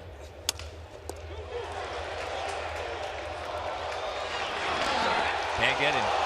Bad throw by Henderson. Well, Henderson didn't take his time, and you have to get 1 before you worry about 2, and this one, fortunately for him, stayed out of center field because that one was ticketed for an error. Nice play by Asdrubal Cabrera, trying to do everything he can to turn the double play, but after catching that throw, pulling himself way off the bag, he makes it closer than it should have been. So here's Brett Laurie. Brett 2 for 4, hard single, hard double. Picked up his 15th two-bagger back in the 7th inning.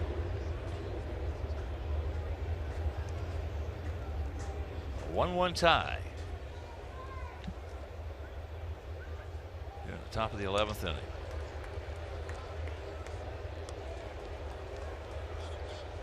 1-8-0 for us. Check that, 1-6-0 for us. 1-5-0 for them.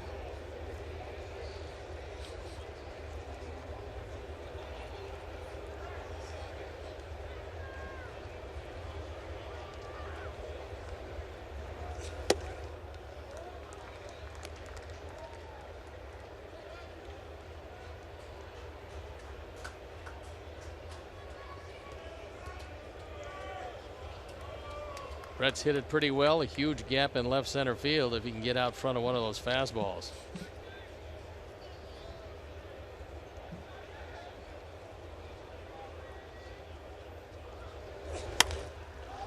Just underneath it. Just underneath it. Yeah. 2 down.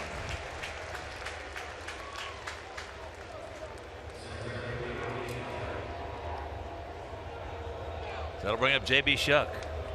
He's 1 for 3.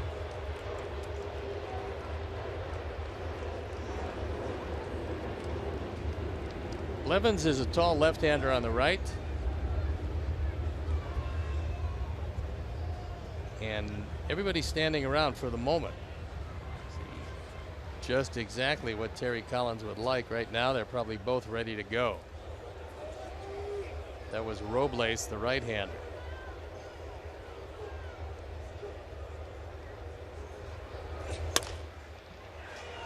And that's a can of corn in the left field. Now then cross go to the bottom of the 11th. Still tied.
Lagares is scheduled to lead it off. He'll be followed by Kelly and then Rivera, the catcher. Well, it's been Jennings, Putnam, Duke, Jones, and now David Robertson. And the bullpen, just as it was last night in 4 scoreless innings, has put together a pretty impressive string of scoreless innings. Jacob deGrom started for him, 7 innings, 1 run. That was a homer by Frasier. 5 hits, 2 walks, had 10 strikeouts. Frasier in close enough at third in case Lagares is thinking about bunting it. He is a good bunter. Outfield slightly to the right. They're spread out.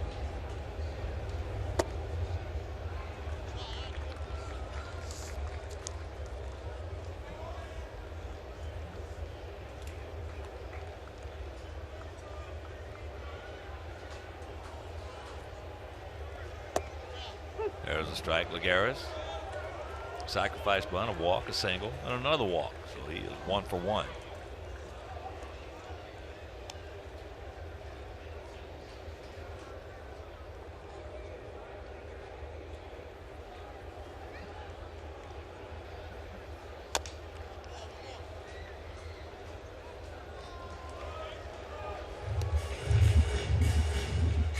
1-2 the count.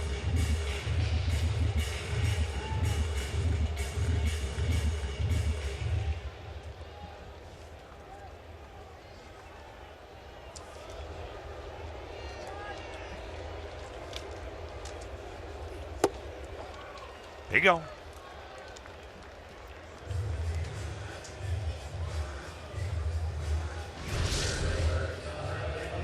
This is a good one. A fastball with good movement. Acts a bit like a cutter, moving away from the right-handers, and that one completely unhittable. Protege of Mariano Rivera, because every pitch he threw was a cutter of one sort or another. And there wasn't too many better.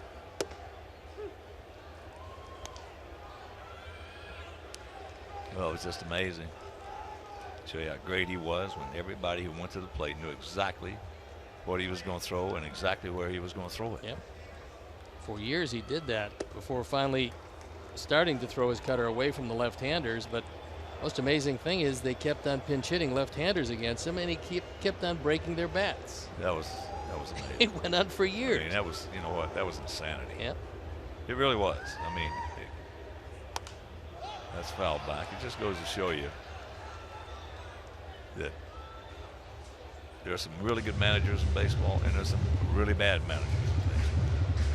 It just goes to show you there are some of them that are so tight you couldn't pull a greased tee out of there behind with a pair of pliers when it gets to be a close ball game, and all of a sudden here comes Mariano Rivera, and they won't make it. They won't go against the grain. I was going to say there's so many that manage by the book. Yeah, they won't go against the grain. And managing by the book at times not going to get the job done. There's a lot of left-handed, so-called left-handed specialists that can't get out left-hand hitters. But until they find that out somewhere deep into their respective careers, they put up, you know, every time a left-hander comes up, you put in your left-handed specialist, and they have a hard time.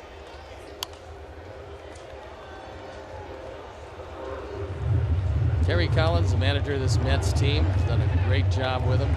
Yes, he has. Much different manager than he's been during the course of his career. He was so high-strung early, so excitable all the time, and now he sits back, lets the game come to him. Nice. Good feed. Yes. That was a good solid play on both ends as Jose ranging to his right, able to cut it off, and David Robertson hustling over there to get the throw. 2 down. Yeah, Terry's done a terrific job with this ball club.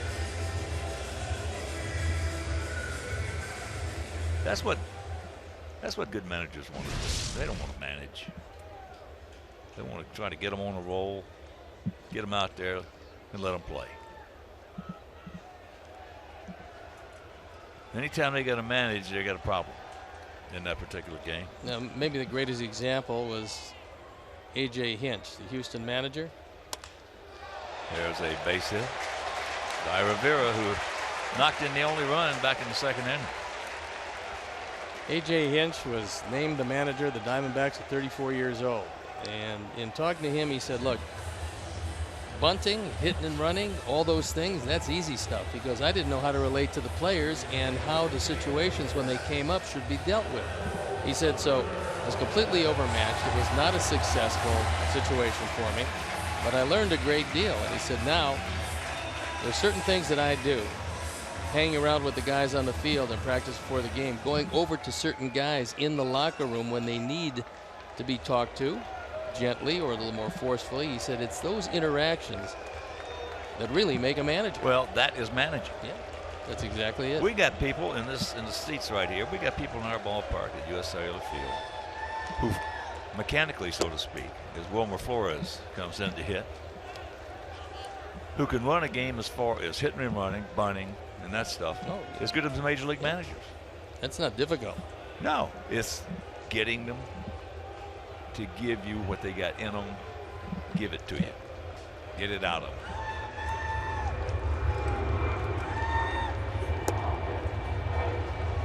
I told you, one of the best examples of that I've seen lately. Well, There are a lot, as a matter of fact. But Mike Scioscia, Chris Sale was pitching against the Angels. Josh Hamilton, he told Josh before the game, he says, Josh, he said, there's not a left-handed hitter in the American League that has a hit off Chris Sale yet. He said, what? He said, there's not a left-handed hitter in the American League that's had a hit off Chris Sale yet. He said, well, I'll take care of that today. He struck out his first 2 times up, or his first time up, and then the next 2 times up got base hits. I remember that game. That's managing.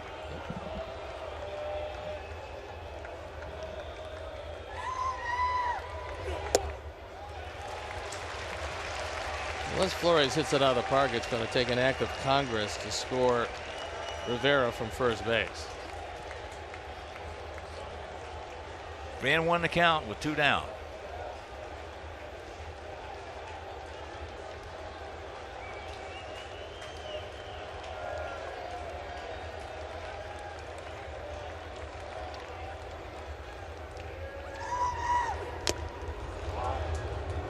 Now he'll have the added advantage of running with the pitch.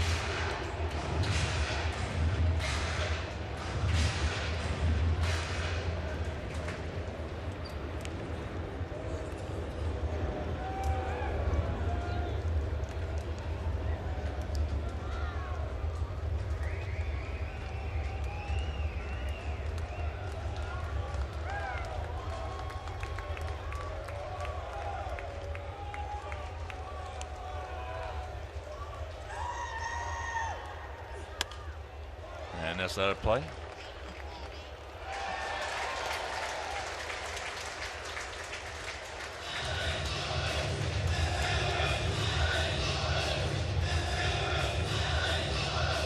Flores was a shortstop, now getting some play when he gets play at either first or third.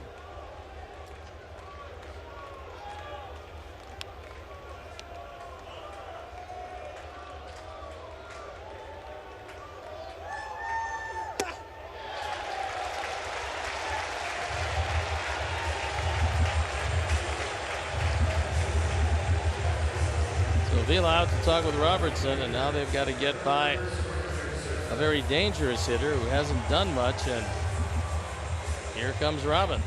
11 walks our guys have issued today.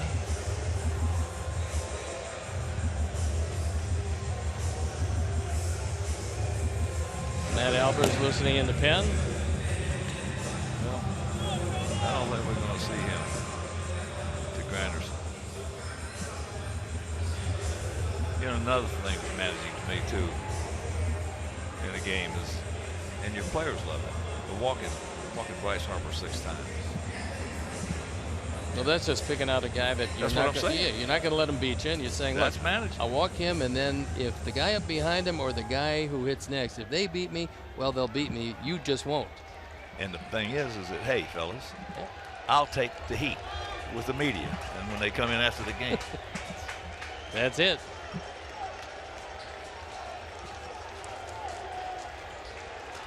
So, 2 on, 2 out.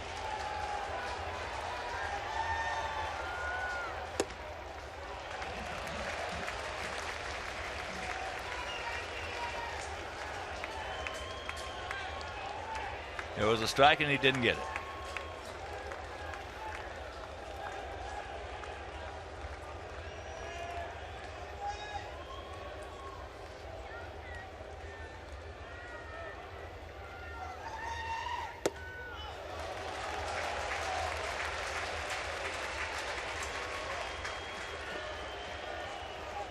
It does Rubel Cabrera in the on-deck circle. Granderson keeps it alive without ending it.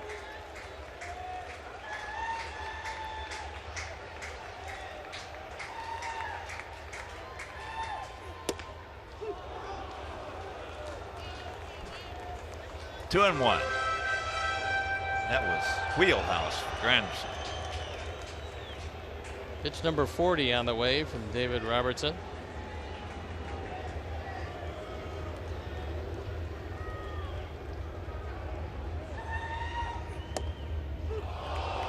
And we catch a break there. There's a break. Evens up the count. This ball is well off the outside corner. But Avila set up out there and somehow eased it back, so Got the call from Jerry Davis. 2 on, 2 out, and the 2-2 pitch.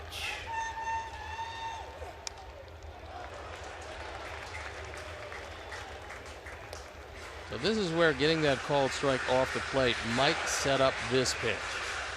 David wants to go back out there again. Granderson, realizing that one has been called, might just have to expand that zone.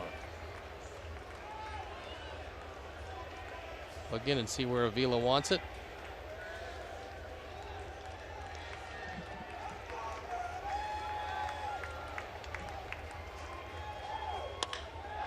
High into center field. We got a man there. And that'll retire the side. We are into the 12th. Still tied at 1.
We move to the top of the 12th inning. And Henderson is taken down. And there you take a look at the man we've seen in this series, Hansel Robles. He's 0-3. His ERA 3.5. And he had some problems in last night's game. He went 2/3 of an inning, gave up 3 runs on 1 hit with 2 walks. He could be the right man in the right spot as far as the Sox are concerned.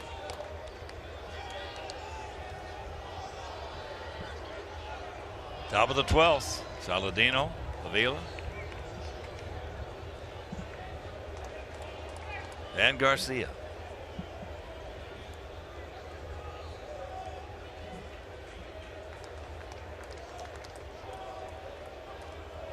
Saladino 0 for 4.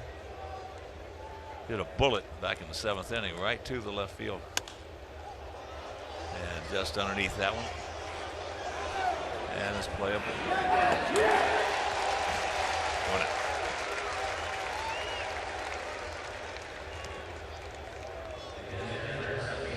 That fastball inside just a touch too much.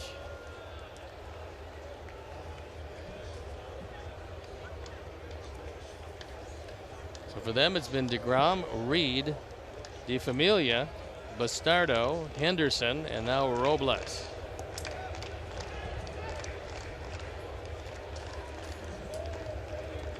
Each side has used 6 pitchers. So here's Avila. 2 for 4, 2 solid singles.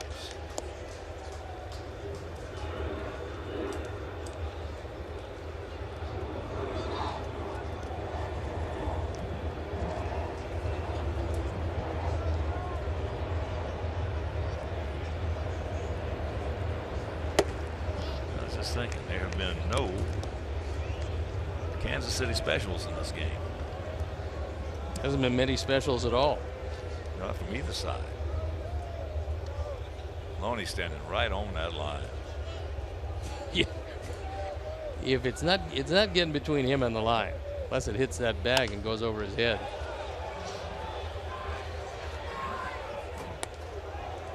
So they know that all things being equal, Alex has always been a dead pull hitter. That's why they're shifting, but you very rarely see a first baseman that close unless a double can beat you, or at least lead to the go-ahead run.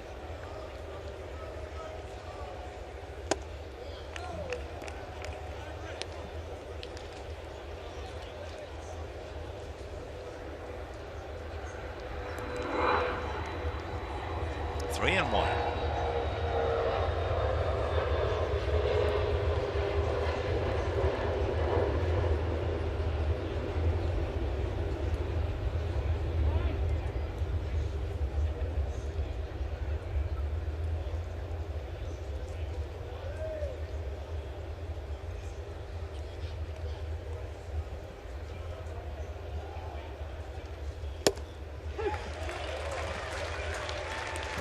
Borderline went Robles' way.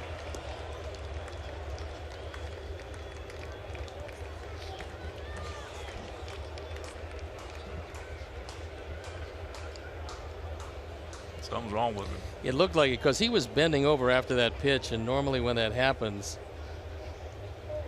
you got a problem.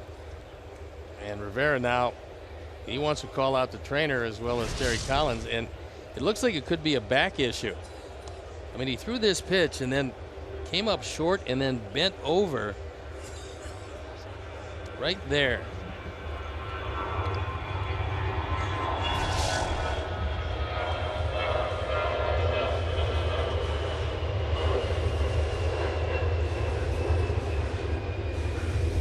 Let him take a couple of pitches and see if it grabs him again.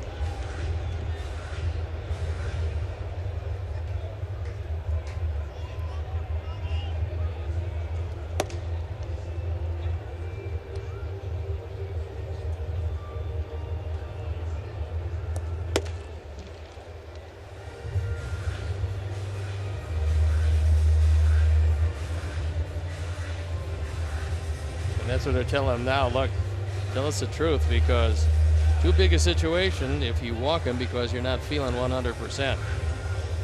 And they're going to go to the pen. So he did tell him that something was bothering him. Jerry Blevins, who had been throwing, coming in the game. So as he strolls in, he gets as many pitches as he wants to loosen up. We'll step out and be back after these messages.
Miller Lite, the original light Pilsner. Cheers, it's Miller time.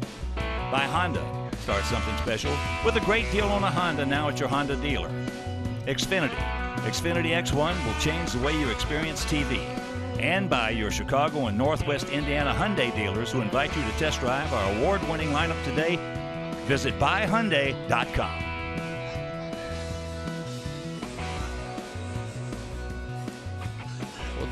Jerry Blevins came most of the way into the mound, and then Terry Collins decided that he really didn't want him, apparently, and Logan Verrett comes in.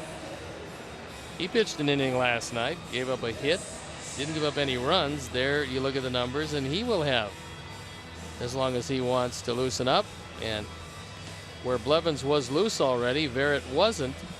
So he's going to take some throws from the back of the mound, try to get his arm loose. He's going to inherit a full count to Alex Avila. If he does walk him, it's going to be charged to Robles, who has departed this one.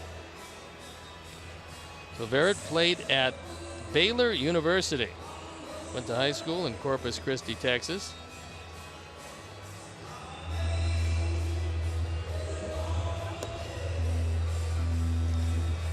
Lots of relievers in this one, and they didn't expect Robles to come in, face one hitter and part of another before departing with what appeared to be, at least, a back issue.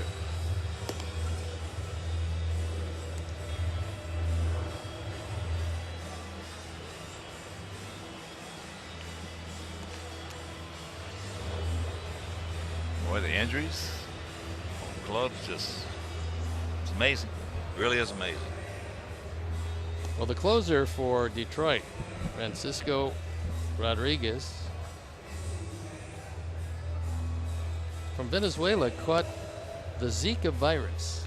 And he was talking about it and the effects it has on him and how it somewhat differs from the flu. But he was saying that it just absolutely exhausts you. And you know, talking about the fact that you pretty much know it when you have it, because the symptoms are a bit different than the flu and a lot more violent than the flu, and also lasts a lot longer.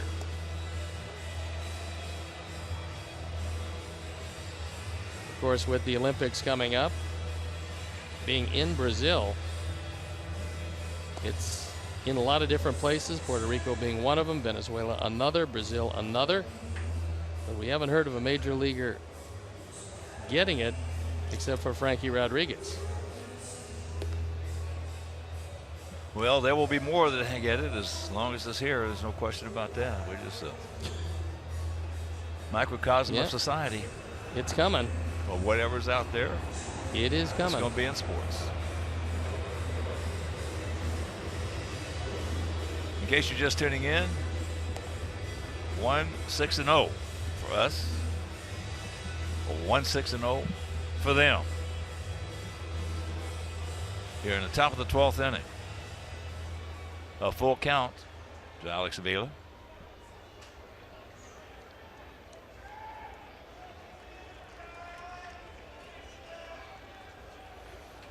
So Logan Verrett.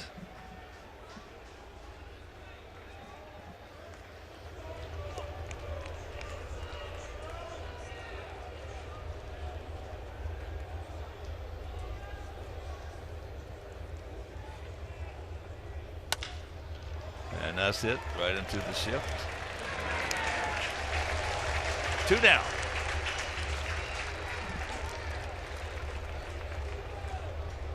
So now Kelly will move back over to third base. And here's Avi.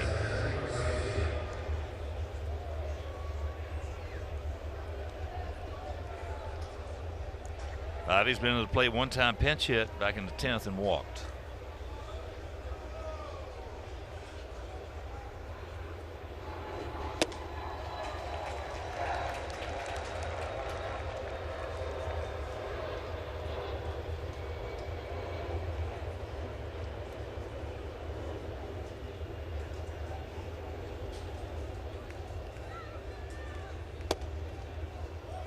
That's outside for a 1-1 count.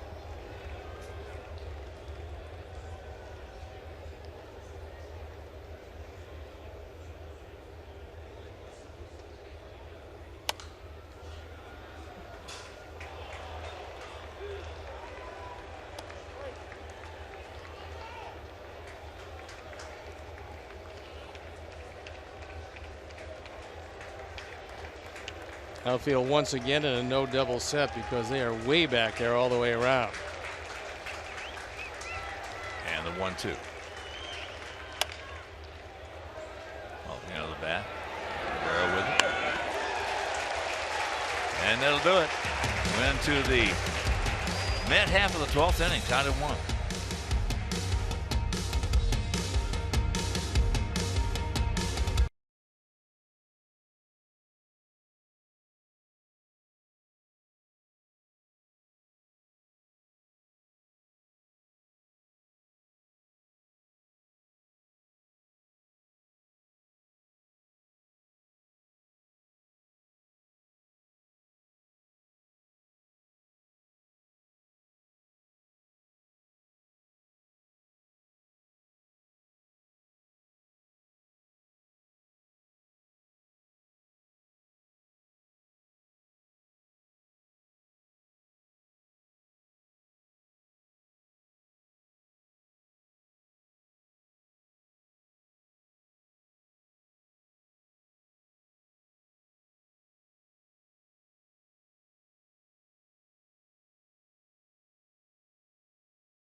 Sox pitcher of the day, Matt Albers, as he comes into this 1-1 game.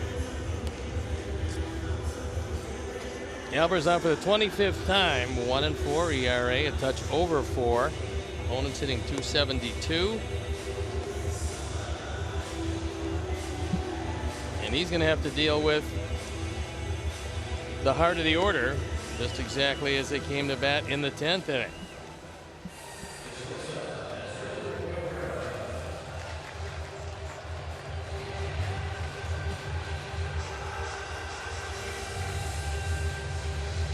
There's Cabrera. He's 1 for 4 with a single, a hard single, and a walk.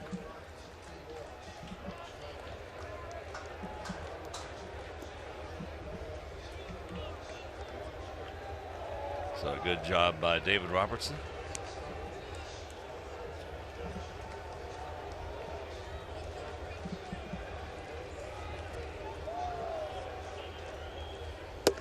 First pitch strike.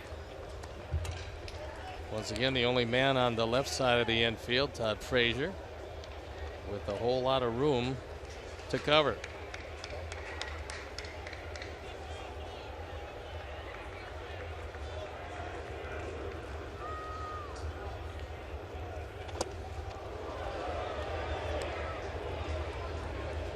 He was thinking about it. It's not a bad idea. There's nobody home if you can just get the ball on the grass. It's a terrific idea in a close ball game, especially when you're in the bottom of the 12th. Or drag it and take it right with you. Just get it past the pitcher and you got a base hit. 1-2 the count. Bird didn't like that call, but it had a good piece of the inside corner. It was a good call and a good pitch.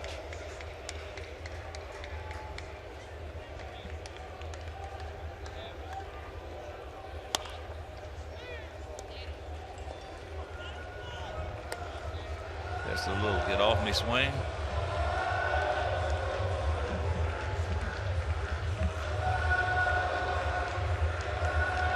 This is the rubber match of the 3-game set. They won the opener 1-0. Home run by Neil Walker.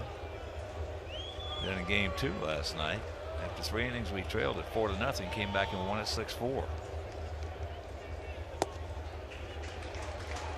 2-2.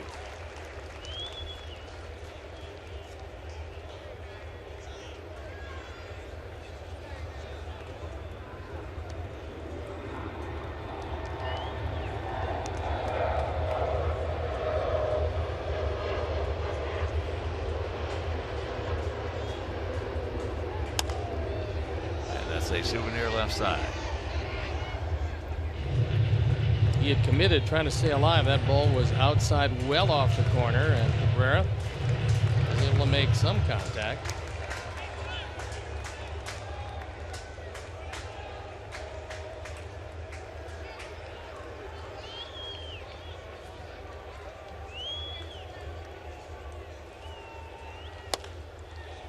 That's hit hard.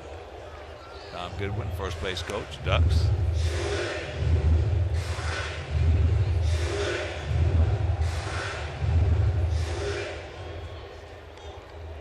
And he just made himself a new friend.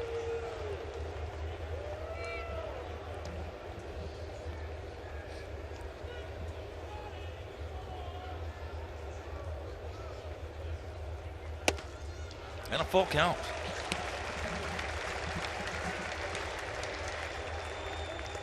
We've had, if you're just joining us, 11 walks by our staff today. Gonzalez will 5-4 of those 5 in 5 innings of work with a leadoff hitter.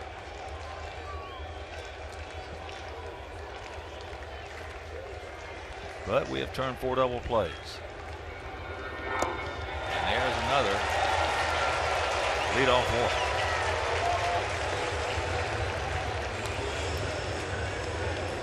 The amount of walks issued today, somewhat remarkable that only 1 run has been scored.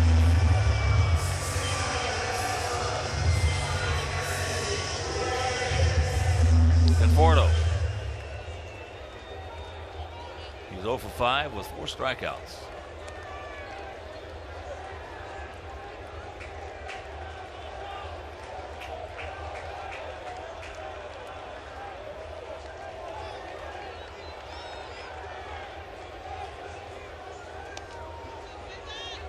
Decent lead by Asbrook.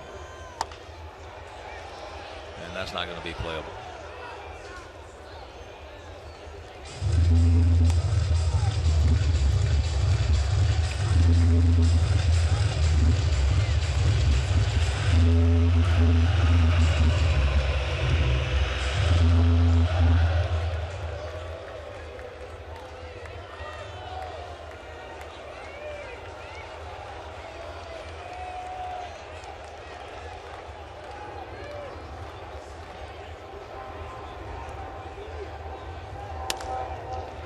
Oh, nice pick. Beautiful play started by Todd Frasier. Mercy. 2 down. All of that room on the left side, and Conforto hits it right at the only man on the left side. Good pick. Good solid throw as Saladino comes across the bag on yet another 5-6-3. 5 double plays. And here's Walker. He's 1 for 3 with 2 walks. He hit the daylights out of one of them to a 4-6-3 double play earlier. He was going to bunt it. Curtis Granderson hit into a 5-6-3 double play in the 5th inning. It's rare enough to see that once, let alone twice in the same game. And that came after a leadoff walk.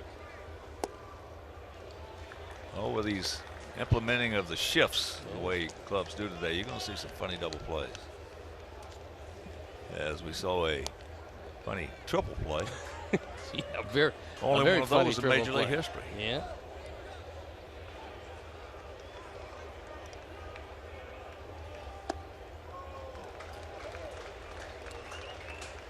Two and 1.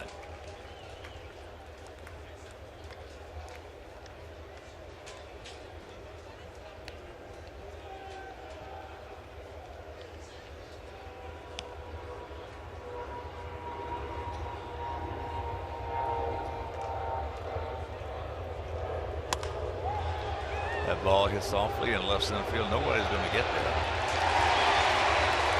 So now that beautiful play by Frasier looms larger. Walker hit that one off the end of the bat. He's been on base 4 times. Only been retired once.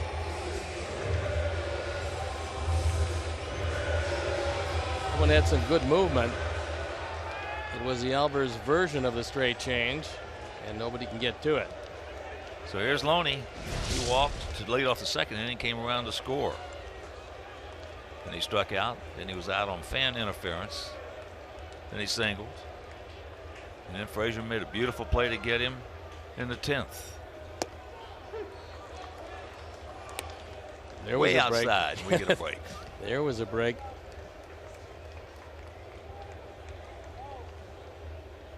Well, it might be getting to that high enough or low enough time.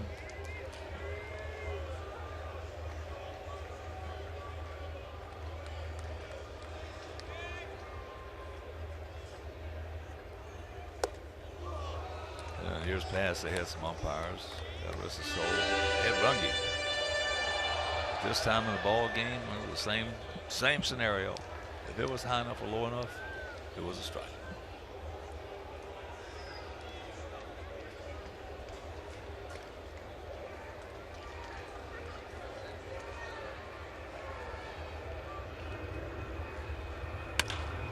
Ball hit hard. And that'll retire the side. So a great play by Frasier. And we'll go to the 13th.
In a 1-1 tie. Well, Jerry Davis has only looked at 396 pitches today. Sox have thrown 211. Mets have thrown 185.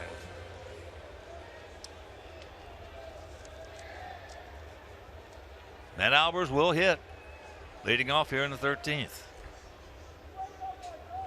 Well, the old pitcher's philosophy about swing hard in case you hit something.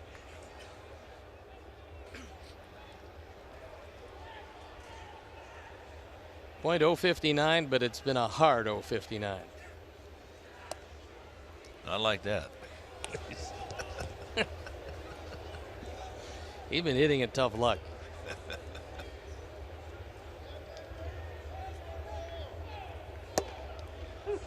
1-1. Well, Robin may have told him, look, man, look, let's go up there and keep taking you till you strike out or you walk. It's not a bad idea.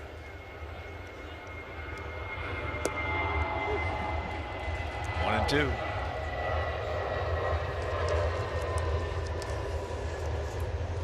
You'd have to think that coming into the ball game today, Matt Albers thought the last thing he would have to do is hit. Hey, you got a piece of it. He did.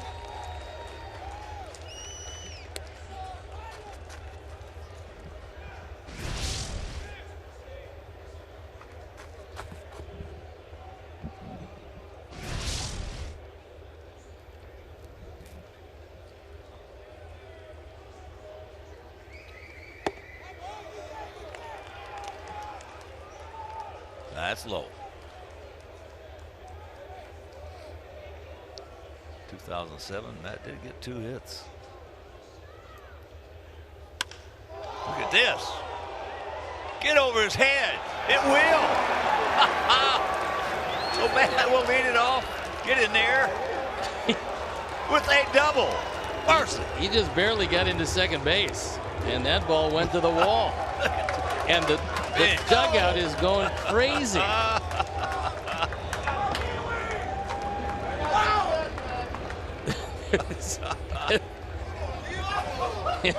Even Robin with a smile on his face. Meanwhile, that represents a go-ahead run. How about Matt Albers? Got a fastball right down the middle and juiced it over the head of a very good center fielder. Lagares, even though he's playing that way, he can't catch up to it. So here's Abreu. Jose's had a tough day. 0 for 4 with 3 strikeouts. And the ball gets away, so Matt into third. That was going to bring the infield in at all 4 positions, so a really nice situation to hit for Abreu. So that is indeed the wildest of pitches.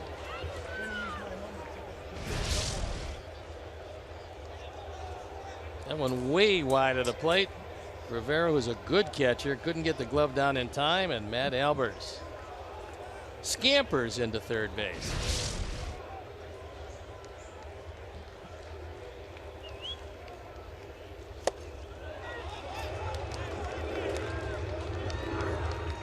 Not too hard, Jose.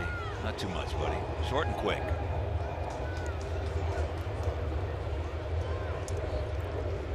They got second and short halfway.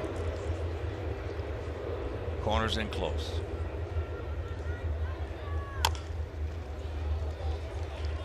And 1-2 the count.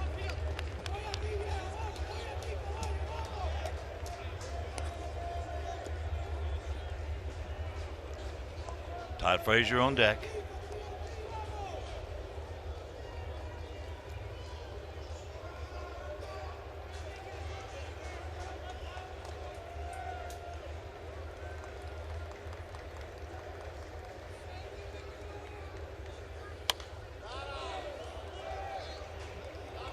Almost he didn't, but it almost looked like he tried to jam himself on that one just to make some contact. Well, I tell you what, I feel exactly where he's at. It's not a good feeling. No, but one hit can turn everything around. That's right. Sometimes it's a little Kansas City special out there.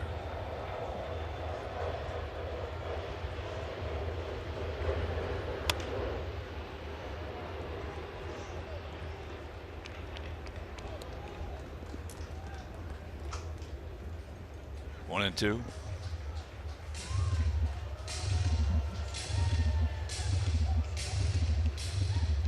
One thing I think you can be assured of is that this won't be the contact play.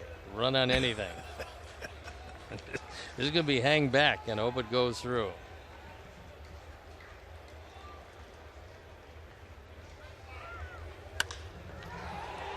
That's then to center field. That should get the job done. Here he comes. He'll throw it way off the mark, and the Sox lead it 2-1. Yes! That's a good at bat right there for Abreu. Fought off some tough pitches. And Matt Albers is being mobbed in the dugout. How about that? Double wild pitch sacrifice fly, RBI number 28, and a 2-1 lead. So now Matt has to spend the rest of this half inning getting his breath back and getting ready to try to nail it down. He did not go.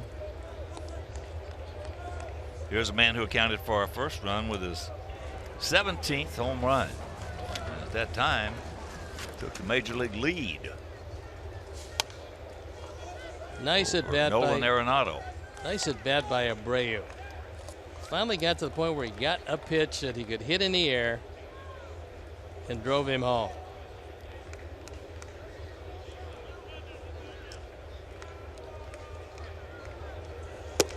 You can see by the swings he was taking, that was just a don't strike out posture at the plate.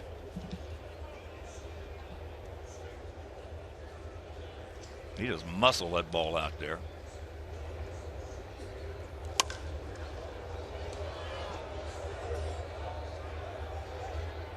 Terrific at bat for Abreu.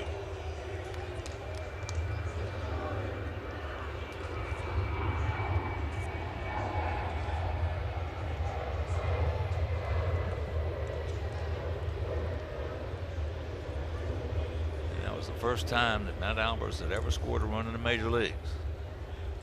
Watch out.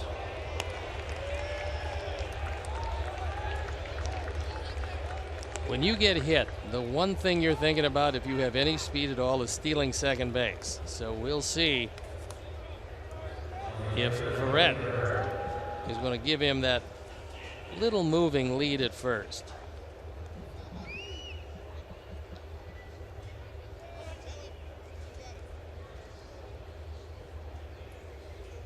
Knock him off that mound, Melky.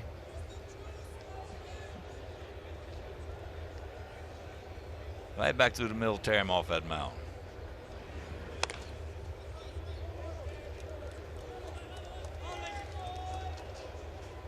Melky 0 for 5. He's due.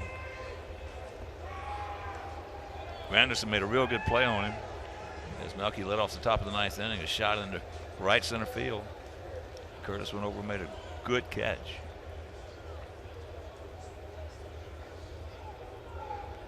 He was going to go right there. He was trying. He was taking that walking lead, and Verrett went to Loney to stop him.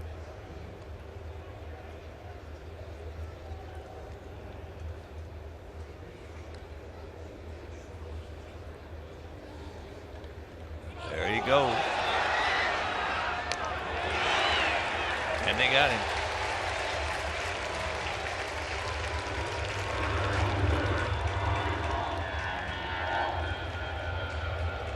Trying to get, he did. He got a Lance Johnson jump. Yeah, except Verrett handled it well.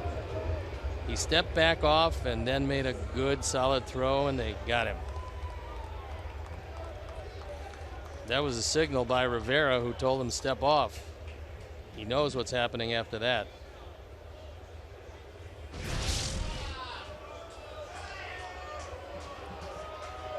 Robin wants to have a look at that to see if maybe he got in before the tag.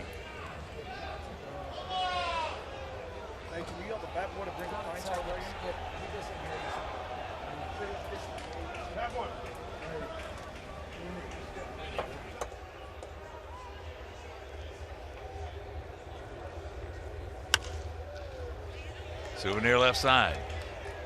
0-2 the count with 2 down, 1 in here in the top of the 13th. 2-7-0 for us, 1-7-0 for them.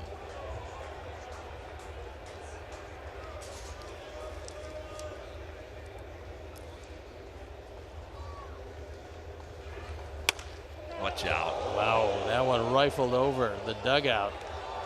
And hopefully everybody's okay.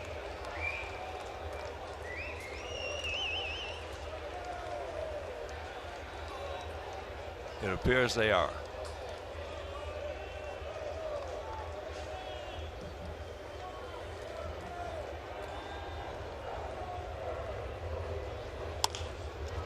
Right side. And that'll do it. But not before. Matt Albers leading off the top of the 13th doubles. And then comes around to score.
1 Sox lead. So now Matt has to regroup. Not used to running the bases, as that first major league run scored would attest to. He's got to deal with the bottom part of the order. Well, you know what was going through his mind when he tagged up and started running. Yeah, I hope it's deep enough. Will I ever get there? So here is Juan Lagares.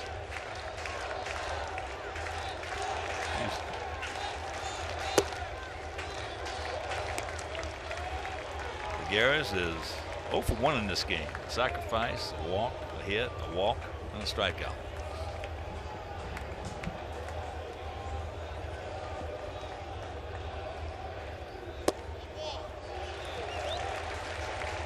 Two and 0.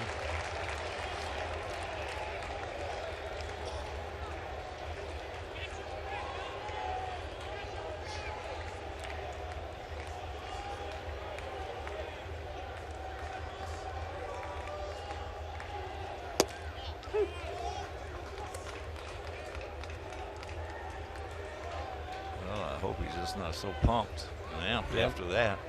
That's it. Throwing too hard, so that sinker straightens out. Got to settle down, and this is a guy with pretty decent speed, so you want to keep him off at the top. Chopper 2 hopper. And the lead man down.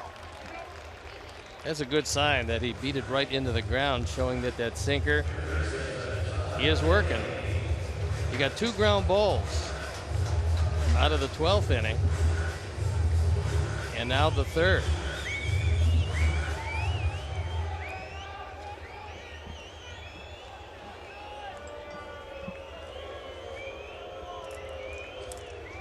So here is Ty Kelly. 0 for 4. Takes first pitch strike. Sox just joining us. Turned 5 double plays in this game. 1 in the 1st, 1 in the 4th, 1 in the 5th, 1 in the 8th, and 1 in the 12th to negate and offset those 12 walks that we have issued.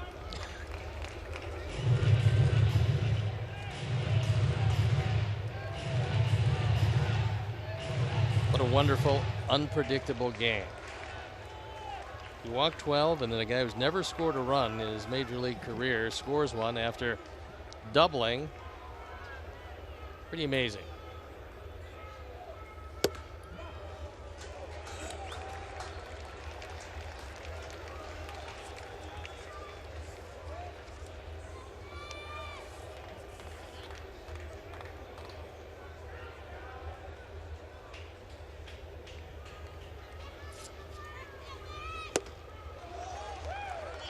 Count evens at 2.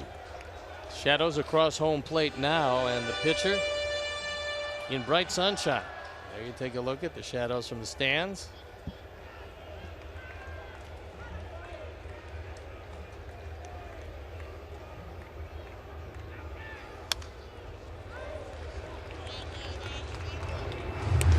That one at 94.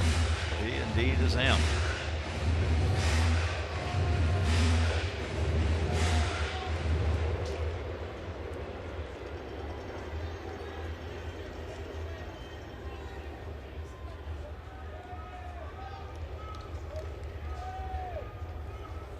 Yes, he did. 2 down. I'm not thinking the visibility is all that good, as Kelly looks at one out of the zone but cannot check his swing.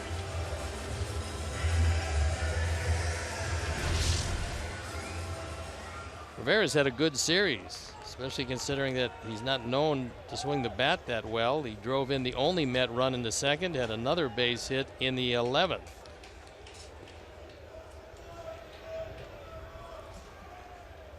So here's the catcher, Rivera, and there is strike 1.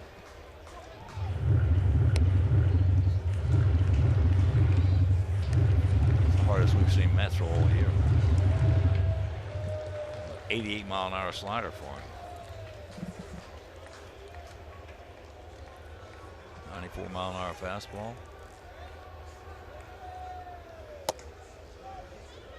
And just off the outside corner.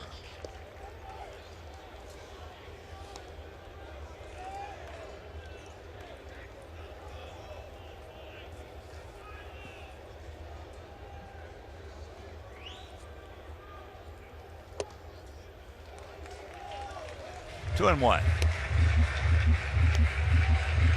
2 balls, 1 strike, 2 out. Here at the bottom of the 13th. Attaboy, reboot.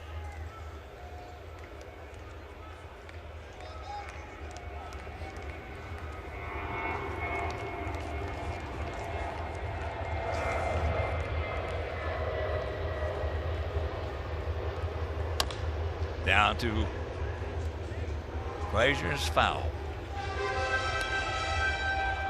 Kevin Plawecki, one of the catchers on his team in the on-deck circle.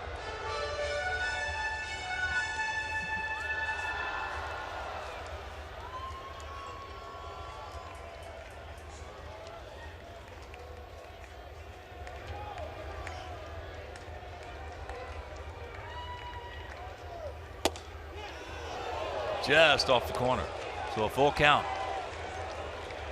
That leaned back and got something extra there. That was at 95. There's a look at Plawecki.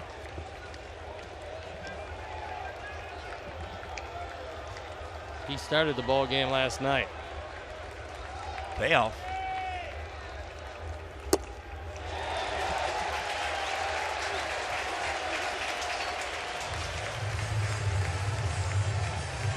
"13 walks.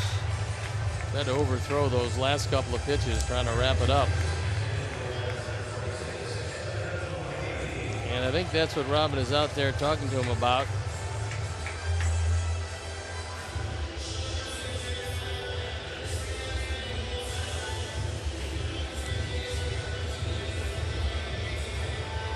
The whole infield on the mound.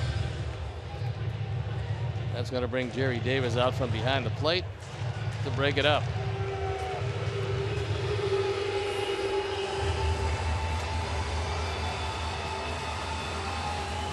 Plawecki hitting an even 200, the first time he's had the opportunity to pinch hit this year. At Perk, loosening in the pen.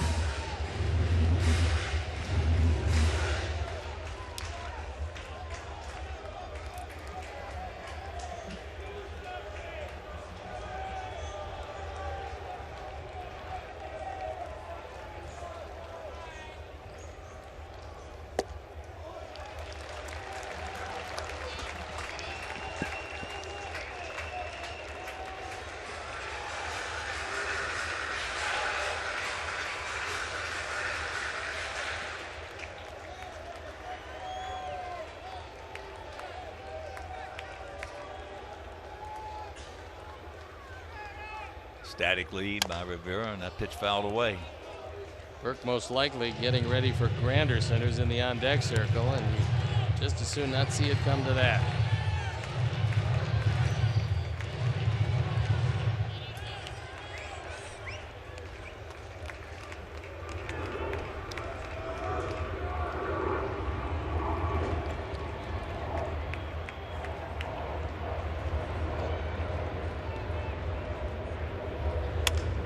Down to Frasier, and this ball game is over.